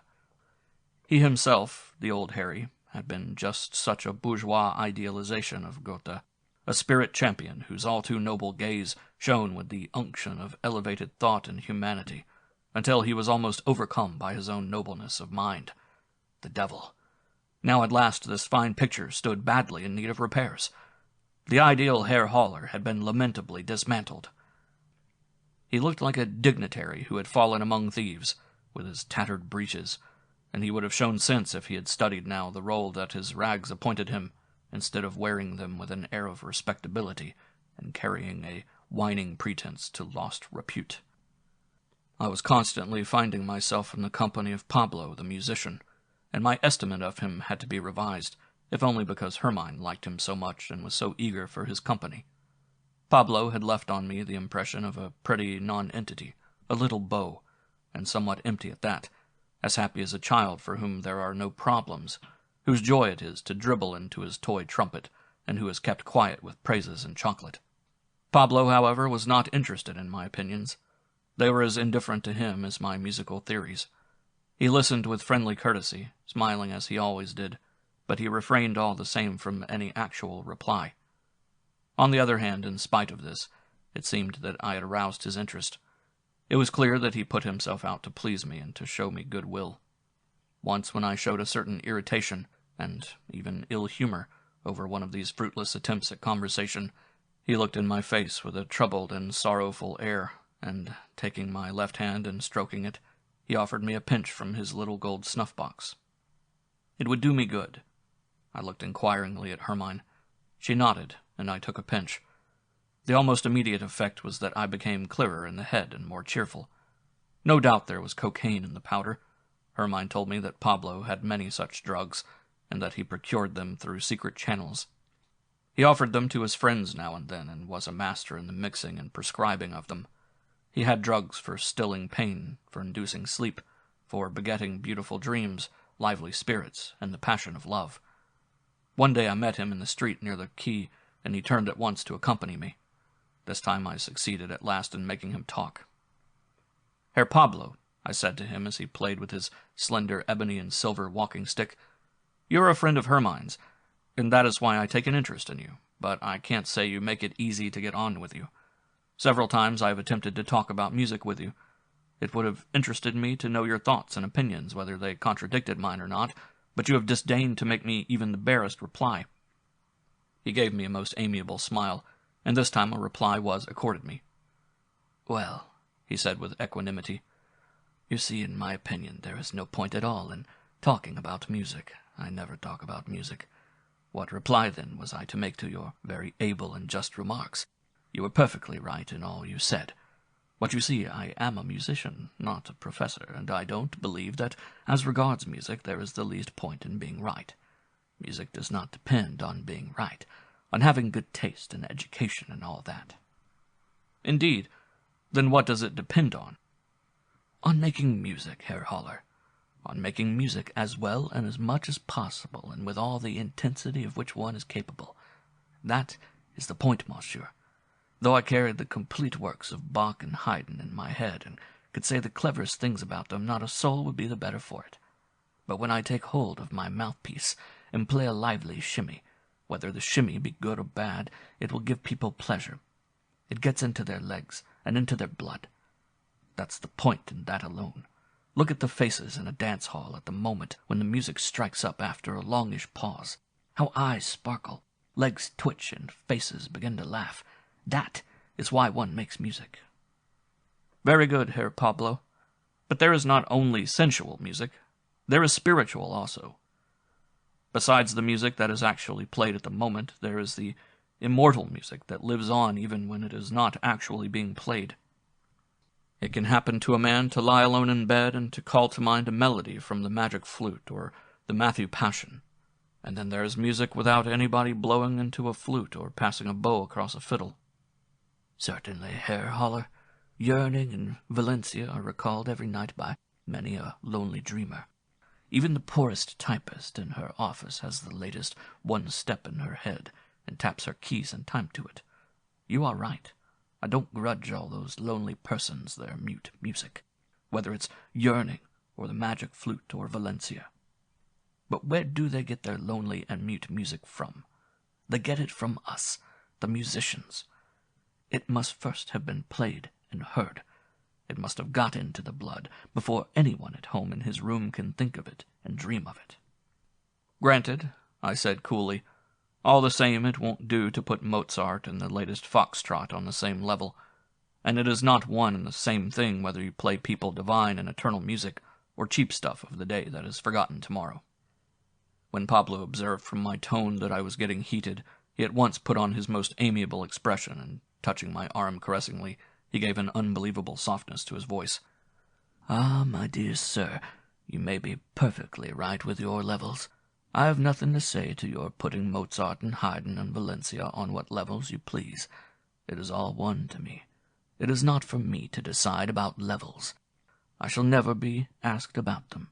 Mozart, perhaps, will still be played in 100 years, and Valencia and two will be played no more. We can well leave that, I think, in God's hands. God is good, and has the span of all our days in his hands, and that of every waltz and foxtrot, too. He is sure to do what is right. We musicians, however, we must play our parts according to our duties and our gifts. We have to play what is actually in demand, and we have to play it as well and as beautifully and as expressively as ever we can." With a sigh, I gave it up. There was no getting past the fellow. At many moments, the old and the new, pain and pleasure, fear and joy, were quite oddly mixed with one another. Now I was in heaven, now in hell, generally in both at once. The old Harry and the new lived at one moment in bitter strife, at the next in peace. Many a time the old Harry appeared to be dead and done with, to have died and been buried, and then of a sudden there he was again, giving orders and tyrannizing, and contradictory till the little new young Harry was silent for very shame, and let himself be pushed to the wall. At other times the young Harry took the old by the throat, and squeezed with all his might. There was many a groan, many a death struggle, many a thought of the razor blade. Often, however, suffering and happiness broke over me in one wave. One such moment was when, a few days after my first public exhibition of dancing, I went into my bedroom at night, and to my indescribable astonishment, dismay, horror, and enchantment, found the lovely Maria lying in my bed. Of all the surprises that Hermann had prepared for me, this was the most violent, for I had not a moment's doubt that it was she who had sent me this bird of paradise. I had not, as usually, been with Hermann that evening. I had been to a recital of old church music in the cathedral, a beautiful, though melancholy excursion into my past life, to the fields of my youth, the territory of my ideal self. Beneath the lofty Gothic of the church, whose netted vaulting swayed with a ghostly life in the play of the sparse lights, I heard pieces by Buxtehude, Pachelbel, Bach, and Haydn. I had gone the old beloved way once more. I had heard the magnificent voice of a Bach singer with whom, in the old days when we were friends, I had enjoyed many a memorable musical occasion. The notes of the old music, with its eternal dignity and sanctity, had called to life all the exalted enchantment and enthusiasm of youth. I had sat in the lofty choir, sad and abstracted, a guest for an hour of this noble and blessed world which once had been my home. During a Haydn duet, the tears had come suddenly to my eyes. I had not waited for the end of the concert. Dropping the thought I had had of seeing the singer again, what evenings I had once spent with the artistes after such concerts, and stealing away out of the cathedral, I had warily paced the dark and narrow streets, where here and there, behind the windows of the restaurants, jazz orchestras were playing the tunes of the life I had now come to live. Oh, what a dull maze of error I had made of my life! For long during this night's walk I had reflected upon the significance of my relation to music, and not for the first time recognized this appealing and fatal relation as the destiny of the entire German spirit. In the German spirit, the matriarchal link with nature rules in the form of the hegemony of music to an extent unknown in any other people. We intellectuals, instead of opposing ourselves to this tendency like men, and rendering obedience to the spirit, the logos, the word, and gaining a hearing for it, are all dreaming of a speech without words that utters the inexpressible and gives form to the formless. Instead of playing his part as truly and honestly as he could, the German intellectual has constantly rebelled against the word and against reason and courted music. And so German spirit, carousing in music, in wonderful creations of sound, and wonderful beauties of feeling and mood that were never pressed home to reality, has left the greater part of its practical gifts to decay. None of us intellectuals is at home in reality. We are strange to it and hostile. That is why the part played by intellect even in our own German reality, in our history and politics and public opinion, has been so lamentable a one. Well, I'd often pondered all this, not without an intense longing sometimes to turn to and do something real for once, to be seriously and responsibly active instead of occupying myself forever with nothing but aesthetics and intellectual and artistic pursuits. It always ended, however, in resignation, in surrender to destiny. The generals and the captains of industry were quite right. There was nothing to be made of us intellectuals. We were a superfluous, irresponsible lot of talented chatterboxes for whom reality had no meaning. With a curse, I came back to the razor. So, full of thoughts and the echoes of the music, my heart weighed down with sadness and the longing of despair for life and reality and sense and all that was irretrievably lost. I had got home at last, climbed my stairs, put on the light in my sitting room, tried in vain to read, thought of the appointment which compelled me to drink whiskey and dance at the Cecil Bar on the following evening, thought with malice and bitterness not only of myself but of Hermann too. She might be good and have the best and kindest intentions, and she might be a wonderful person, but she would have done better all the same to let me go to perdition, instead of sweeping me into this whirligig of frivolities where I should never be any other than an alien, and where the best in me was demoralized and had been lowered. And so I had sadly put out the light and taken myself to my bedroom, and sadly begun to undress. And then I was surprised by an unaccustomed smell. There was a faint aroma of scent, and looking round I saw the lovely Maria lying in my bed, smiling and a little startled, with large blue eyes. "Maria," I said, and my first thoughts were that my landlady would give me notice when she knew of it. "I've come," she said softly. "Are you angry with me?" "No, no. I see Hermann gave you the key. Isn't that it?" "Oh, it does make you angry. I'll go again." "No, lovely Maria, stay. Only just tonight. I'm very sad. I can't be jolly tonight. Perhaps tomorrow I'll be better again." I was bending over her, and she took my head in her large firm hands, and, drawing it down, gave me a long kiss. Then I sat down on the bed beside her, and took her hands and asked her to speak low, in case we were heard, and looked at her beautiful, full, round face that lay so strangely and wonderfully on my pillow, like a large flower. She drew my hand slowly to her lips, and laid it beneath the clothes on her warm and evenly breathing breast. "You don't need to be jolly," she said. "Hermann told you that you had troubles. Anyone can understand that. Tell me, then, do I please you still? The other day when we were dancing, you were very much in love with me." I kissed her eyes, her mouth and neck and breasts. A moment ago I had thought of Hermann with bitterness and reproach. Now I held her gift in my hands and was thankful. Maria's caresses did not harm the wonderful music I had heard that evening. They were its worthy fulfillment. Slowly I drew the clothes from her lovely body till my kisses reached her feet. When I lay down beside her, her flower face smiled back at me, omniscient and bountiful. During this night by Maria's side I did not sleep much, but my sleep was as deep and peaceful as a child's. And between sleeping I drank of her beautiful warm youth and heard, as we talked softly, a number of curious tales about her life and Hermann's. I had never known much of this side of life. Only in the theatrical world, occasionally, in earlier years, had I come across similar existences, women as well as men who lived half for art and half for pleasure. Now, for the first time, I had a glimpse into this kind of life, remarkable alike for its singular innocence and singular corruption. These girls, mostly from poor homes, but too intelligent and too pretty to give their whole lives to some ill-paid and joyless way of gaining their living, all lived sometimes on casual work, sometimes on their charm and easy virtue. Now and then, for a month or two, they sat at a typewriter, at times were the mistresses of well-to-do men of the world, receiving pocket money and presents, lived at times in furs and motor cars, at other times in attics. And though a good offer might under some circumstances induce them to marry, they were not at all eager for it. Many of them had little inclination for love, and gave themselves very unwillingly, and then only for money, and at the highest price.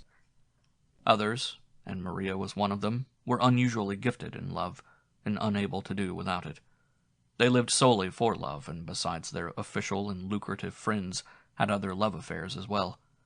Assiduous and busy, care-ridden and light-hearted, intelligent and yet thoughtless, these butterflies lived a life at once childlike and raffiné, independent, not to be bought by everyone, finding their account in good luck and fine weather, in love with life and yet clinging to it far less than the bourgeois, always ready to follow a fairy prince to his castle, always certain, though scarcely conscious of it, that a difficult and sad end was in store for them. During that wonderful first night and the days that followed, Maria taught me much. She taught me the charming play and delights of the senses, but she gave me also new understanding, new insight, new love. The world of the dance and pleasure resorts, the cinemas, bars and hotel lounges that for me, the hermit and aesthete, had always about it something trivial, forbidden, and degrading, was for Maria and Hermann and their companions the world pure and simple. It was neither good nor bad, neither loved nor hated. In this world their brief and eager lives flowered and faded. They were at home in it, and knew all its ways. They loved a champagne or a special dish at a restaurant, as one of us might a composer or poet. And they lavished the same enthusiasm and rapture and emotion on the latest craze in dances or the sentimental cloying song of a jazz singer, as one of us on Nietzsche or Hamsun. Maria talked to me about the handsome saxophone player Pablo, and spoke of an American song that he had sung them sometimes. And she was so carried away with admiration and love as she spoke of it, that I was far more moved and impressed than by the ecstasies of any highly cultured person over artistic pleasures of the rarest and most distinguished quality. I was ready to enthuse in sympathy, be the song what it might. Maria's glowing words and her eager, effusive face made large rents in my aesthetics. There was, to be sure, a beauty, one and indivisible, small and select, that seemed to me, with Mozart at the top, to be above all dispute and doubt. But where was the limit? Hadn't we all, as connoisseurs and critics, in our youth been consumed with love for works of art, and for artists that today we regarded with doubt and dismay? Hadn't that happened to us with Liszt and Wagner, and to many of us even with Beethoven? Wasn't the blossoming of Maria's childish emotion over the song from America just as pure and beautiful an artistic experience, and exalted as far beyond doubt as the rapture of any academic bigwig over Tristan or the ecstasy of a conductor over the Ninth Symphony? And didn't this agree remarkably well with the views of Herr Pablo and prove him right? Maria, too, appeared to love the beautiful Pablo extremely. "He certainly is a beauty," said I. "I like him very much, too. But tell me, Maria, how can you have a fondness for me as well, a tiresome old fellow with no looks, who even has gray hairs and doesn't play a saxophone and doesn't sing any English love songs?" "Don't talk so horribly," she scolded. "It is quite natural. I like you, too. You, too, have something nice about you that endears you and marks you out. I wouldn't have you different. One oughtn't to talk of these things and want them accounted for. Listen, when you kiss my neck or my ear, I feel that I please you, and that you like me. You have a way of kissing as though you were shy, and that tells me you please him. He is grateful to you for being pretty. That gives me great, great pleasure. And then again, with another man, it's just the opposite that pleases me, that he kisses me as though he thought little of me and conferred a favor." Again we fell asleep, and again I awoke to find my arm still about her, my beautiful, beautiful flower. And this beautiful flower, strange to say, continued to be none the less the gift that Hermann had made me. Hermann continued to stand in front of her, and to hide her with a mask. Then suddenly the thought of Erika intervened. My distant, angry love, my poor friend. She was hardly less pretty than Maria, even though not so blooming, and she was more constrained and not so richly endowed in the little arts of making love. She stood a moment before my eyes, clearly and painfully, loved and deeply woven into my destiny, then fell away again in a deep oblivion at a half-regretted distance. And so, in the tender beauty of the night, many pictures of my life rose before me, who for so long had lived in a poor, pictureless vacancy. Now, at the magic touch of Eros, the source of them was opened up and flowed in plenty. For moments together my heart stood still between delight and sorrow to find how rich was the gallery of my life, and how thronged the soul of the wretched Steppenwolf, with high eternal stars and constellations. My childhood and my mother showed in a tender transfiguration like a distant glimpse over mountains into the fathomless blue. The litany of my friendships, beginning with the legendary Hermann, sole brother of Hermann, rang out as clear as trumpets. The images of many women floated by with me in unearthly fragrance like moist sea flowers on the surface of the water. Women whom I had loved, desired, and sung, whose love I had seldom won and seldom striven to win. My wife, too, appeared. I had lived with her many years, and she had taught me comradeship, strife, and resignation. In spite of all the shortcomings of our life, my confidence in her remained untouched up to the very day when she broke out against me and deserted me without warning, sick as I was in mind and body. And now, as I looked back, I saw how deep my love and trust must have been for her betrayal to have inflicted so deep and lifelong a wound. These pictures, there were hundreds of them, with names and without, all came back. They rose fresh and new out of this night of love, and I knew again what in my wretchedness I had forgotten, that they were my life's possession and all its worth. Indestructible and abiding as the stars, these experiences, though forgotten, could never be erased. Their series was the story of my life, their starry light the undying value of my being. My life had become weariness. It had wandered in a maze of unhappiness that led to renunciation and nothingness. It was bitter with the salt of all human things, yet it had laid up riches, riches to be proud of. It had been, for all its wretchedness, a princely life. Let the little way to death be as it might, the kernel of this life of mine was noble. It had purpose and character, and turned not on trifles but on the stars. Time has passed and much has happened, much has changed, and I can only remember a little of all that passed that night, a little of all we said and did in the deep tenderness of love, a few moments of clear awakening from the deep sleep of love's weariness. That night, however, for the first time since my downfall, gave me back the unrelenting radiance of my own life, and made me recognize chance as destiny once more, and see the ruins of my being as fragments of the divine. My soul breathed once more. My eyes were opened. There were moments when I felt with a glow that I had only to snatch up my scattered images and raise my life as Harry Hauler and as the Steppenwolf to the unity of one picture, in order to enter myself into the world of imagination and be immortal. Was not this, then, the goal set for the progress of every human life? In the morning, after we had shared breakfast, I had to smuggle Maria from the house. Later in the same day, I took a little room in a neighboring quarter, which was designed solely for our meetings. True to her duties, Hermine, my dancing mistress, appeared, and I had to learn the Boston. She was firm and inexorable, and would not release me from a single lesson, for it was decided that I was to attend the fancy dress ball in her company. She had asked me for money for her costume, but she refused to tell me anything about it. To visit her, or even to know where she lived, was still forbidden me. This time, about 3 weeks before the fancy dress ball, was remarkable for its wonderful happiness. Maria seemed to me to be the first woman I had ever really loved.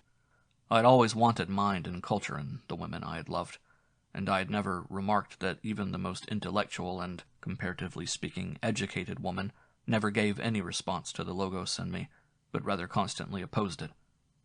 I took my problems and my thoughts with me to the company of women, and it would have seemed to me utterly impossible to love a girl for more than an hour who had scarcely read a book, scarcely knew what reading was, and could not have distinguished Tchaikovsky from Beethoven. Maria had no education. She had no need of these circuitous substitutes. Her problems all sprang directly from the senses. All her art and the whole task she set herself lay in extracting the utmost delight from the senses she had been endowed with, and from her particular figure, her color, her hair, her voice, her skin, her temperament.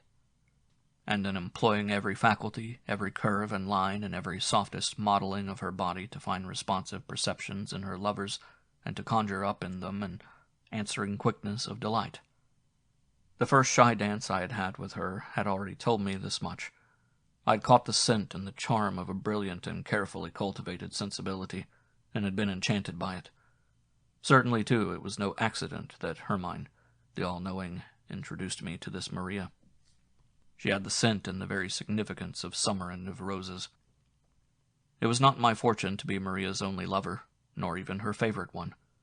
I was one of many. Often she had no time for me, often only an hour at midday, seldom at night. She took no money from me. Hermann saw to that. She was glad of presents, however, and when I gave her perhaps a new little purse of red lacquered leather, there might be 2 or 3 gold pieces inside it. As a matter of fact, she laughed at me over the red purse. It was charming, but a bargain, and no longer in fashion. In these matters, about which up to that time I was as little learned as in any language of the Eskimo, I learned a great deal from Maria. Before all else, I learned that these playthings were not mere idle trifles invented by manufacturers and dealers for the purposes of gain.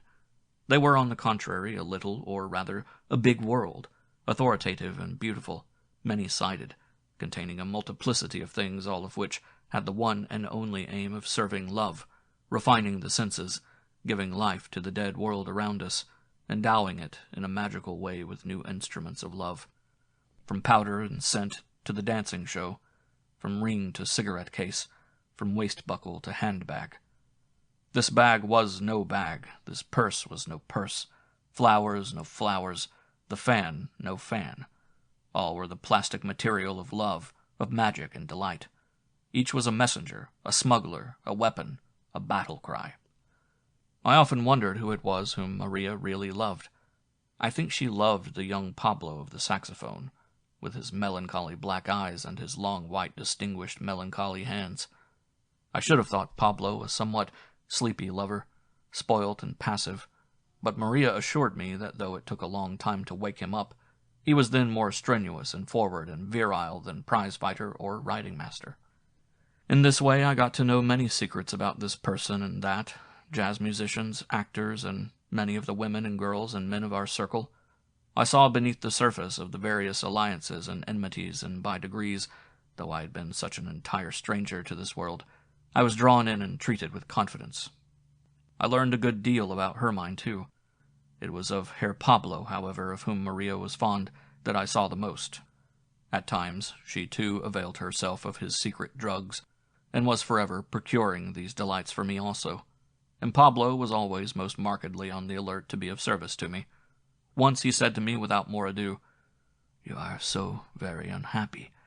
That is bad. One shouldn't be like that. It makes me sorry. Try a mild pipe of opium." My opinion of this jolly, intelligent, childlike, and at the same time unfathomable person gradually changed. We became friends, and I often took some of his specifics. He looked on at my affair with Maria with some amusement. Once he entertained us in his room on the top floor of a hotel in the suburbs. There was only one chair, so Maria and I had to sit on the bed. He gave us a drink from 3 little bottles, a mysterious and wonderful draught. And then, when I had got into a very good humor, he proposed, with beaming eyes, to celebrate a love orgy for 3. I declined abruptly. Such a thing was inconceivable to me.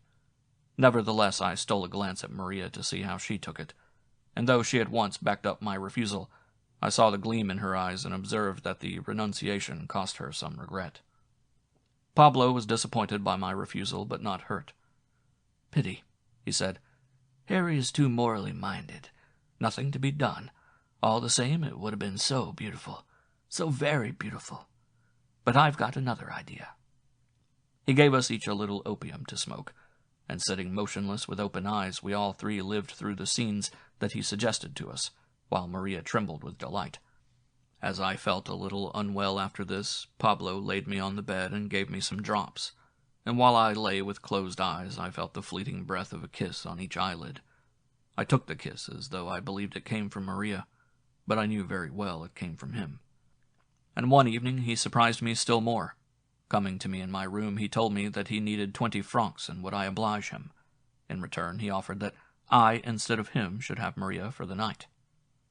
"Pablo," I said, very much shocked, "you don't know what you say. Barter for a woman is counted among us as the last degradation. I have not heard your proposal, Pablo."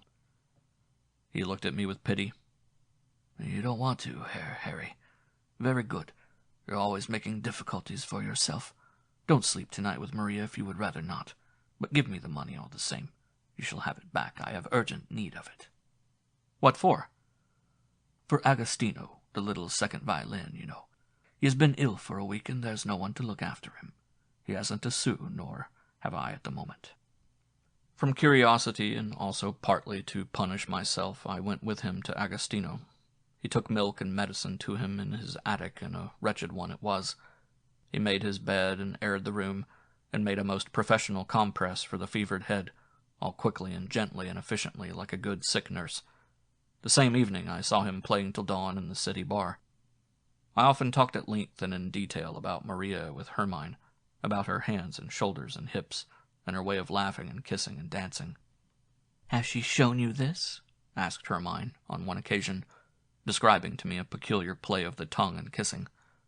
I asked her to show it me herself, but she was most earnest in her refusal. "That is for later. I am not your love yet." I asked her how she was acquainted with Maria's ways of kissing, and with many secrets as well that could be known only to her lovers. "Oh," she cried, "we're friends after all. Do you think we'd have secrets from one another? I must say you've got hold of a beautiful girl. There's no one like her." "All the same, Hermann, I'm sure you have some secrets from each other, or have you told her everything you know about me?" "No, that's another matter. Those are things she would not understand. Maria is wonderful. You are fortunate. But between you and me there are things she has not a notion of. Naturally, I told her a lot about you, much more than you would have liked at the time. I had to win her for you, you see. But neither Maria nor anyone else will ever understand you as I understand you. I've learnt something about you from her besides, for she's told me all about you as far as she knows you at all. I know you nearly as well as if we had often slept together." It was curious and mysterious to know, when I was with Maria again, that she had had Hermann in her arms just as she had had me. New, indirect, and complicated relations rose before me, new possibilities in love and life, and I thought of the 1,000 souls of the Steppenwolf treatise. In the short interval between the time that I got to know Maria and the fancy dress ball, I was really happy, and yet I never had the feeling that this was my release and the attainment of felicity. I had the distinct impression, rather, that all this was a prelude and a preparation, that everything was pushing eagerly forward, that the gist of the matter was to come. I was now so proficient in dancing that I felt quite equal to playing my part at the ball of which everybody was talking. Hermann had a secret. She took the greatest care not to let out what her costume was to be. I would recognize her soon enough, she said, and should I fail to do so, she would help me. But beforehand I was to know nothing. She was not in the least inquisitive to know my plans for a fancy dress, and I decided that I should not wear a costume at all. Maria, when I asked her to go with me as my partner, explained that she had a cavalier already, and a ticket too, in fact.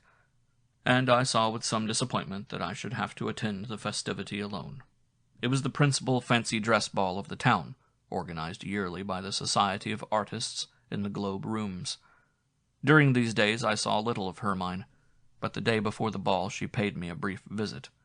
She came for her ticket, which I had got for her, and sat quietly with me for a while in my room. We fell into a conversation so remarkable that it made a deep impression on me. "You're really doing splendidly," she said. "Dancing suits you.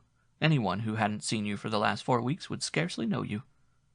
"Yes," I agreed. "Things haven't gone so well with me for years. That's all you're doing, Hermann." "Oh, not the beautiful Maria's?" "No. She is a present from you, like all the rest. She is wonderful." "She is just the girl you need, Steppenwolf. Pretty, young, light-hearted, an expert in love, and not to be had every day. If you hadn't to share her with others, if she weren't always merely a fleeting guest, it would be another matter. Yes, I had to concede this too. And so, have you really got everything you want now? No, Hermine, it is not like that. What I have got is very beautiful and delightful. A great pleasure, a great consolation. I'm really happy. Well then, what more do you want? I do want more. I am not content with being happy. I was not made for it. It is not my destiny. My destiny is the opposite. To be unhappy, in fact? Well, you've had that and to spare. That time when you couldn't go home because of the razor? No, Hermine, it is something else. That time, I grant you, I was very unhappy. But it was a stupid unhappiness that led to nothing. Why? Because I should not have had that fear of death when I wished for it all the same. The unhappiness that I need and long for is different. It is of the kind that will let me suffer with eagerness and lust after death. That is the unhappiness or happiness that I am waiting for. I understand that. There we are, brother and sister. But what have you got against the happiness that you have found now with Maria? Why aren't you content? I have nothing against it. Oh, no, I love it. I'm grateful for it. It is as lovely as a sunny day in a wet summer. But I suspect that it can't last. This happiness leads to nothing either. It gives content, but content is no food for me. It lulls the Steppenwolf to sleep and satiates him. But it is not a happiness to die for. So it's necessary to be dead, Steppenwolf? I think so, yes. My happiness fills me with content, and I can bear it for a long while yet. But sometimes, when happiness leaves a moment's leisure to look about me and long for things, the longing I have is not to keep this happiness forever, but to suffer once again, only more beautifully and less meanly than before. I long for the sufferings that make me ready and willing to die. Hermine looked tenderly in my eyes with that dark look that could so suddenly come into her face. Lovely, fearful eyes. Picking her words one by one and piecing them together and speaking slowly and so low that it was an effort to hear her, she said, I want to tell you something today, something that I have known for a long while, and you know it too, but perhaps you have never said it to yourself. I'm going to tell you now what it is that I know about you and me and our fate. You, Harry, have been an artist and a thinker, a man full of joy and faith, always on the track of what is great and eternal, never content with the trivial and petty. But the more life has awakened you and brought you back to yourself, the greater has your need been, and the deeper the sufferings and dread and despair that have overtaken you, till you were up to the neck in them.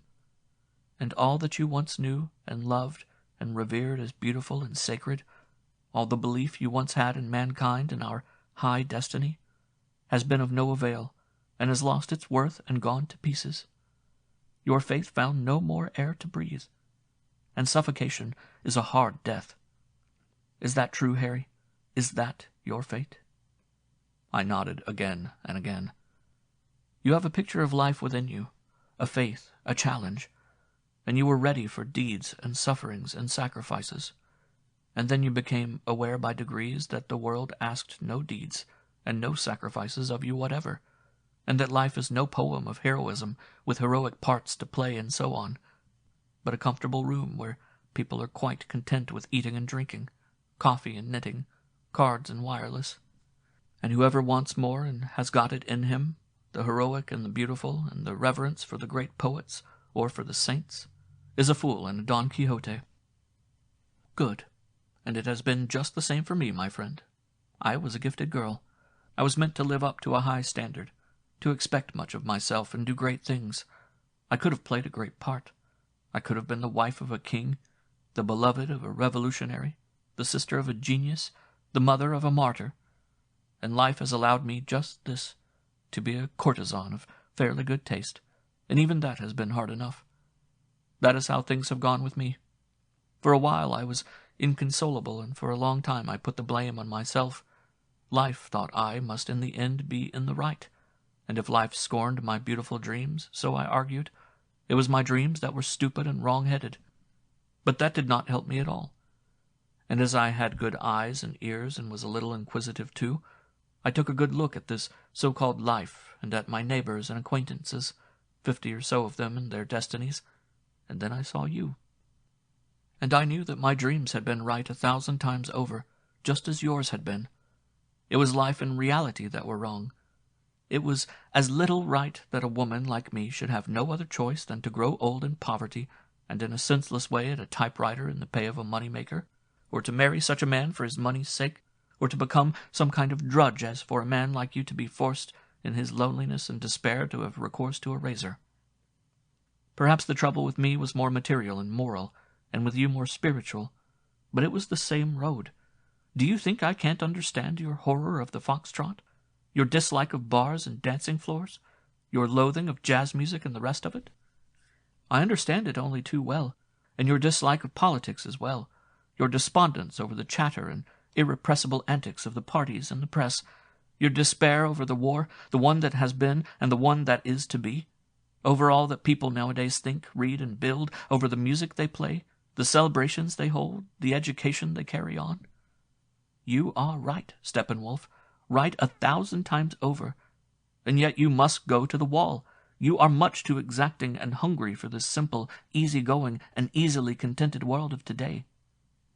You have a dimension too many. Whoever wants to live and enjoy his life today must not be like you and me. Whoever wants music instead of noise, joy instead of pleasure, soul instead of gold, creative work instead of business, passion instead of foolery, finds no home in this trivial world of ours. She looked down and fell into meditation.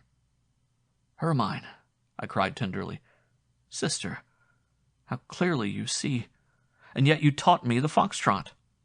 But how do you mean that people like us with a dimension too many cannot live here? What brings it about? Is it only so in our days, or was it so always? I don't know. For the hour of the world I will suppose it to be in our time only. A disease, a momentary misfortune.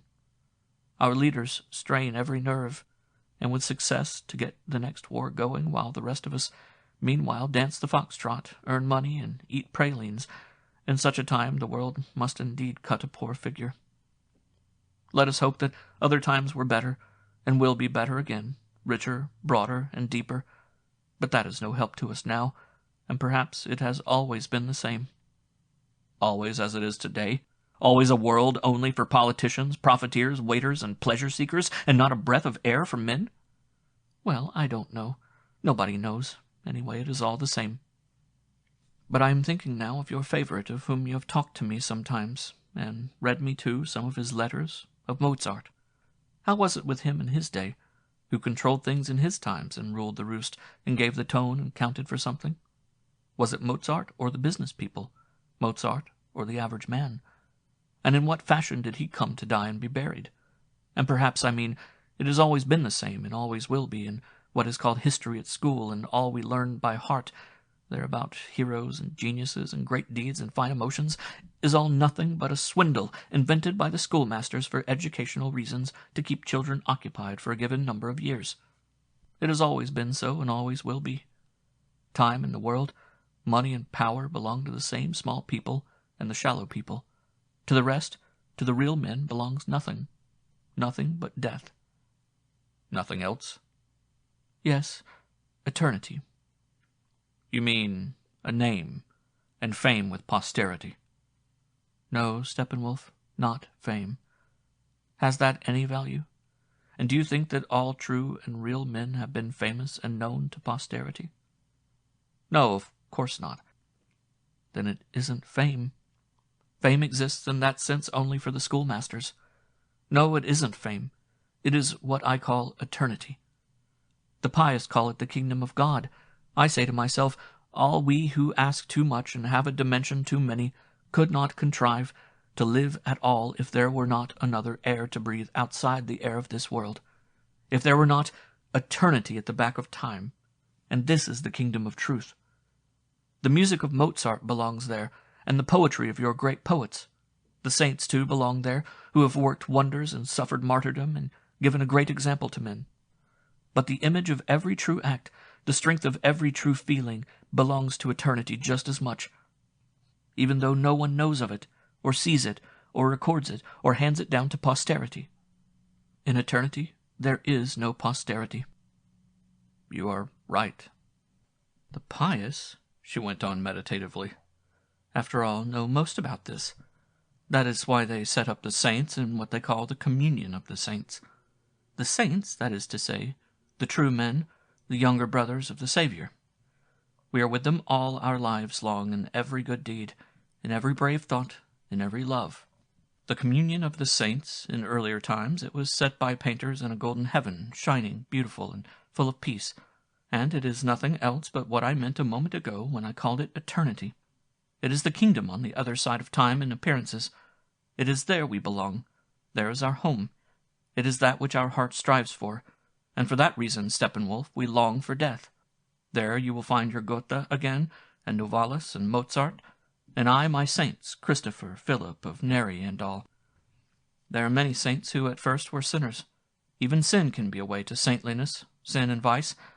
You will laugh at me, but I often think that even my friend Pablo might be a saint in hiding. Ah, Harry, we have to stumble through so much dirt and humbug before we reach home, and we have no one to guide us. Our only guide is our homesickness. With the last words her voice had sunk again, and now there was a stillness of peace in the room. The sun was setting. It lit up the gilt lettering on the back of my books. I took Hermann's head in my hands and kissed her on the forehead, and lent my cheek to hers as though she were my sister, and so we stayed for a moment.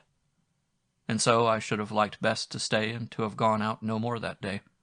But Maria had promised me this night, the last before the great ball. But on my way to join Maria, I thought, not of her, but of what Hermann had said. It seemed to me that it was not, perhaps, her own thoughts, but mine. She had reached them like a clairvoyant, breathed them in, and given them back, so that they had a form of their own and came to me as something new. I was particularly thankful to her for having expressed the thought of eternity just at this time. I needed it, for without it I could not live, and neither could I die. The sacred sense of beyond, of timelessness, of a world which had an eternal value, and the substance of which was divine, had been given back to me today by this friend of mine who taught me dancing. I was forced to recall my dream of Goethe, and that vision of the old wiseacre when he laughed so inhumanly and played his joke on me in the fashion of the immortals. For the first time I understood Goethe's laughter, the laughter of the immortals. It was a laughter without an object. It was simply light and lucidity. It was that which is left over when a true man has passed through all the sufferings, vices, mistakes, passions, and misunderstandings of men, and got through to eternity in the world of space. And eternity was nothing else than the redemption of time, its return to innocence, so to say, and its transformation again into space. I went to meet Maria at the place where we usually dined. However, she had not arrived, and while I sat waiting at the table in the quiet and secluded restaurant, my thoughts still ran on the conversation I had had with Hermann. All these thoughts that had arisen between her and me seemed so intimate and well-known, fashioned from a mythology and an imagery so entirely my own.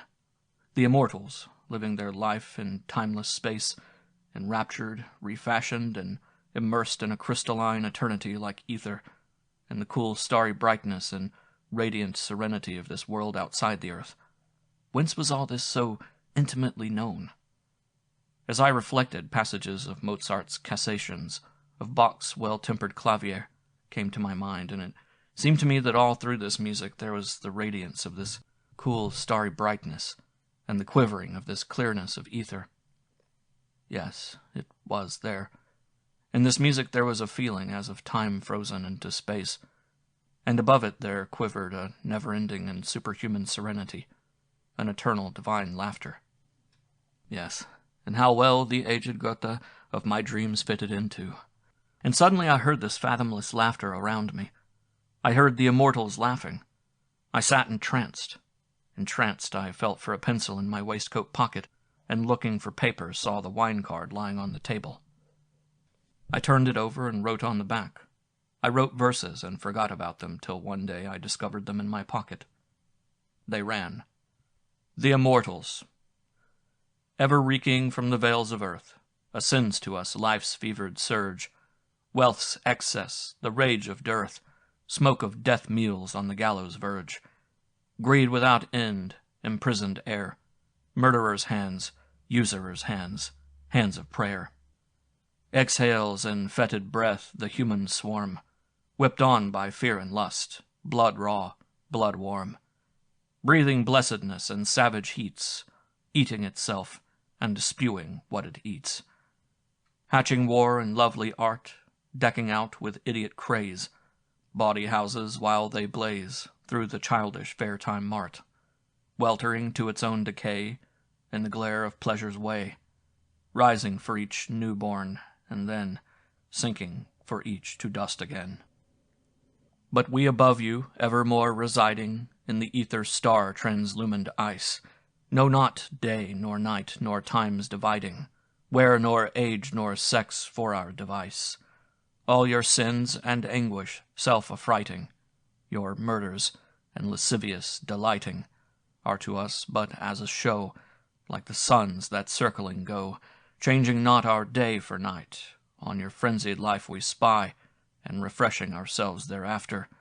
With the stars in order fleeing, our breath is winter in our sight. Fawns the dragon of the sky. Cool and unchanging is our eternal being. Cool and star-bright is our eternal laughter. Then Maria came, and after a cheerful meal I accompanied her to our little room. She was lovelier that evening, warmer and more intimate than she had ever been. The love she gave me was so tender that I felt it as the most complete abandon. "Maria," said I, "you are as prodigal today as a goddess. Don't kill us both quite. Tomorrow, after all, is the ball. Whom have you got for a cavalier tomorrow? I'm very much afraid it is a fairy prince who will carry you off, and I shall never see you any more. Your love tonight is almost like that of good lovers who bid each other farewell for the last time." She put her lips close to my ear and whispered, "Don't say that, Harry. Any time might be the last time. If Hermann takes you, you will come no more to me. Perhaps she will take you tomorrow." Never did I experience the feeling peculiar to those days, that strange, bittersweet alternation of mood, more powerfully than on that night before the ball. It was happiness that I experienced. There was the loveliness of Maria and her surrender. There was the sweet and subtle sensuous joy of inhaling and tasting 100 pleasures of the senses that I had only begun to know as an elderly man. I was bathed in sweet joy like a ripping pool, and yet that was only the shell. Within all was significant and tense with fate, and while, love-lost and tender, I was busied with the little sweet appealing things of love, and sank apparently without a care in the caress of happiness, I was conscious all the while in my heart how my fate raced on at breakneck speed, racing and chasing like a frightened horse, straight for the precipitous abyss, spurred on by dread and longing to the consummation of death. Just as a short while before I had started aside in fear from the easy thoughtless pleasure of merely sensual love, and felt a dread of Maria's beauty that laughingly offered itself, so now I felt a dread of death, a dread, however, that was already conscious of its approaching change into surrender and release. Even while we were lost in the silent and deep preoccupation of our love, and belonged more closely than ever we had to one another, my soul bid adieu to Maria, and leave of all that she had meant to me. I had learnt from her, once more before the end, to confide myself like a child to life's surface play, to pursue a fleeting joy, and to be both child and beast in the innocence of sex, a state that, in earlier life, I had only known rarely and as an exception. The life of the senses and of sex had nearly always had for me the bitter accompaniment of guilt, the sweet but dread taste of forbidden fruit that puts a spiritual man on his guard. Now, Hermann and Maria had shown me this garden in its innocence, and I had been a guest there, and thankfully. But it would soon be time to go on further. It was too agreeable and too warm in this garden. It was my destiny to make another bid for the crown of life in the expiation of its endless guilt. An easy life, an easy love, an easy death. These were not for me. From what the girls told me, I gathered that for the ball next day, or, in connection with it, quite unusual delights and extravagances were on foot. Perhaps it was the climax, and perhaps Maria's suspicion was correct. Perhaps this was our last night together, and perhaps the morning would bring a new unwinding of fate. I was aflame with longing and breathless with dread. I clung wildly to Maria, and there flared within me a last burst of wild desire. Harry Haller's Records, Part 5. I made up by day for the sleep I had lost at night. After a bath, I went home dead tired. I darkened my bedroom, and as I undressed, I came on the verses in my pocket, but I forgot them again and lay down forthwith. I forgot Maria and Hermann and the masked ball and slept the clock round. It was not till I had got up in the evening and was shaving that I remembered that the ball began in an hour and that I had to find a dress shirt. I got myself ready in a very good humor and went out thereafter to have dinner. It was the first masked ball I was to participate in. In earlier days, it is true, I had now and again attended such festivities, and even sometimes found them very entertaining, but I had never danced. I had been a spectator merely. As for the enthusiasm with which others had talked and rejoiced over them in my hearing, it had always struck me as comic. And now the day had come for me, too, to find the occasion one of almost painful suspense. As I had no partner to take, I decided not to go till late. This, too, Hermann had counseled me. I had seldom of late been to the Steel Helmet, my former refuge, where the disappointed men sat out their evenings, soaking in their wine and playing at bachelor life. It did not suit the life I had come to lead since. This evening, however, I was drawn to it before I was aware. In the mood between joy and fear that fate and parting imposed on me just now, all the stations and shrines of meditation in my life's pilgrimage caught once more that gleam of pain and beauty that comes from things past. And so, too, had the little tavern, thick with smoke, among whose patrons I had lately been numbered, and whose primitive opiate of a bottle of land wine had lately heartened me enough to spend one more night in my lonely bed, and to endure life for one more day. I had tasted other specifics and stronger stimulus since then, and sipped a sweeter poison. With a smile I entered the ancient hostel. The landlady greeted me, and so, with a nod, did the silent company of habitués. A roast chicken was commended, and soon set before me. The limpid Alsacer sparkled in the thick peasant glass. The clean white wooden tables and the old yellow wainscoting had a friendly look. And while I ate and drank, there came over me that feeling of change and decay, and of farewell celebrations. That sweet and inwardly painful feeling of being a living part of all the scenes and all the things of an earlier life that has never yet been parted from, and from which the time to part has come. The modern man calls this sentimentality. He has lost the love of inanimate objects. He does not even love his most sacred object, his motor car, but is ever hoping to exchange it as soon as he can for a later model. This modern man has energy and ability. He is healthy, cool, and strenuous, a splendid type, and in the next war he will be a miracle of efficiency. But all that was no concern of mine. I was not a modern man, nor an old-fashioned one either. I had escaped time altogether, and went my way with death at my elbow, and death as my resolve. I had no object to sentimentalities. I was glad and thankful to find a trace of anything like a feeling still remaining in my burnt-out heart. So I let my memories of the old tavern and my attachment to the solid wooden chairs and the smell of smoke and wine and the air of use and want and warmth and homeliness that the place had carried me away. There is beauty in farewells and a gentleness in their very tone. The hard seat was dear to me, and so was the peasant glass, and the cool, racy taste of the Alsacer, and my intimacy with all and everything in this room, and the faces of the bent and dreaming drinkers, those disillusioned ones, whose brother I had been for so long. All this was bourgeois sentimentality, lightly seasoned with a touch of the old-fashioned romance of inns, a romance coming from my boyhood when inns and wine and cigars were still forbidden things, strange and wonderful. But no Steppenwolf rose before me baring his teeth to tear my sentiment to pieces. I sat there in peace in the glow of the past, whose setting still shed a faint afterglow. A street seller came in, and I bought a handful of roasted chestnuts. An old dame came in with flowers, and I bought a bunch of violets and presented them to the landlady, It was not till I was about to pay my bill and felt in vain for the pocket of the coat I usually wore that I realized once more that I was in evening dress. The masked ball. And Hermann. It was still early enough, however. I could not convince myself to go to the Globe rooms straight away.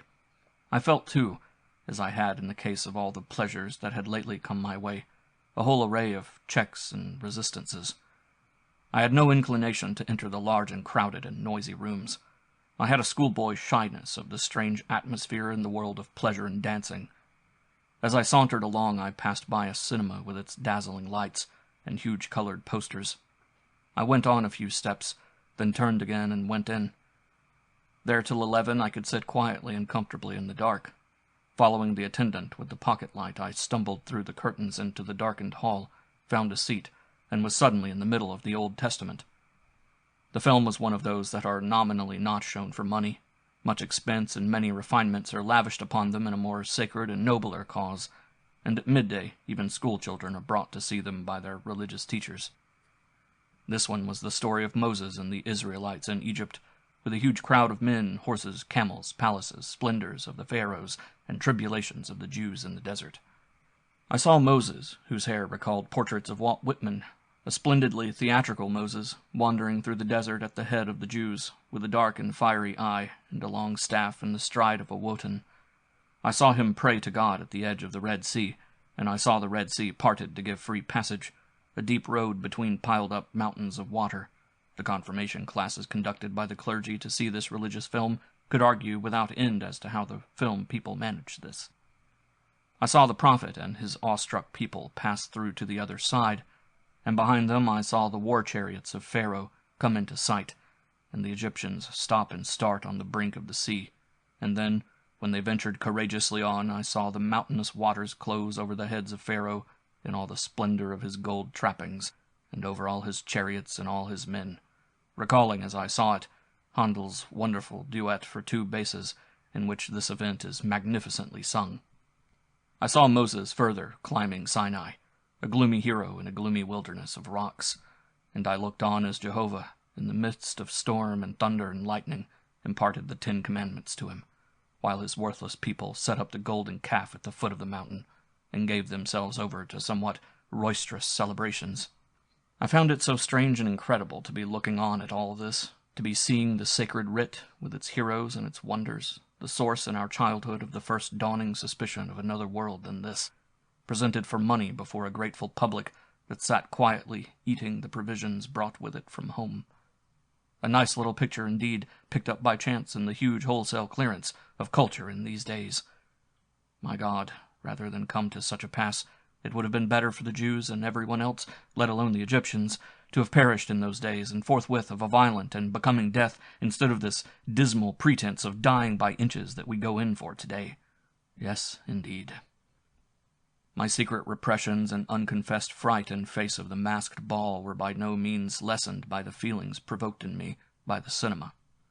On the contrary, they had grown to uncomfortable proportions, and I had to shake myself and think of Hermann before I could go to the Globe rooms and dare to enter.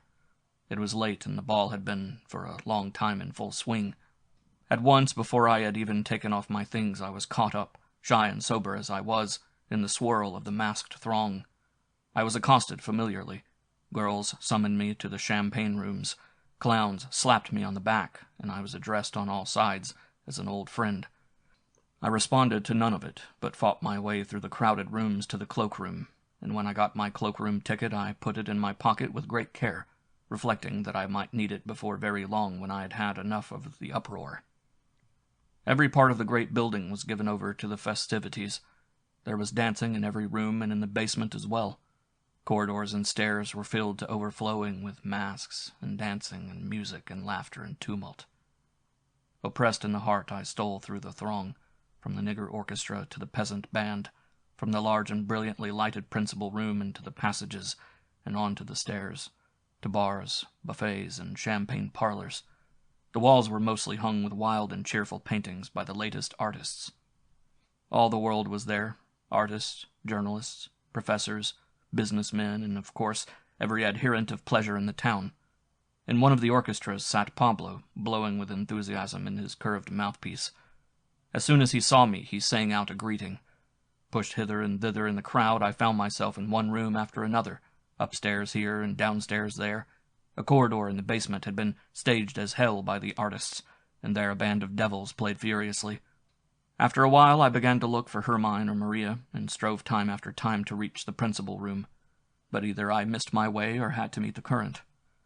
By midnight I had found no one, and though I had not danced, I was hot and giddy. I threw myself into the nearest chair among utter strangers, and ordered some wine, and came to the conclusion that joining in such rowdy festivals was no part for an old man like me.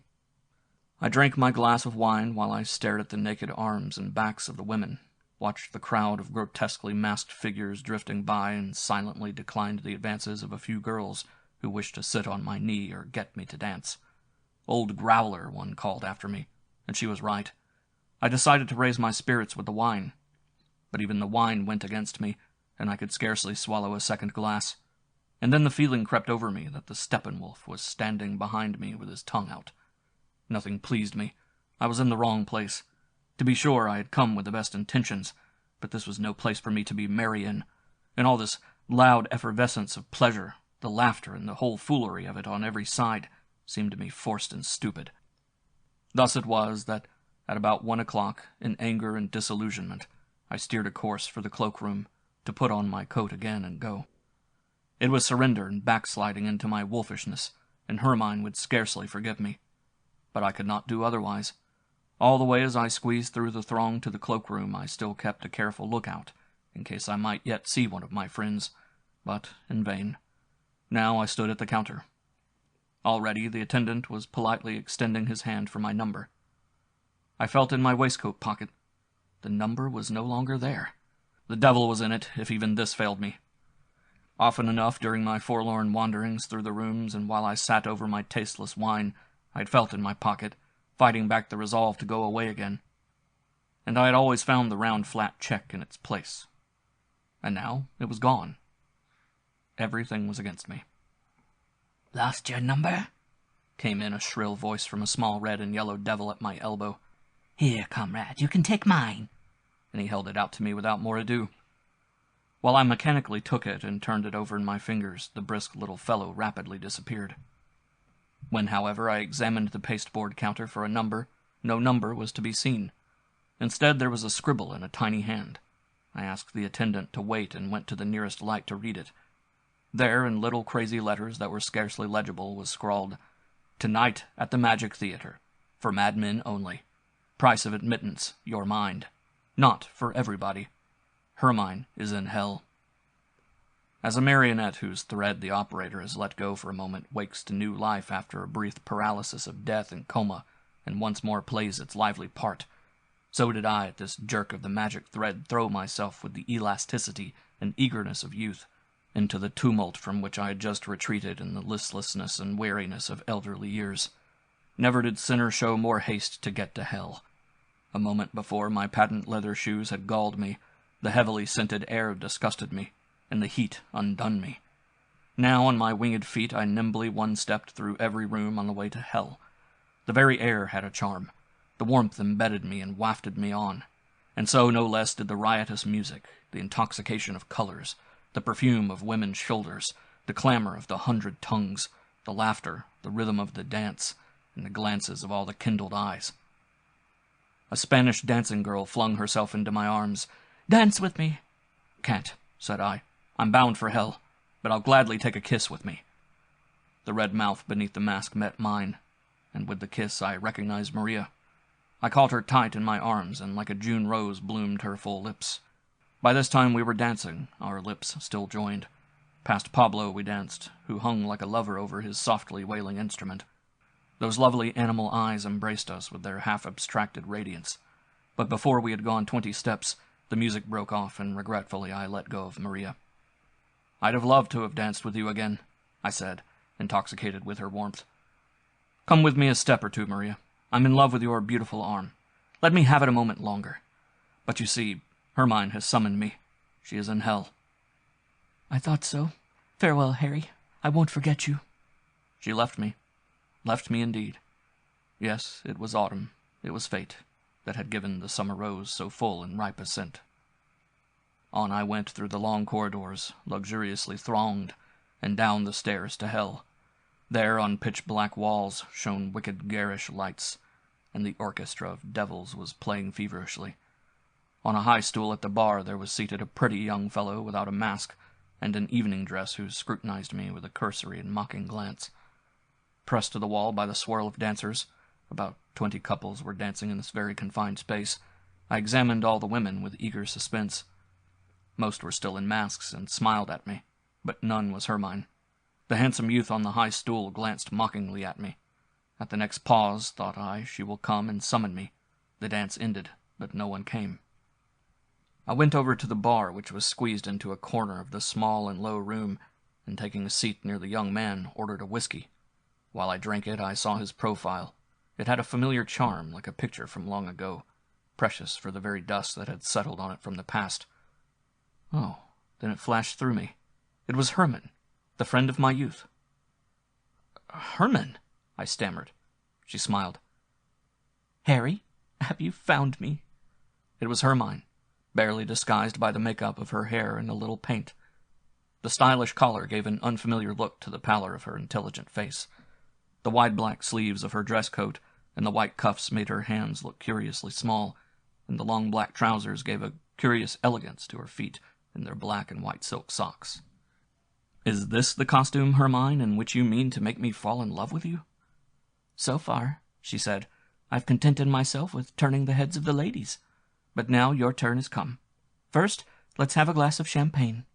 So we did, perched on our stools, while the dance went on around us to the lively and fevered strain of the strings. And without Hermann appearing to give herself the least trouble, I was very soon in love with her. As she was dressed as a boy, I could not dance with her nor allow myself any tender advances, and while she seemed distant and neutral in her male mask, her looks and words and gestures encircled me with all her feminine charm. Without so much as having touched her, I surrendered to her spell, and the spell itself kept within the part she played. It was the spell of a hermaphrodite, for she talked to me about Hermann and about childhood, mine and her own, and about those years of childhood when the capacity for love in its first youth embraces not only both sexes, but all and everything, sensuous and spiritual, and endows all things with a spell of love and a fairy-like ease of transformation, such as in later years comes again only to a chosen few, and to poets, and to them rarely. Throughout she kept up the part of a young man, smoking cigarettes and talking with a spirited ease that often had a little mockery in it, and yet it was all iridescent with the rays of desire and transformed, as it reached my senses, into a charming seduction. How well and thoroughly I thought I knew Hermann, and yet what a completely new revelation of herself she opened up to me that night.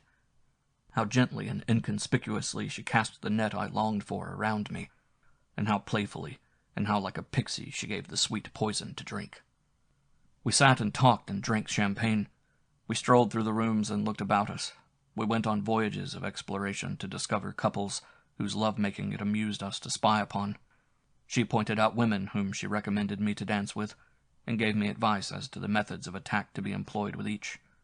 We took the floor as rivals, and paid court for a while to the same girl, dancing with her by turns, and both tried to win her heart. And yet it was all only a carnival, only a game between the two of us that caught us more closely together in our own passion. It was all a fairy tale. Everything had a new dimension, a deeper meaning. Everything was fanciful and symbolic. There was one girl of great beauty, but looking tragic and unhappy. Hermann danced with her and drew her out. They disappeared to drink champagne together, and she told me afterwards that she had made a conquest of her not as a man but as a woman, with the spell of Lesbos. For my part, the whole building, reverberating everywhere with the sound of dancing, and the whole intoxicated crowd of masks, became by degrees a wild dream of paradise. Flower upon flower wooed me with its scent. I toyed with fruit after fruit. Serpents looked at me from green and leafy shadows with mesmeric eyes. Lotus blossoms luxuriated over black bogs. Enchanted birds sang allurement from the trees. Yet all was a progress to one longed-for goal, the summons of a new yearning for one, and one only. Once I was dancing with a girl I did not know. I had swept her with the ardor of a lover into the giddy swirl of dancers. and while we hung in this unreal world, she suddenly remarked with a laugh, "One wouldn't know you. You were so dull and flat before." Then I recognized the girl who had called me Old Growler a few hours before. She thought she had got me now, but with the next dance it was another for whom my ardor glowed. I danced without ceasing for 2 hours or more, every dance and some even that I had never danced before. Every now and then Hermann was near me, and gave a nod and a smile as he disappeared in the throng. An experience fell to my lot this night of the ball that I had never known in all my 50 years, though it is known to every flapper and student, the intoxication of a general festivity, the mysterious merging of the personality in the mass, the mystic union of joy. I had often heard it spoken of. It was known, I knew, to every servant girl. I had often observed the sparkle in the eye of those who told me of it, and I had always treated it with a half-superior, half-envious smile. 100 times in my life I had seen examples of those whom rapture had intoxicated and released from the self, of that smile, that half-crazed absorption of those whose heads have been turned by a common enthusiasm. I had seen it in drunken recruits and sailors, and also in great artists, in the enthusiasm perhaps of a musical festival, and not less in young soldiers going to war.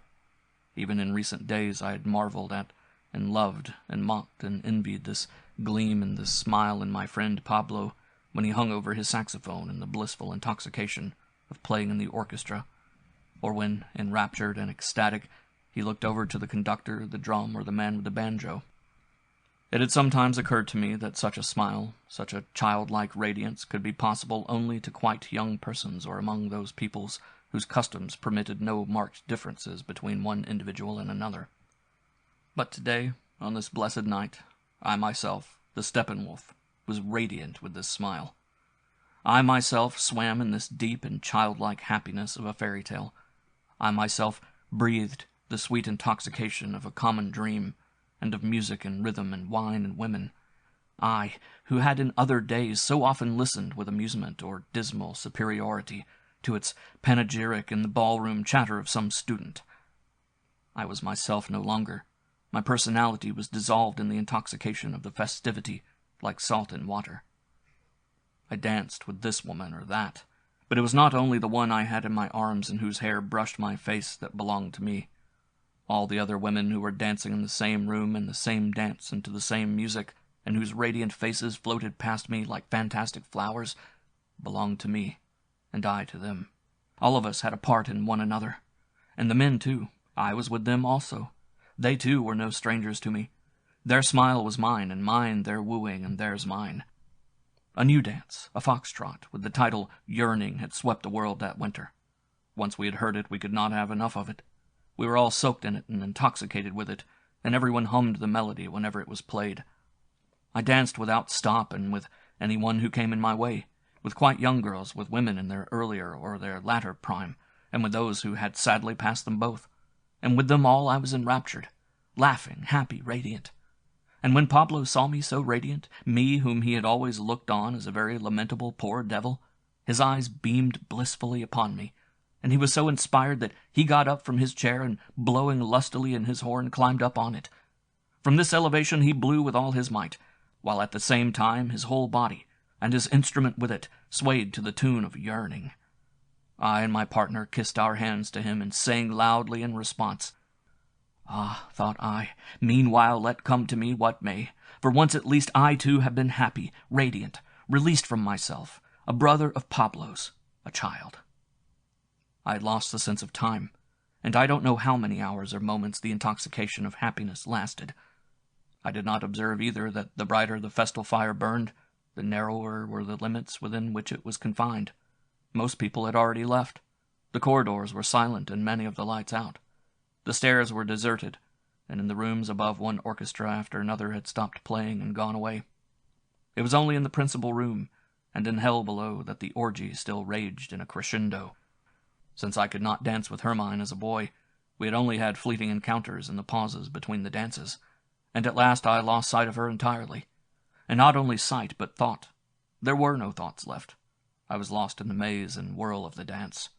Scents and tones and sighs and words stirred me. I was greeted and kindled by strange eyes, encircled by strange faces. borne hither and thither in time to the music, as though by a wave. And then of a sudden I saw, half coming to my senses for a moment, among the last who still kept it up in one of the smaller rooms and filled it to overflowing, the only one in which the music still sounded, of a sudden I saw a black Pierrette, with face painted white. She was fresh and charming, the only masked figure left in a bewitching apparition that I had never in the whole course of the night seen before. While in everyone else the late hour showed itself in flushed and heated faces, crushed dresses, limp collars, and crumpled ruffs, the black Pierrette stood there fresh and neat with her white face beneath her mask. Her costume had not a crease, and not a hair was out of place. Her ruff and pointed cuffs were untouched. I rushed towards her, put my arms around her, and drew her into the dance. Her perfumed ruff tickled my chin. Her hair brushed my cheek. The young vigor of her body answered my movements as no one else's had done that night, yielding to them with an inward tenderness, and compelling them to new contacts by the play of her allurements. I bent down to kiss her mouth as we danced. Its smile was triumphant and long familiar. Of a sudden I recognized the firm chin, the shoulders, arms, and hands. It was Hermann no longer. Hermann in a change of dress, fresh, perfumed, powdered. Our lips met passionately. For a moment her whole body to her knees clung in longing and surrender to mine. Then she drew her mouth away and, holding back, fled from me as we danced. When the music broke off, we were still clasped where we stood. All the excited couples round us clapped, stamped, cried out, and urged the exhausted orchestra to play Yearning over again. And now a feeling that it was morning fell upon us all. We saw the ashen light behind the curtains.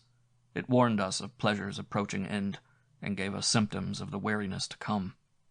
Blindly, with bursts of laughter, we flung ourselves desperately into the dance once more, into the music and the light that began to flood the room.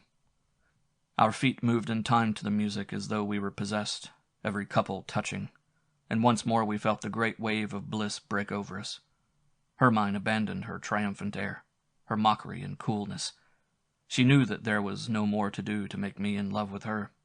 I was hers, and her way of dancing, her looks and smiles and kisses, all showed that she gave herself to me. All the women of this fevered night, all that I had danced with, all whom I had kindled or who had kindled me, all whom I had courted, all who had clung to me with longing, all whom I had followed with enraptured eyes, were melted together and had become one, the one whom I held in my arms. On and on went this nuptial dance. Time after time the music flagged. The wind let their instruments fall. The pianist got up from the piano. The first fiddle shook his head. And every time they were won over by the imploring persistence of the last intoxicated dancers, and played once more. They played faster and more wildly. Then at last, as we stood, still entwined and breathless after the last eager dance, the piano was closed with a bang, and our arms fell wearily to our sides, like those of the wind and strings, and the flutist, blinking sleepily, put his flute away in its case. Doors opened, the cold air poured in, attendants appeared with cloaks, and the bar waiter turned off the light. The whole scene vanished eerily away, and the dancers, who a moment ago had been all on fire, shivered as they put on coats and cloaks, and turned up their collars. Hermann was pale but smiling. Slowly she raised her arm and pushed back her hair. As she did so, one arm caught the light, and a faint and indescribably tender shadow ran from her armpit to her hidden breast. And this little trembling line of shadow seemed to me to sum up all the charm and fascination of her body like a smile. We stood looking at one another, the last in the hall, the last in the whole building. Somewhere below I heard a door bang, a glass break, a titter of laughter die away, mixed with the angry, hurried noise of motor cars starting up. And somewhere, at an indeterminable distance and height, I heard a laugh ring out, an extraordinarily clear and merry peal of laughter. Yet it was eerie and strange. It was a laugh made of crystalline ice, bright and radiant, but cold and inexorable. Where had I heard this laugh before? I could not tell. We stood and looked at one another. For a moment I came to my sober self. I felt a fearful weariness descend upon me. I felt with repugnance how moist and limp my clothing hung round me. I saw my hands emerging red and with swollen veins from my crumpled and wilted cuffs. But all at once the mood passed, banished by a look from Hermann. At this look that seemed to come from my own soul, all reality fell away, even the reality of my sensuous love of her. Bewitched, we looked at one another, while my poor little soul looked at me. "You're ready?" asked Hermine, and her smile fled away like the shadows on her breast. Far up in unknown space rang out that strange and eerie laughter. I nodded. Oh, yes, I was ready. At this moment Pablo appeared in the doorway and beamed on us out of his jolly eyes that really were animals' eyes, except that animals' eyes are always serious, while his always laughed, and this laughter turned them into human eyes. He beckoned to us with his usual friendly cordiality. He had put on a gorgeous silk smoking jacket. His limp collar and tired white face had a withered and pallid look above its red facings, but the impression was erased by his radiant black eyes. So was reality erased, for they too had the witchery. We joined him when he beckoned, and in the doorway he said to me in a low voice, "Brother Harry, I invite you to a little entertainment for madmen only, and one price only, your mind. Are you ready?" Again I nodded. The dear fellow gave us each an arm with kind solicitude, Hermine his right, me his left, and conducted us upstairs to a small round room that was lit from the ceiling with a bluish light and nearly empty. There was nothing in it but a small round table and 3 easy chairs, in which we sat ourselves. Where were we? Was I asleep? Was I at home? Was I driving in a car? No, I was sitting in a blue light, in a round room, and a rare atmosphere, in a stratum of reality that had become rarefied in the extreme. Why then was her mind so white? Why was Pablo talking so much? Was it not perhaps I who made him talk, spoke indeed with his voice? Was it not, too, my own soul that contemplated me out of his black eyes like a lost and frightened bird, just as it had out of Hermine's gray ones? Pablo looked at us good-naturedly as ever, and with something ceremonious in his friendliness, and he talked much and long. He whom I had never heard say 2 consecutive sentences, whom no discussion nor thesis could interest, whom I had scarcely credited with a single thought, discoursed now in his good-natured warm voice, fluently and without a fault. "My friends, I have invited you to an entertainment that Harry has long wished for, and of which he has long dreamed. The hour is a little late, and no doubt we are all slightly fatigued. So first we will rest and refresh ourselves a little." From a recess in the wall he took 3 glasses and a quaint little bottle, also a small oriental box inlaid with different colored woods. He filled the 3 glasses from the bottle, and taking 3 long, thin, yellow cigarettes from the box and a box of matches from the pocket of his silk jacket, he gave us a light. And now we all slowly smoked the cigarettes, whose smoke was as thick as incense, leaning back in our chairs and slowly sipping the aromatic liquid, whose strange taste was so utterly unfamiliar. Its effect was immeasurably enlivened and delightful, as though one were filled with gas and had no longer any gravity. Thus we sat peacefully exhaling small puffs and taking little sips at our glasses, while every moment we felt ourselves growing lighter and more serene. From far away came Pablo's warm voice. "It is a pleasure to me, my dear Harry, to have the privilege of being your host in a small way on this occasion. You have often been sorely weary of your life. You were striving, were you not, for escape? You have a longing to forsake this world and its reality and to penetrate to a reality more native to you, to a world beyond time. You know, of course, where this other world lies hidden. It is the world of your own soul that you seek. Only within yourself exists that other reality for which you long.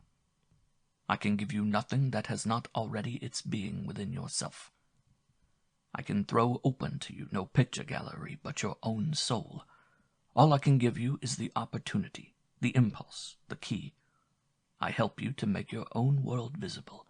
That is all." Again he put his hand into the pocket of his gorgeous jacket and drew out a round looking-glass. "Look, it is thus that you have so far seen yourself." He held the little glass before my eyes. A childish verse came to my mind, little glass in the hand, and I saw, though indistinctly and cloudily, the reflection of an uneasy, self-tormented, inwardly laboring and seething being, myself, Harry Haller. and within him again I saw the Steppenwolf, a shy, beautiful, dazed wolf with frightened eyes that smoldered now with anger, now with sadness. This shape of a wolf coursed through the other in ceaseless movement, as a tributary pours its cloudy turmoil into a river. In bitter strife each tried to devour the other so that his shape might prevail. How unutterably sad was the look this fluid, inchoate figure of the wolf threw from his beautiful, shy eyes. "There you see yourself," Pablo remarked, and put the mirror away in his pocket. I was thankful to close my eyes and take a sip of the elixir. "And now," said Pablo, "we have our rest. We have had our refreshment and a little talk. If your fatigue has passed off, I will conduct you to my peep show and show you my little theater. Will you come?" We got up. With a smile, Pablo led. He opened a door and drew a curtain aside, and we found ourselves in the horseshoe-shaped corridor of a theater, and exactly in the middle. On either side, the curving passage led past a large number, indeed, an incredible number, of narrow doors into the boxes. "This," explained Pablo, "is our theater, and a jolly one it is. I hope you'll find lots to laugh at." He laughed aloud as he spoke, a short laugh, but it went through me like a shot. It was the same bright and peculiar laugh that I had heard before from below. "This little theater of mine has as many doors into as many boxes as you please, 10 or 100 or 1,000, and behind each door exactly what you seek awaits you. It is a pretty cabinet of pictures, my dear friend, but it would be quite useless for you to go through it as you are. You would be checked and blinded at every turn by what you are pleased to call your personality.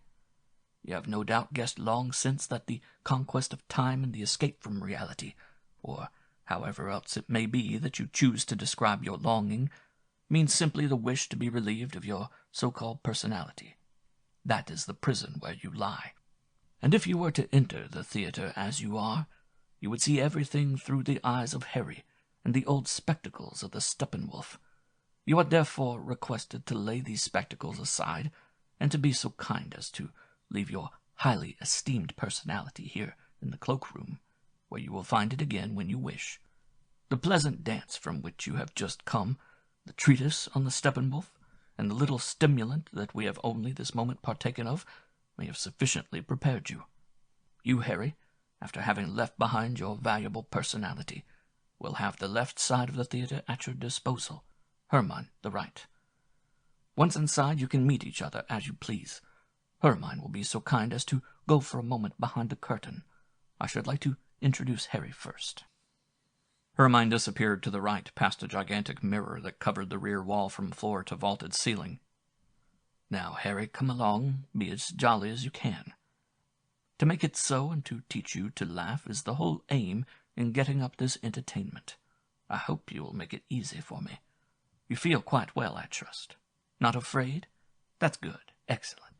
You will now, without fear, and with unfeigned pleasure, enter our visionary world. You will introduce yourself to it by means of a trifling suicide, since this is the custom." He took out the pocket mirror again, and held it in front of my face. Again I was confronted by the same indistinct and cloudy reflection, with the wolf's shape encircling it and coursing through it.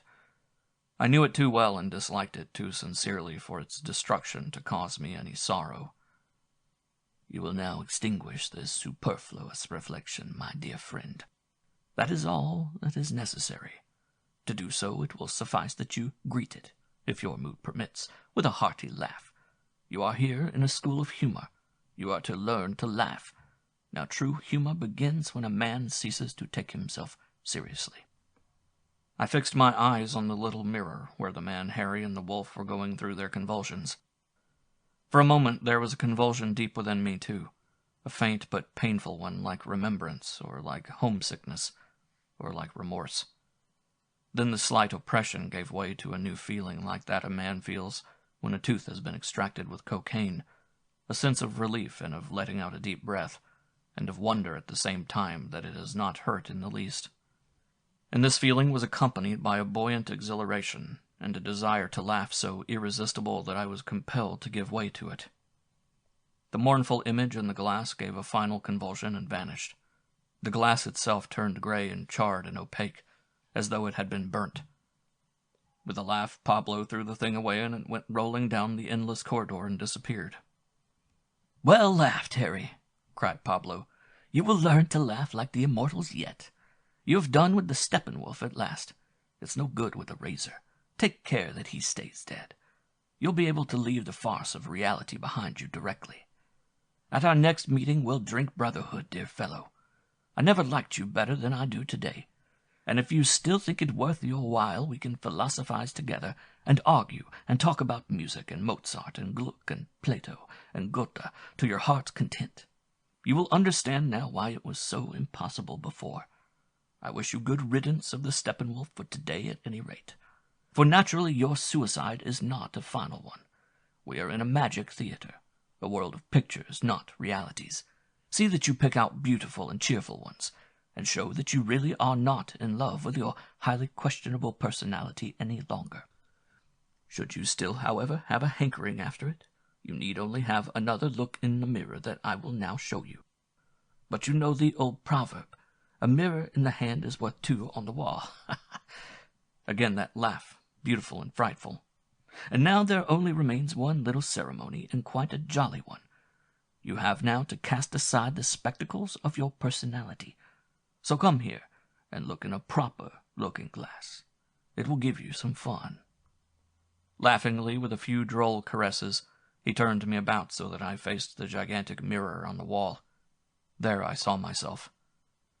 I saw myself for a brief instant as my usual self, except that I looked unusually good-humored, bright and laughing.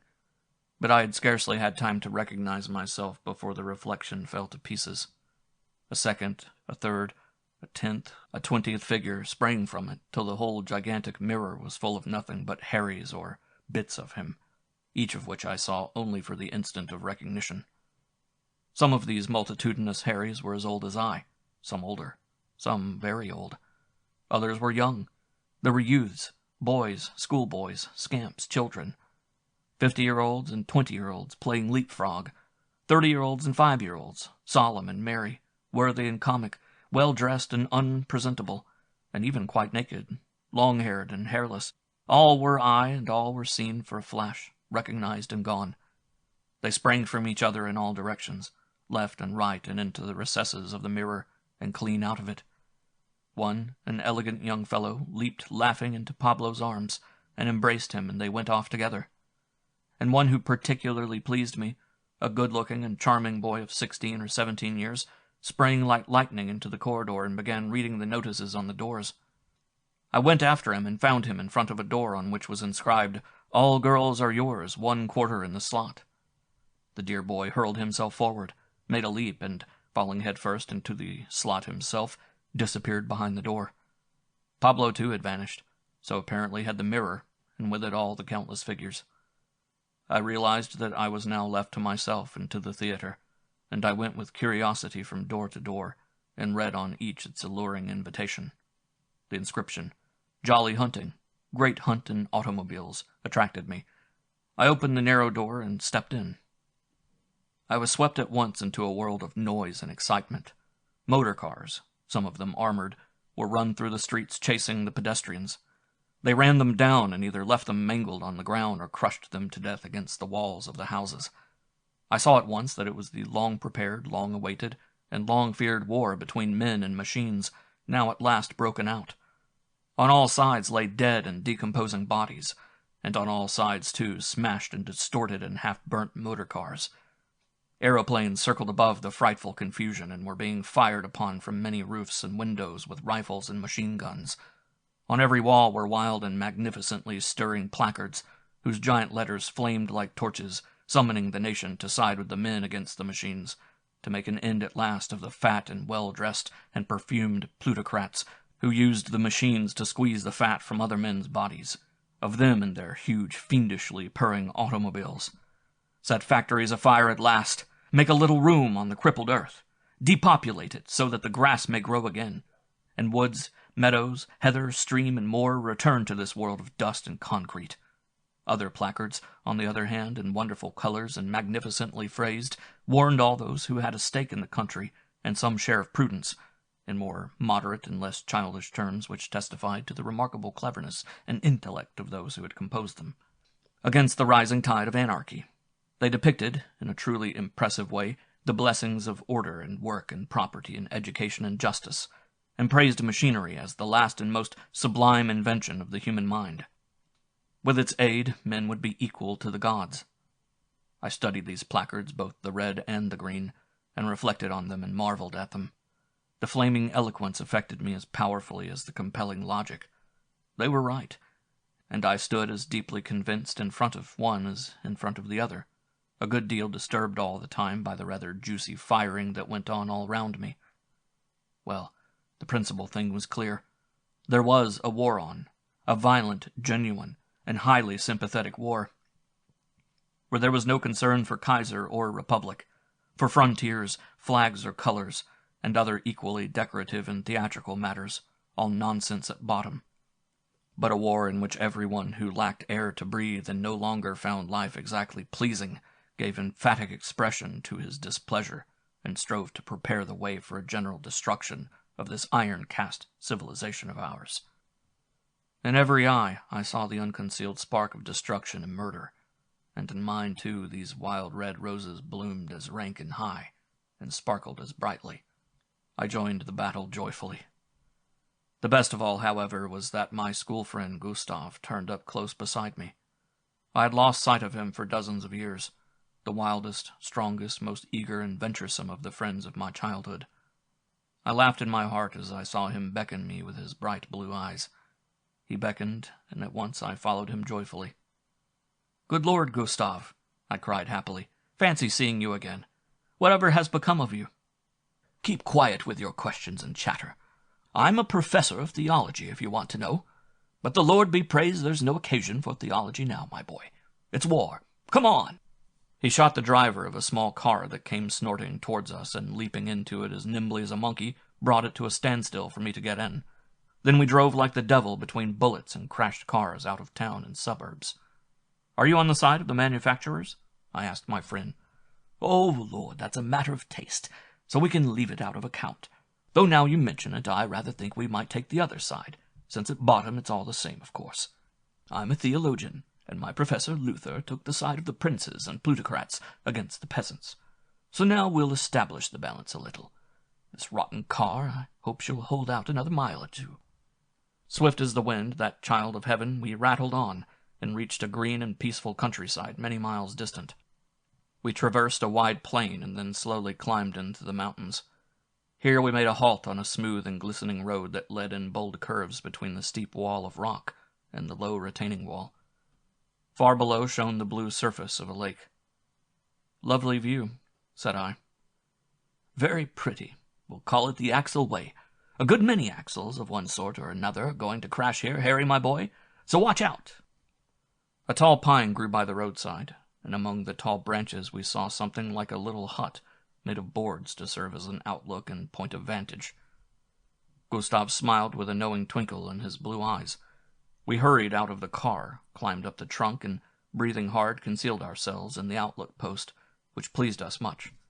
We found rifles and revolvers there and boxes of ammunition.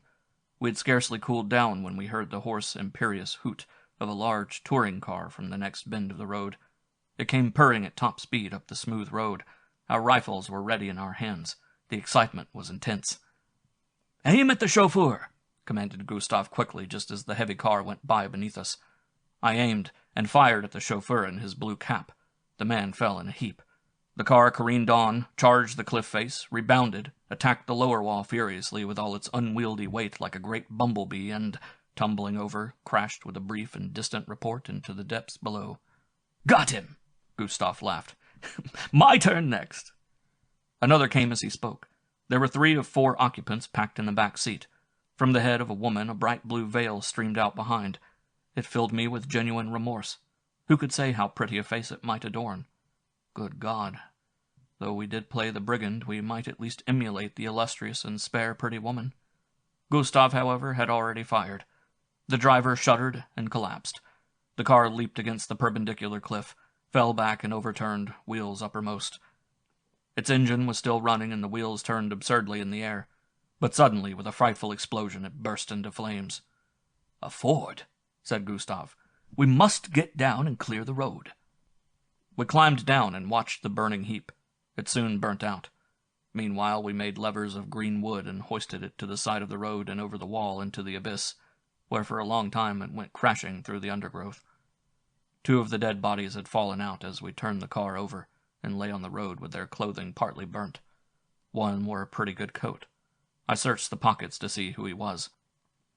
A leather case came to hand with some cards in it. I took one and read, "Tat Twam Assi."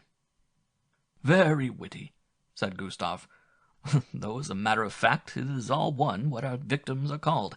They're poor devils just as we are. Their names don't matter. This world is done for, and so are we. The least painful solution would be to hold it under water for 10 minutes. Now to work." We threw the bodies after the car. Already another one was tooting. We shot it down with a volley where we stood. It made a drunken swerve and reeled on for a stretch, then turned over and lay gasping. 1 passenger was still sitting inside, but a pretty young girl got out uninjured, though she was white and trembling violently.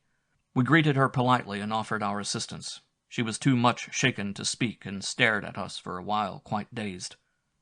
"Well, first let's look after the old boy," said Gustav, and turned to the occupant of the car, who still clung to his seat behind the chauffeur. He was a gentleman with short gray hair.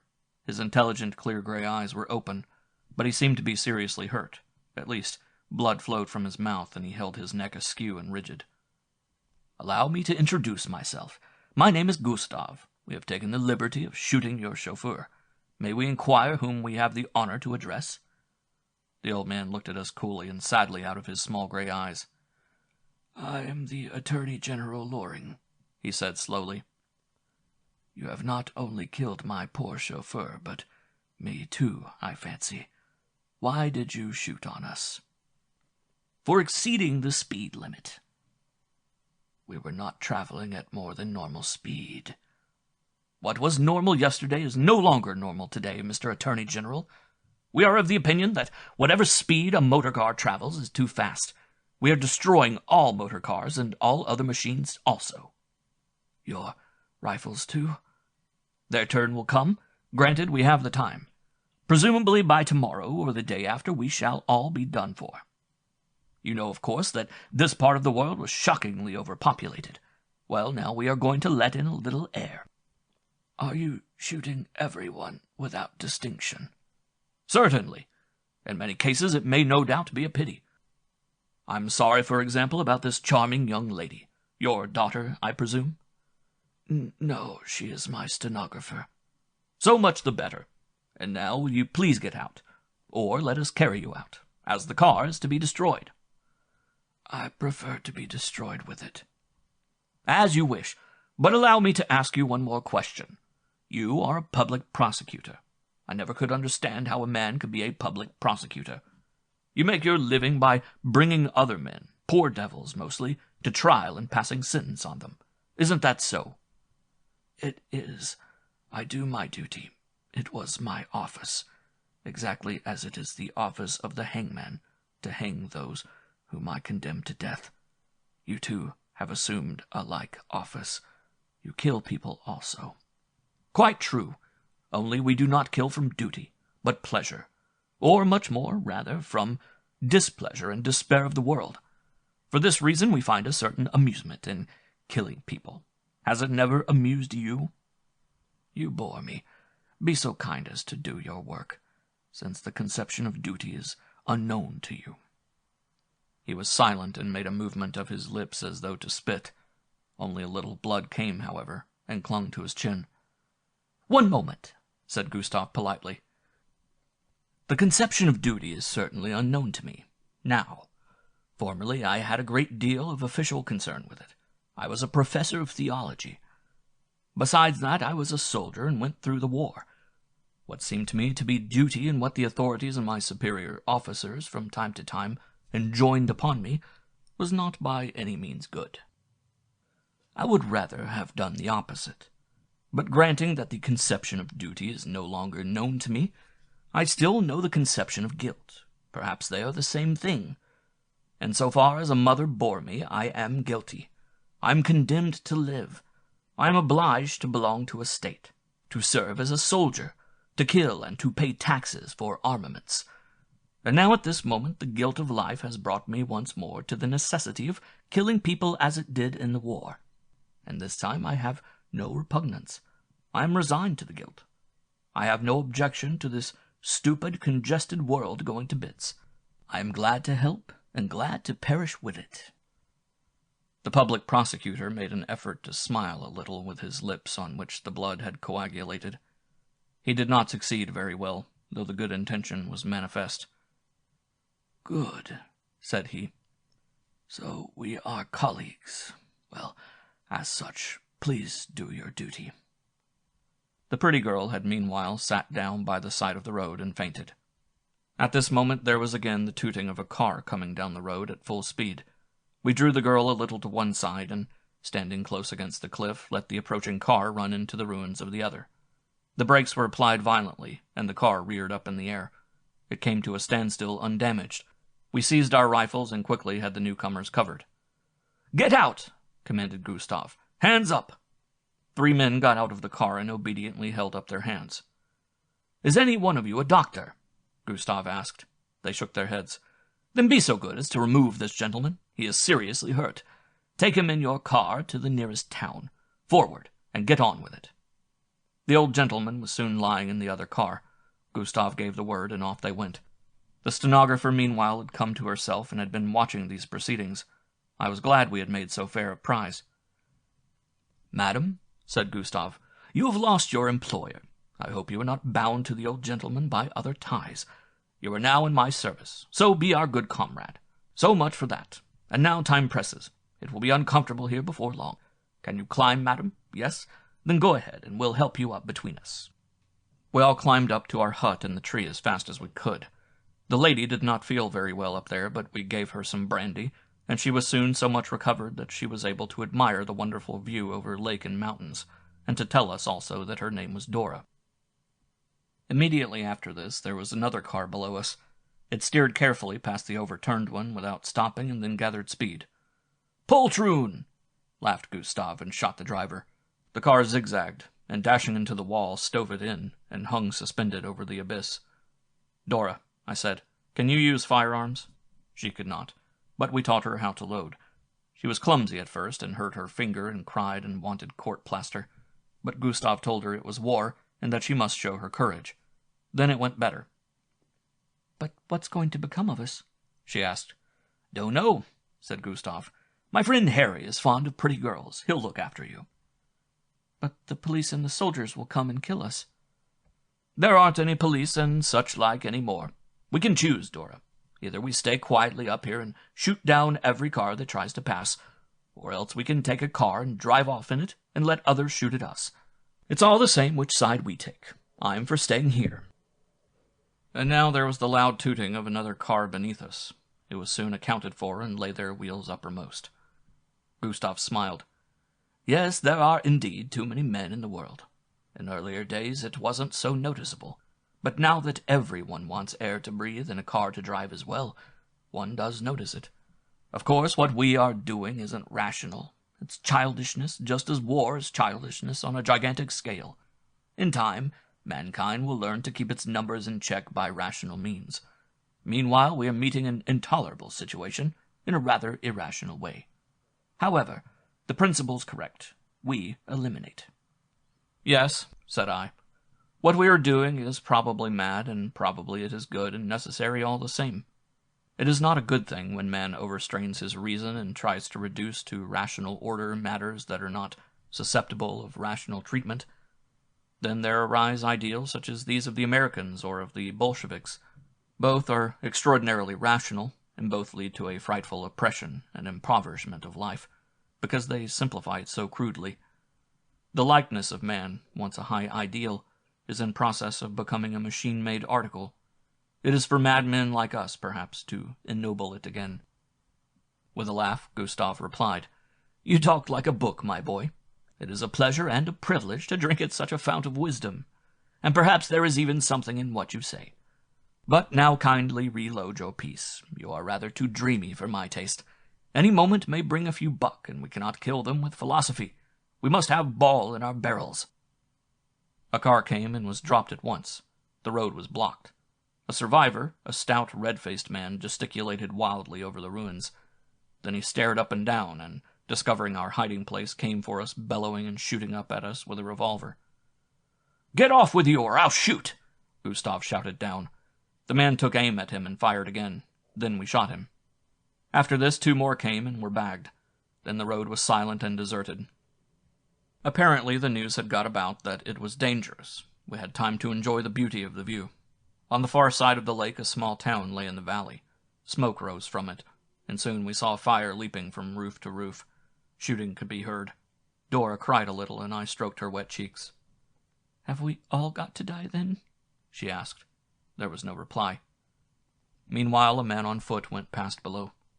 He saw the smashed-up motor cars and began nosing round them.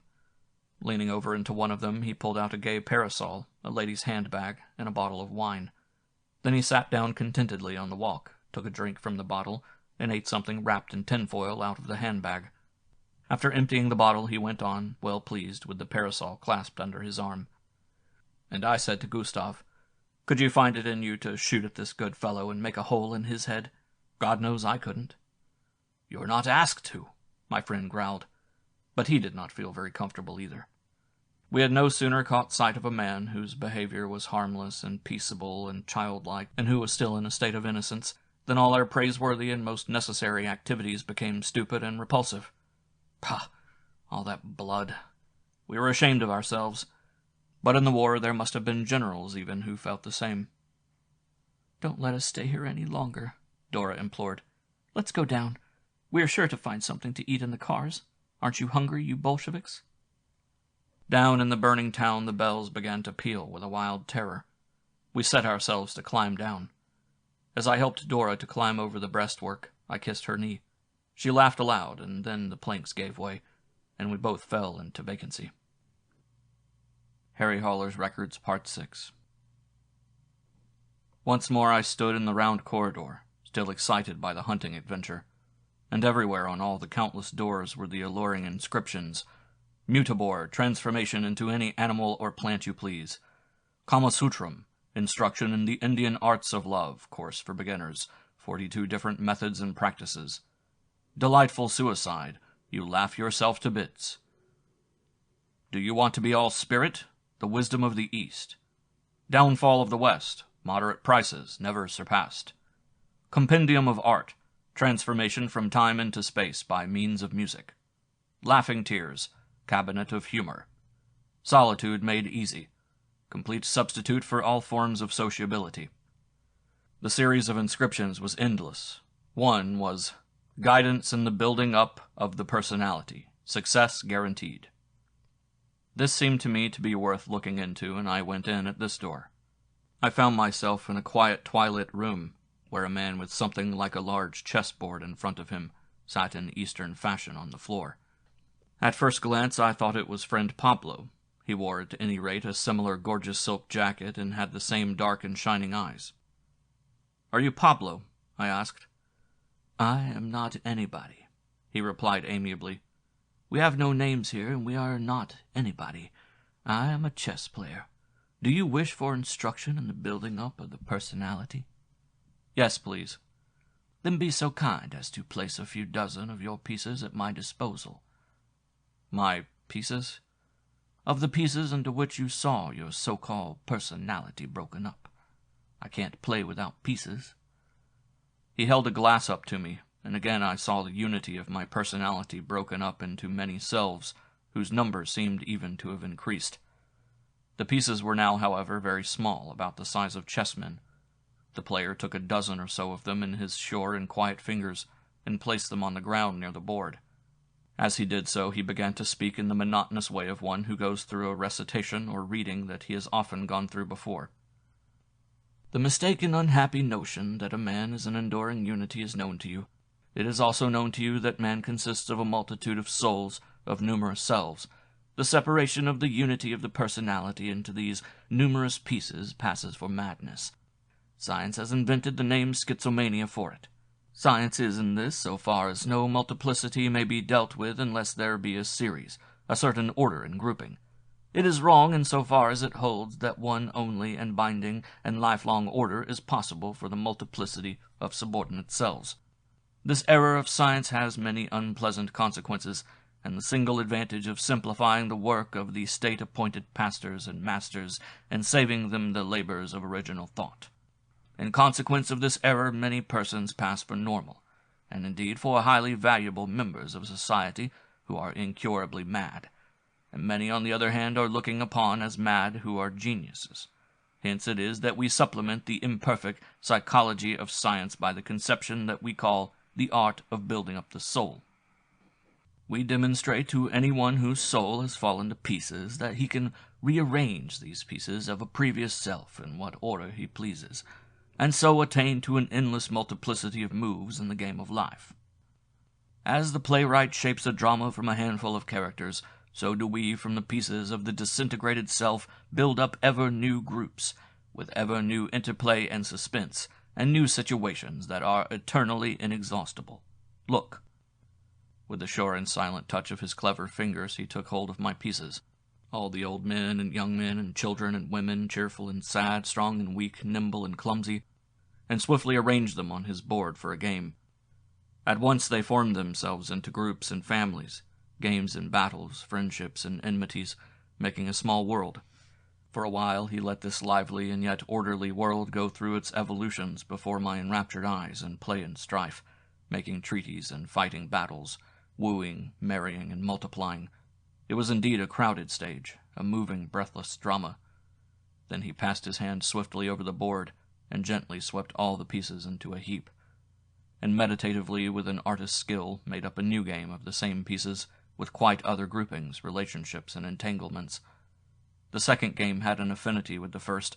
It was the same world built of the same material, but the key was different, the time changed, the motif was differently given out, and the situations differently presented. And in this fashion the clever architect built up one game after another out of the figures, each of which was a bit of myself, and every game had a distant resemblance to every other. Each belonged recognizably to the same world, and acknowledged a common origin.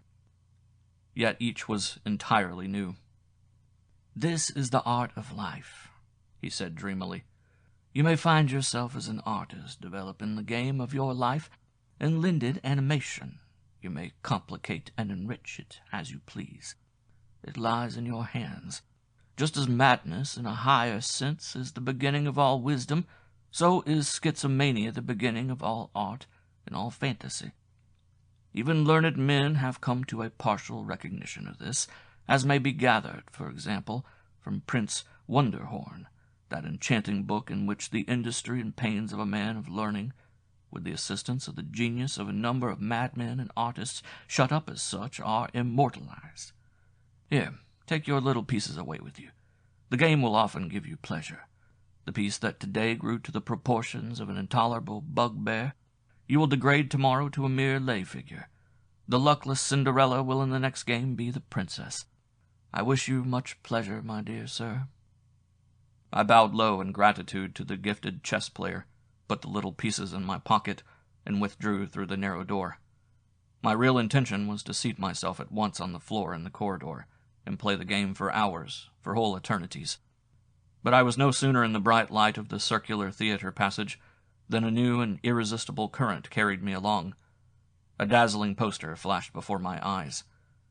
"Marvelous Taming of the Steppenwolf." Many different emotions surged up in me at the sight of this announcement. My heart was painfully contracted by all kinds of fears and repressions from my former life and the reality I had left behind. With trembling hand I opened the door and found myself in the booth of a fair, with an iron rail separating me from a wretched stage.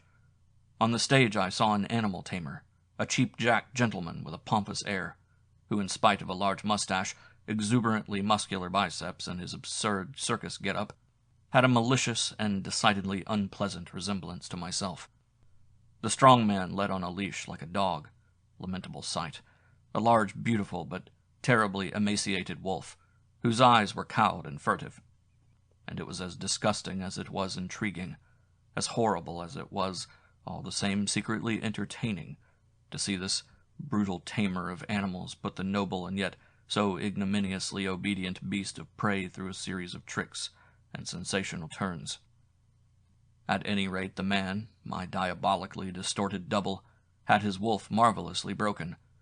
The wolf was obediently attentive to every command, and responded like a dog to every call and every crack of the whip. He went down on his knees, lay for dead, and, aping the Lord of Creation, carried a loaf, an egg, a piece of meat, a basket in his mouth with a cheerful obedience. And he even had to pick up the whip that the tamer had let fall, and carry it after him in his teeth while he wagged his tail with an unbearable submissiveness. A rabbit was put in front of him, and then a white lamb. He bared his teeth, it is true, and the saliva dropped from his mouth while he trembled with desire. But he did not touch either of the animals, and at the word of command he jumped over them with a graceful leap as they cowered trembling on the floor. More, he laid himself down between the rabbit and the lamb and embraced them with his foremost paws to form a touching family group, at the same time eating a stick of chocolate from the man's hand. It was an agony to witness the fantastic extent to which the wolf had learnt to belie his nature, and I stood there with hair on end. There was some compensation, however, both for the horrified spectator and for the wolf himself, in the second part of the program. For after this refined exhibition of animal taming, and when the man with a winning smile had made his triumphant bow over the group of the wolf and the lamb, the roles were reversed. My engaging double suddenly, with a low reverence, laid his whip at the wolf's feet, and became as agitated, as shrunken and wretched, as the wolf had been before. The wolf, however, licked his chops with a grin, his constraint and dissimulation erased.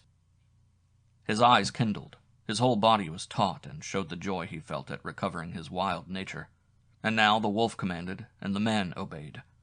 At the word of command the man sank on his knees, let his tongue loll out, and tore his clothes off with his filed teeth.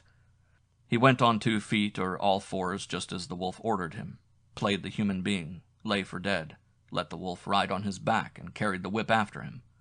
With the aptness of a dog he submitted gladly to every humiliation and perversion of his nature. A lovely girl came onto the stage and went up to the tamed man. She stroked his chin and rubbed her cheek against his, but he remained on all fours, remained a beast. He shook his head and began to show his teeth at the charming creature, so menacingly and wolfishly at last that she ran away. Chocolate was put before him, but with a contemptuous sniff he thrust it from him with his snout. Finally the white lamb and the fat piebald rabbit were brought on again, and the docile man gave his last turn and played the wolf most amusingly. He seized the shrieking creatures in his fingers and teeth, tore them limb from limb, grinningly chewed the living flesh, and rapturously drank their warm blood while his eyes closed in a dreamy delight. I made for the door in horror and dashed out. This magic theater was clearly no paradise. All hell lay beneath its charming surface. Oh God, was there even here no release? In fear I hurried this way and that. I had the taste of blood and chocolate in my mouth, the one as hateful as the other. I desired nothing but to be beyond this wave of disgust. I wrestled with myself for more bearable, friendlier pictures. "Oh, friend, not these notes," sang in my head, and with horror I remembered those terrible photographs from the front that one saw occasionally during the war, those heaps of bodies entangled with each other, whose faces were changed to grinning ghouls by their gas masks. How silly and childish of me, a humanely minded opponent of war though I was, to have been horrified by those pictures. Today I knew that no tamer of beasts, no general, no insane person could hatch a thought or a picture in his brain that I could not match myself with one every bit as frightful, every bit as savage and wicked, as crude and stupid. With an immense relief I remembered the notice I had seen on first entering the theater, the one that the nice boy had stormed so furiously. "All girls are yours." And it seemed to me, all in all, that there was really nothing else so desirable as this. I was greatly cheered at finding that I could escape from that cursed wolf world, and went in. The fragrance of springtime met me, the very atmosphere of boyhood and youth, so deeply familiar and yet so legendary, was around me, and in my veins flowed the blood of those days. All that I had done and thought and been since fell away from me, and I was young again. An hour, a few minutes before, I had prided myself on knowing what love was, and desire and longing, but it had been the love and longing of an old man. Now I was young again, and this glowing current of fire that I felt in me, this mighty impulse, this unloosening passion like that wind in March that brings the thaw, was young and new and genuine. How the flame that I had forgotten leaped up again. How darkly stole on my ears the tones of long ago. My blood was on fire, and blossomed forth as my soul cried aloud and sang. I was a boy of 15 or 16, with my head full of Latin and Greek and poetry. I was all ardor and ambition, and my fancy was laden with the artist's dreams. But far deeper and stronger and more awful than all, there burned and leapt in me the flame of love, the hunger of sex, the fever and the foreboding of desire. I was standing on a spur of the hills above the little town where I lived. The wind wafted the smell of spring and violets through my long hair. Below in the town I saw the gleam of the river in the windows of my home, and all that I saw and heard and smelt overwhelmed me, as fresh and reeling from creation, as radiant in depth of color, swayed by the wind of spring, in as magical a transfiguration as when once I looked on the world with the eyes of youth, first youth and poetry. With wandering hand I pulled a half-opened leaf-bud from a bush that was newly green. I looked at it and smelt it. With the smell, everything of those days came back in a glow.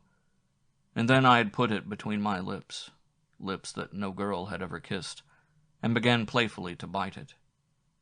At the sour and aromatically bitter taste I knew at once and exactly what it was that I was living over again. It all came back to me.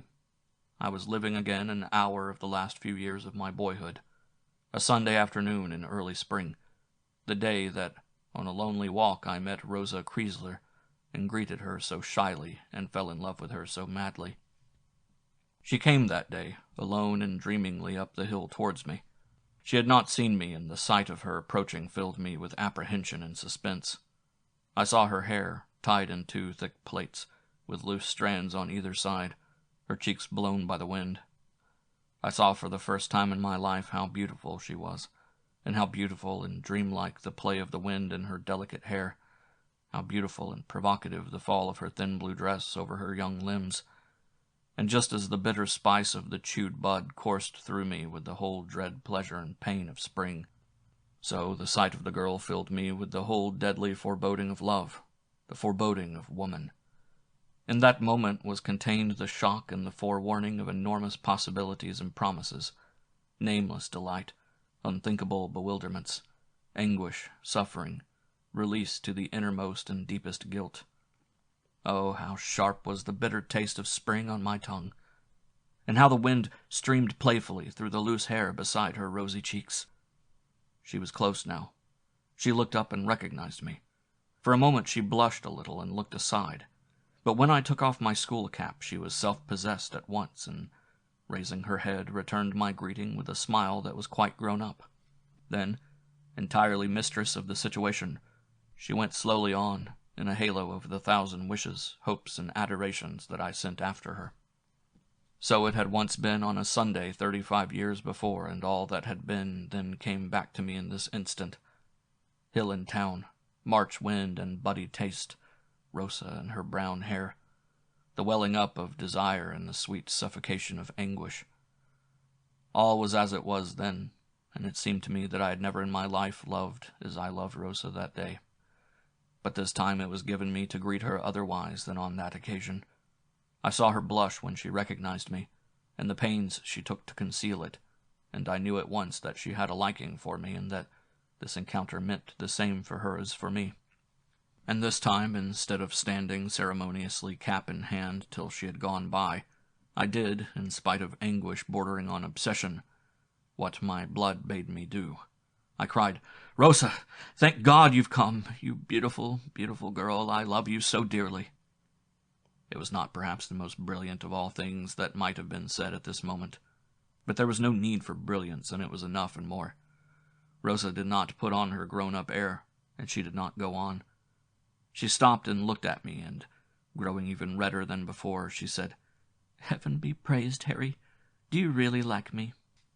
Her brown eyes lit up her strong face, and they showed me that my past life and loves had all been false, and perplexed and full of stupid unhappiness from that very moment on a Sunday afternoon when I had let Rosa pass me by. Now, however, the blunder was put right. Everything went differently, and everything was good. We clasped hands, and hand in hand walked slowly on, as happy as we were embarrassed.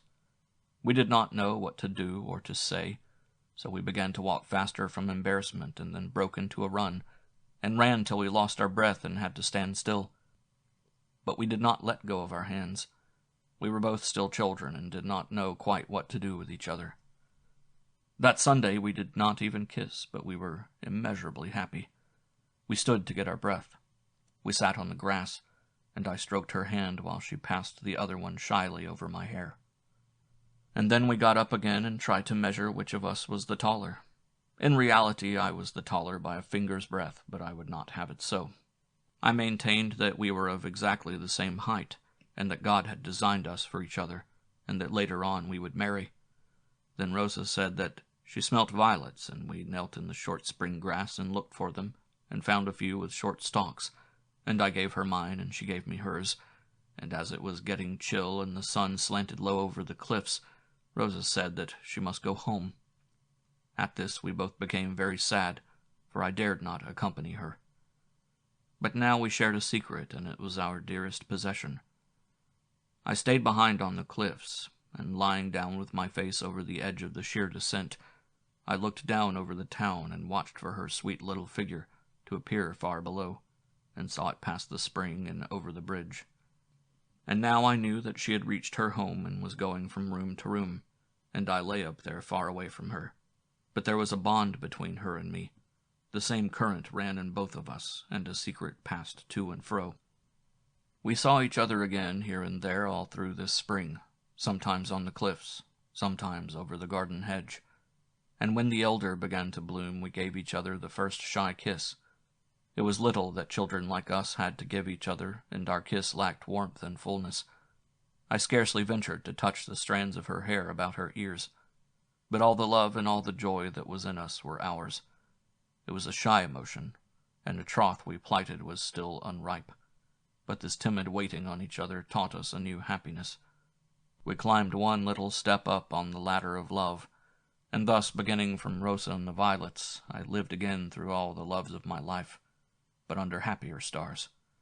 Rosa I lost, and Irmgard appeared, and the sun was warmer and the stars less steady. But Irmgard no more than Rosa was mine. Step by step I had to climb. There was much to live through and much to learn, and I had to lose Irmgard and Anna too. Every girl that I had once loved in youth I loved again, but now I was able to inspire each with love. There was something I could give to each, something each could give to me. Wishes, dreams, and possibilities that had once had no other life than my own imagination were lived now in reality. They passed before me like beautiful flowers, Ida and Laura, and all whom I had loved for a summer, a month, or a day. I was now, as I perceived, that good-looking and ardent boy whom I had seen making so eagerly for love's door. I was living a bit of myself only, a bit that in my actual life and being had not been expressed to a 10th or a 1,000th part, and I was living it to the full. I was watching it grow unmolested by any other part of me. It was not perturbed by the thinker, nor tortured by the Steppenwolf, nor dwarfed by the poet, the visionary, or the moralist. No, I was nothing now but the lover, and I breathed no other happiness and no other suffering than love. Irmgard had already taught me to dance, and Ida to kiss, and it was Emma first, the most beautiful of them all, who on an autumn evening beneath a swaying elm gave me her brown breasts to kiss and the cup of passion to drink. I lived through much in Pablo's little theater, and not a 1,000th part can be told in words. All the girls I had ever loved were mine.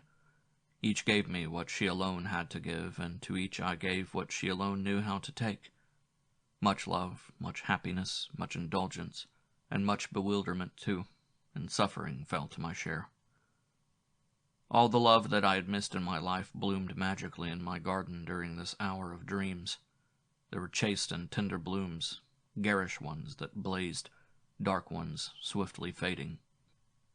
There were flaring lust, inward reverie, glowing melancholy, anguished dying, radiant birth. I found women who were only to be taken by storm, and those whom it was a joy to woo and win by degrees. Every twilit corridor of my life where, if but for a moment, the voice of sex had called me, a woman's glance kindled me, or the gleam of a girl's white skin allured me, emerged again, and all that had been missed was made good. All were mine, each in her own way. The woman with the remarkable dark brown eyes beneath flaxen hair was there. I had stood beside her for a quarter of an hour in the corridor of an express, and afterwards she often appeared in my dreams. She did not speak a word, but what she taught me of the art of love was unimaginable, frightful, deathly. And the sleek, still Chinese, from the harbor of Marseille, with her glassy smile, her smooth dead black hair and swimming eyes, she too knew undreamed-of things. Each had her secret in the bouquet of her soil. Each kissed and laughed in a fashion of her own, and in her own peculiar way was shameful, and in her own peculiar way shameless. They came and went. The stream carried them towards me and washed me up to them in a way. I was a child in the stream of sex at play in the midst of all its charm, its danger and surprise, and it astonished me to find how rich my life, the seemingly so poor and loveless life of the Steppenwolf, had been in the opportunities and allurements of love. I had missed them. I had fled before them. I had stumbled on over them. I had made haste to forget them. But here they all were stored up in their hundreds, and not one missing. And now that I saw them, I gave myself up to them without defense, and sank down into the rosy twilight of their underworld. Even that seduction to which Pablo had once invited me came back again, and other earlier ones, none of which at the time I had even fully grasped. Fantastic games for 3 or 4 caught me into their gambols with a laugh. Many things happened, and many games were played not to be said in words. When I rose once more to the surface of the unending stream of allurement and vice and entanglement, I was calm and silent. I was equipped, far gone in knowledge, wise, expert, ripe for Hermann. She rose as the last figure in my populous mythology, the last name of an endless series, and at once I came to myself and made an end of this fairy tale of love, for I did not wish to meet her in this twilight of a magic mirror. I belonged to her not just as this one piece in my game of chess. I belonged to her wholly. Oh, I would now so lay out the pieces in my game that all was centered in her and led to fulfillment. The stream had washed me ashore. Once again I stood in the silent theater passage. What now? I felt for the little figures in my pocket, but already this impulse died away. Around me was the inexhaustible world of doors, notices, and magic mirrors. Listlessly I read the first words that caught my eye and shuddered. "How one kills for love," was what it said. Swiftly a picture was flashed upon my memory with a jerk and remained there one instant. Hermann at the table of a restaurant, turning all at once from the wine and food, lost in an abyss of speech, with a terrifying earnestness in her face as she said that she would have one aim only in making me her lover, and it was that she should die by my hand. A heavy wave of anguish and darkness flooded my heart. Suddenly everything confronted me once more. Suddenly, once more the sense of the last call of fate gripped my heart. Desperately I felt in my pocket for the little figures, so that I might practice a little magic and rearrange the layout of the board. The figures were no longer there. Instead of them I pulled out a knife. In mortal dread I ran along the corridor, past every door. I stood opposite the gigantic mirror. I looked into it. In the mirror there stood a beautiful wolf as tall as myself. He stood still, glancing shyly from unquiet eyes. As he leered at me, his eyes blazed, and he grinned a little so that his chops parted and showed his red tongue. Where was Pablo? Where was Hermann? Where was that clever fellow who had discoursed so pleasantly about the building up of the personality? Again I looked into the mirror. I had been mad. I must have been mad. There was no wolf in the mirror, lolling his tongue in his maw. It was I, Harry. My face was gray, forsaken of all fancies, fordone with all vice, horribly pale. Still, it was a human being, someone one could speak to. "Harry," I said, "what are you doing there?" "Nothing," said he in the mirror. "I'm waiting for death." "Where is death, then?" "Coming," said the other, and I heard from the empty spaces within the theater the sound of music, a beautiful and awful music, that music from Don Giovanni that heralds the approach of the guest of stone. With an awful and an iron clang it rang through the ghostly house, coming from the other world, from the immortals. Mozart, I thought, and with the word conjured up the most beloved and the most exalted picture that my inner life contained. At that there rang out behind me a peal of laughter, a clear and ice-cold laughter out of a world beyond, unknown to men, a world born of sufferings, purged in divine humor. I turned about, frozen through with the blessing of this laughter, and there came Mozart. He passed by me, laughing as he went. Strolling quietly on, he opened the door of one of the boxes and went in. Eagerly I followed the god of my youth, the object, all my life long, of love and veneration. The music rang on. Mozart was leaning over the front of the box. Of the theater nothing was to be seen. Darkness filled the boundless space. "You see," said Mozart, "it goes all right without the saxophone, though to be sure I shouldn't wish to tread on the toes of that famous instrument." "Where are we?" I asked. "We are in the last act of Don Giovanni. Leporello is on his knees. A superb scene, and the music is fine, too. There is a lot in it, certainly, that's very human, but you can hear the other world in it. The laughter, eh?" "It is the last great music ever written," said I with the pomposity of a schoolmaster. "Certainly there was Schubert to come, Hugo Wolf also, and I must not forget the poor lovely Chopin either." "You frown, maestro?" "Oh, yes, Beethoven. He is wonderful, too. But all that, beautiful as it may be, has something rhapsodical about it, something of disintegration. A work of such plenitude and power as Don Giovanni has never since arisen among men." "Don't overstrain yourself," laughed Mozart, in frightful mockery. "You're a musician yourself, I perceive. Well, I have given up the trade and retired to take my ease. It is only for amusement that I look on at the business now and then." He raised his hands as though he were conducting, and a moon, or some pale constellation, rose somewhere. I looked over the edge of the box into immeasurable depths of space. Mist and clouds floated there. Mountains and seashores glimmered, and beneath us extended worldwide a desert plain. On this plain we saw an old gentleman of a worthy aspect, with a long beard, who drearily led a large following of some 10,000 men in black. He had a melancholy and hopeless air, and Mozart said, "Look, there's Brahms. He is striving for redemption, but it will take him all his time." I realized that the thousands of men in black were the players of all those notes and parts in his scores, which according to divine judgment were superfluous. "Too thickly orchestrated, too much material wasted," Mozart said with a nod. And thereupon we saw Richard Wagner, marching at the head of a host just as vast, and felt the pressure of those thousands as they clung and closed upon him. Him, too, we watched as he dragged himself along with slow and sad step. "In my young days," I remarked sadly, "these two musicians passed as the most extreme contrasts conceivable." Mozart laughed. "Yes, that is always the way. Such contrasts, seen from a little distance, always tend to show their increasing similarity. Thick orchestration was in any case neither Wagner's nor Brahms' personal failing. It was a fault of their time." "What? And have they got to pay for it so dearly?" I cried in protest. "Naturally. The law must take its course. Until they have paid the debt of their time, it cannot be known whether anything personal to themselves is left over to stand to their credit." "But they can't either of them help it?" "Of course not. They cannot help it either that Adam ate the apple.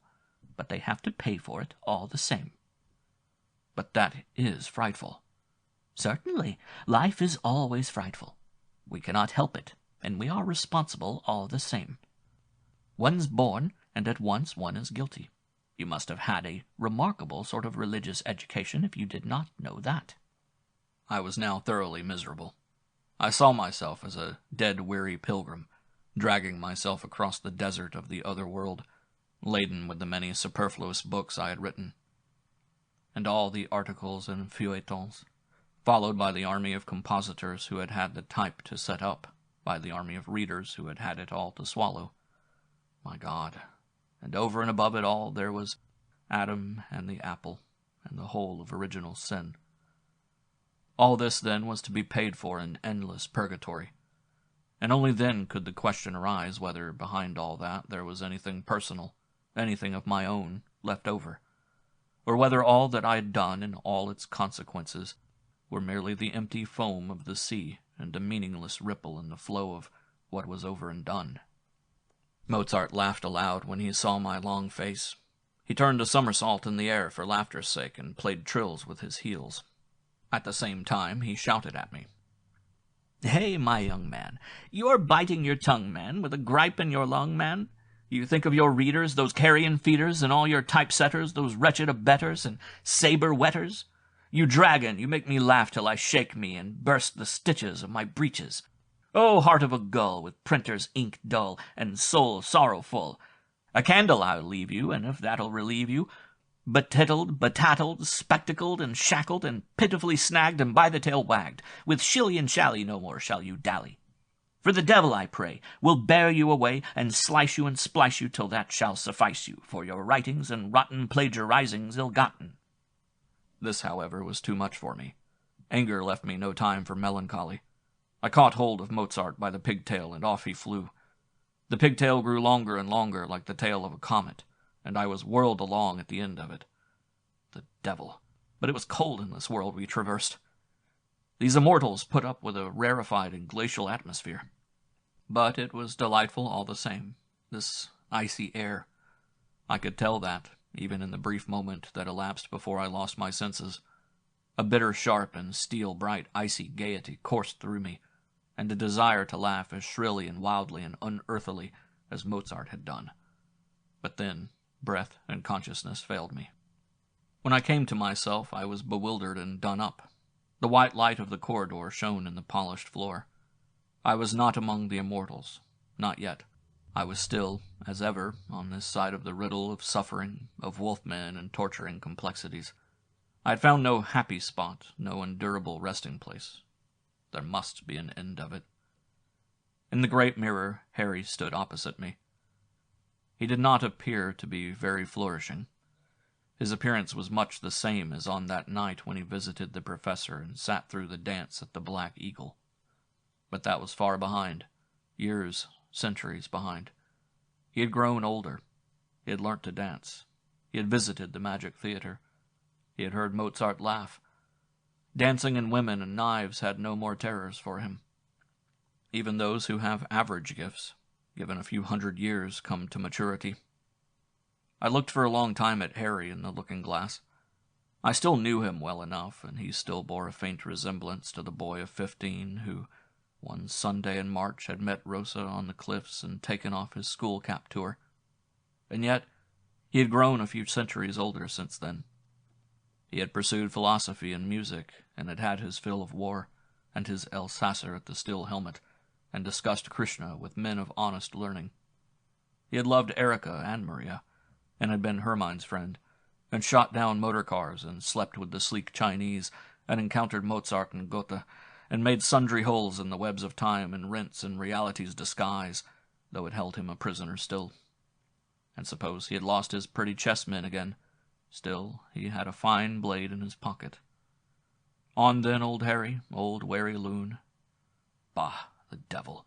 How bitter the taste of life! I spat at Harry in the looking-glass. I gave him a kick and kicked him to splinters. I walked slowly along the echoing corridor, carefully scanning the doors that had held out so many glowing promises. Not one now showed a single announcement. Slowly I passed by all the 100 doors of the Magic Theatre. Was not this the day I had been to a masked ball? Hundreds of years had passed since then. Soon years would cease altogether. Something, though, was still to be done. Hermann awaited me. A strange marriage it was to be, and a sorrowful wave it was that bore me on, drearily bore me on. A slave, a wolf-man. Bah, the devil. I stopped at the door. So far had the sorrowful wave borne me. Oh, Rosa, oh, departed youth, oh, Goethe, oh, Mozart. I opened it. What I saw was a simple and beautiful picture. On a rug on the floor lay two naked figures, the beautiful Hermann and the beautiful Pablo, side by side in a sleep of deep exhaustion after love's play. Beautiful, beautiful figures, lovely pictures, wonderful bodies. Beneath Hermann's left breast was a fresh round mark, darkly bruised, a love bite of Pablo's beautiful gleaming teeth. There, where the mark was, I plunged in my knife to the hilt. The blood welled out over her white and delicate skin. I would have kissed away the blood if everything had happened a little differently. As it was, I did not. I only watched how the blood flowed, and watched her eyes open for a little moment in pain and deep wonder. What makes her wonder? I thought. Then it occurred to me that I had to shut her eyes. But they shut again of themselves. So all was done. She only turned a little to one side, and from her armpit to her breast I saw the play of a delicate shadow. It seemed that it wished to recall something, but what I could not remember. Then she lay still. For long I looked at her, and at last I waked with a shudder and turned to go. Then I saw Pablo stretch himself. I saw him open his eyes and stretch his limbs, and then bend over the dead girl and smile. Never, I thought, will this fellow take anything seriously. Everything makes him smile. Pablo, meanwhile, carefully turned over a corner of the rug and covered Hermann up as far as her breast so that the wound was hidden, and then he went silently out of the box. Where was he going? Was everybody leaving me alone? I stayed there, alone with the half-shrouded body of her whom I loved and envied. The boyish hair hung low over the white forehead. Her lips shone red against the dead pallor of her blanched face, and they were a little parted. Her hair diffused its delicate perfume, and through it glimmered the little shell-like ear. Her wish was fulfilled. Before she had ever been mine, I had killed my love. I had done the unthinkable, and now I kneeled and stared and did not know at all what this deed meant, whether it was good and right or the opposite. What would the clever chess player, what would Pablo have to say to it? I knew nothing, and I could not think. The painted mouth glowed more red on the growing pallor of the face. So would my whole life been. My little happiness and love were like this staring mouth, a little red upon a mask of death. And from the dead face, from the dead white shoulders and the dead white arms, there exhaled and slowly crept a shudder, a desert winteriness and desolation, a slowly, slowly increasing chill in which my hands and lips grew numb. Had I quenched the sun? Had I stopped the heart of all life? Was it the coldness of death and space breaking in? With a shudder I stared at the stony brow and the stark hair, and the cool pale shimmer of the ear. The cold that streamed from them was deathly, and yet it was beautiful. It rang, it vibrated. It was music. Hadn't I once felt this shudder before and found it at the same time a joy? Hadn't I once caught this music before? Yes, with Mozart and the Immortals. Verses came into my head that I had once come upon somewhere. We above you evermore residing, in the ether star translumined ice. No, nor day, nor night, nor times dividing, where nor age, nor sex is our device. Cool and unchanging is our eternal being. Cool and star-bright is our eternal laughter. Then the door of the box opened, and in came Mozart. I did not recognize him at the first glance, for he was without pigtail, knee-breeches, and buckled shoes, in modern dress. He took a seat close beside me, and I was on the point of holding him back because of the blood that had flowed over the floor from Hermann's breast. He sat there and began busying himself with an apparatus and some instruments that stood beside him. He took it very seriously, tightening this and screwing that, and I looked with wonder at his adroit and nimble fingers, and wished that I might see them playing a piano for once.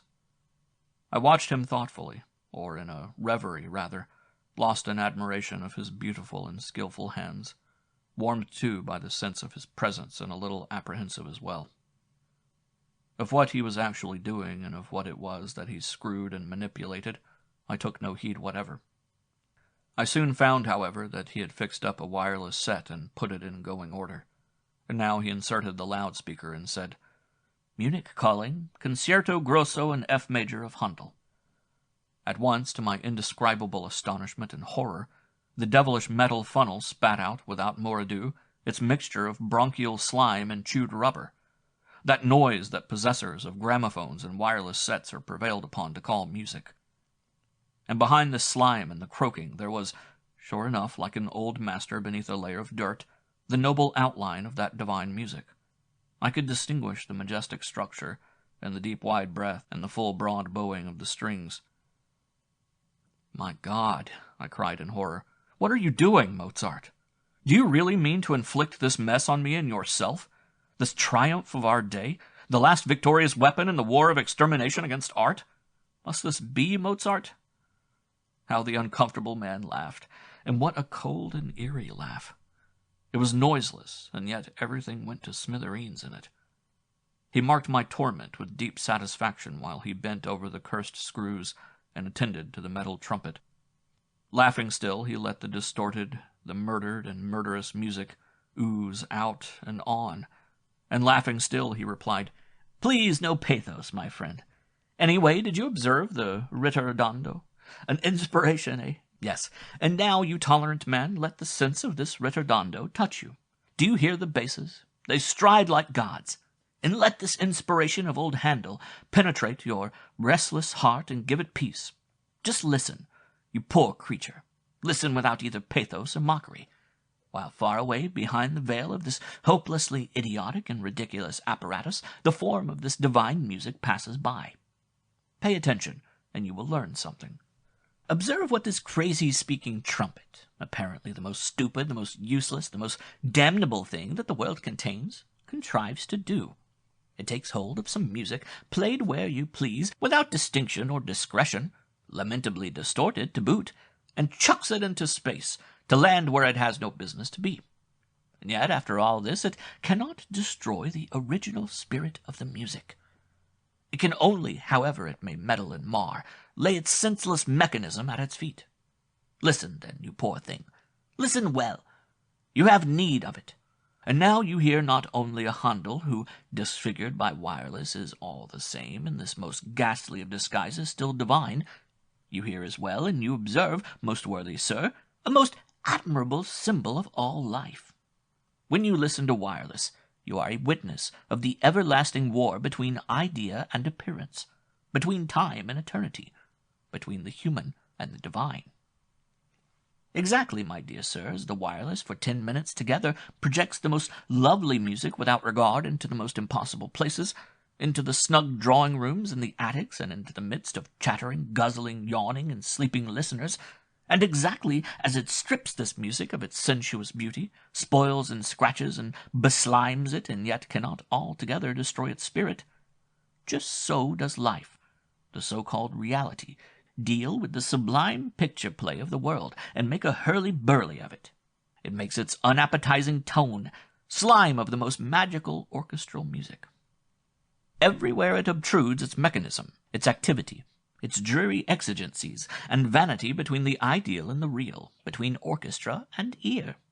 All life is so, my child, and we must let it be so. And if we are not asses, laugh at it. It little becomes people like you to be critics of wireless or of life either. Better learn to listen first. Learn what it is to be taken seriously and laugh at the rest. Or is it that you have done better yourself, most nobly and fitfully and with better taste?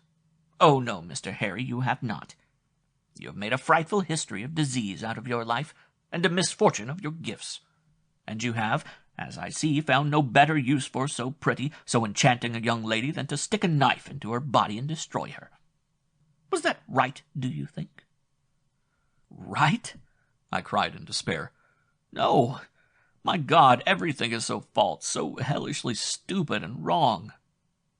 I am a beast, Mozart, a stupid, angry beast, sick and rotten. There, you're right 1,000 times. But as for this girl, it was her own desire. I've only fulfilled her own wish." Mozart laughed his noiseless laughter, but he had the great kindness to turn off the wireless. My self-extenuation sounded unexpectedly and thoroughly foolish, even to me, who had believed in it with all my heart. When Hermann had once, so it suddenly occurred to me, spoken about time and eternity, I had been ready forthwith to take her thoughts as a reflection of my own. That the thought, however, of dying by my hand had been her own inspiration and wish, and not in the least influenced by me, I had taken as a matter of course. But why on that occasion had I not only accepted that horrible and unnatural thought, but even guessed it in advance? Perhaps because it had been my own. And why had I murdered Hermann, just at the very moment when I saw her lying naked in another's arms? All-knowing and all-mocking rang Mozart's soundless laughter. "Harry," said he, "you're a great joker. Had this beautiful girl really nothing to desire of you but the stab of a knife? Keep that for someone else. Well, at least you have stabbed her properly. The poor child is as dead as a mouse. And now perhaps would be an opportune moment to realize the consequences of your gallantry towards this lady. Or do you think of evading the consequences?" "No," I cried. "Don't you understand at all? I evade the consequences? I have no other desire than to pay and pay and pay for them, to lay my head beneath the axe and pay the penalty of annihilation." Mozart looked at me with intolerable mockery. "How pathetic you always are. But you will learn humor yet, Harry. Humor is always gallows humor, and it is on the gallows you are now constrained to learn it. You are ready? Good. Then off with you to the public prosecutor, and let the law take its course with you till your head is coolly hacked off at break of dawn in the prison yard. You are ready for it?" Instantly a notice flashed before my eyes. Harry's execution. And I consented with a nod. I stood in a bare yard enclosed by 4 walls with barred windows, and shivered in the air of a grey dawn.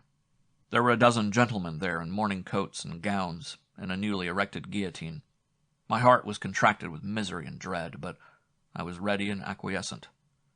At the word of command I stepped forward, and at the word of command I knelt down.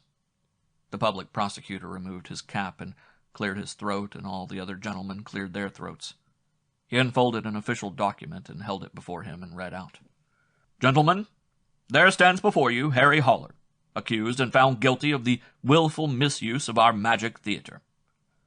Haller has not alone insulted the majesty of art in that he confounded our beautiful picture gallery with so-called reality, and stabbed to death the reflection of a girl with the reflection of a knife. He has, in addition, displayed the intention of using our theatre as a mechanism of suicide, and shown himself devoid of humor. Wherefore we condemn Haller to eternal life, and we suspend for 12 hours his permit to enter our theatre. The penalty also of being laughed out of court may not be remitted. Gentlemen, all together. 1, 2, 3. On the word 3, all who were present broke into one simultaneous peal of laughter. A laughter in full chorus, a frightful laughter of the other world that is scarcely to be borne by the ears of men.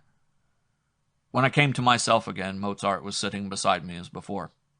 He clapped me on the shoulder and said, "You have heard your sentence, so you see you will have to learn to listen to more of the wireless music of life. It'll do you good. You are uncommonly poor in gifts, a poor blockhead, but by degrees you will come to grasp what is required of you.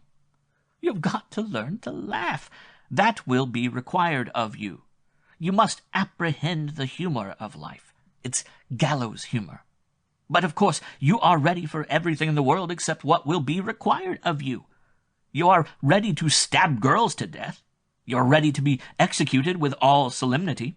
You would be ready, no doubt, to mortify and scourge yourself for centuries together. Wouldn't you?"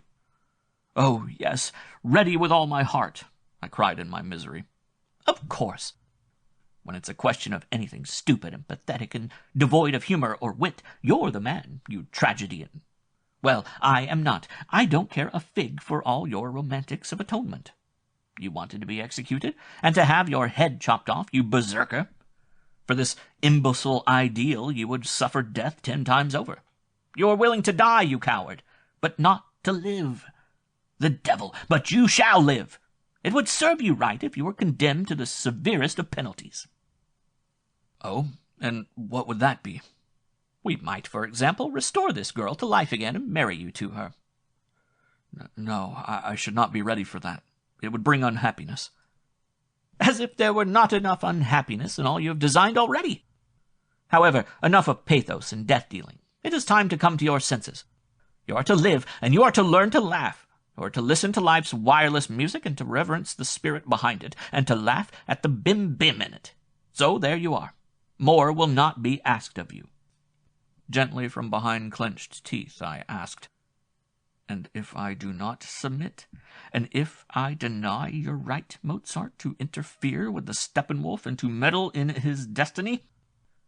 "Then," said Mozart calmly, "I should invite you to smoke another of my charming cigarettes."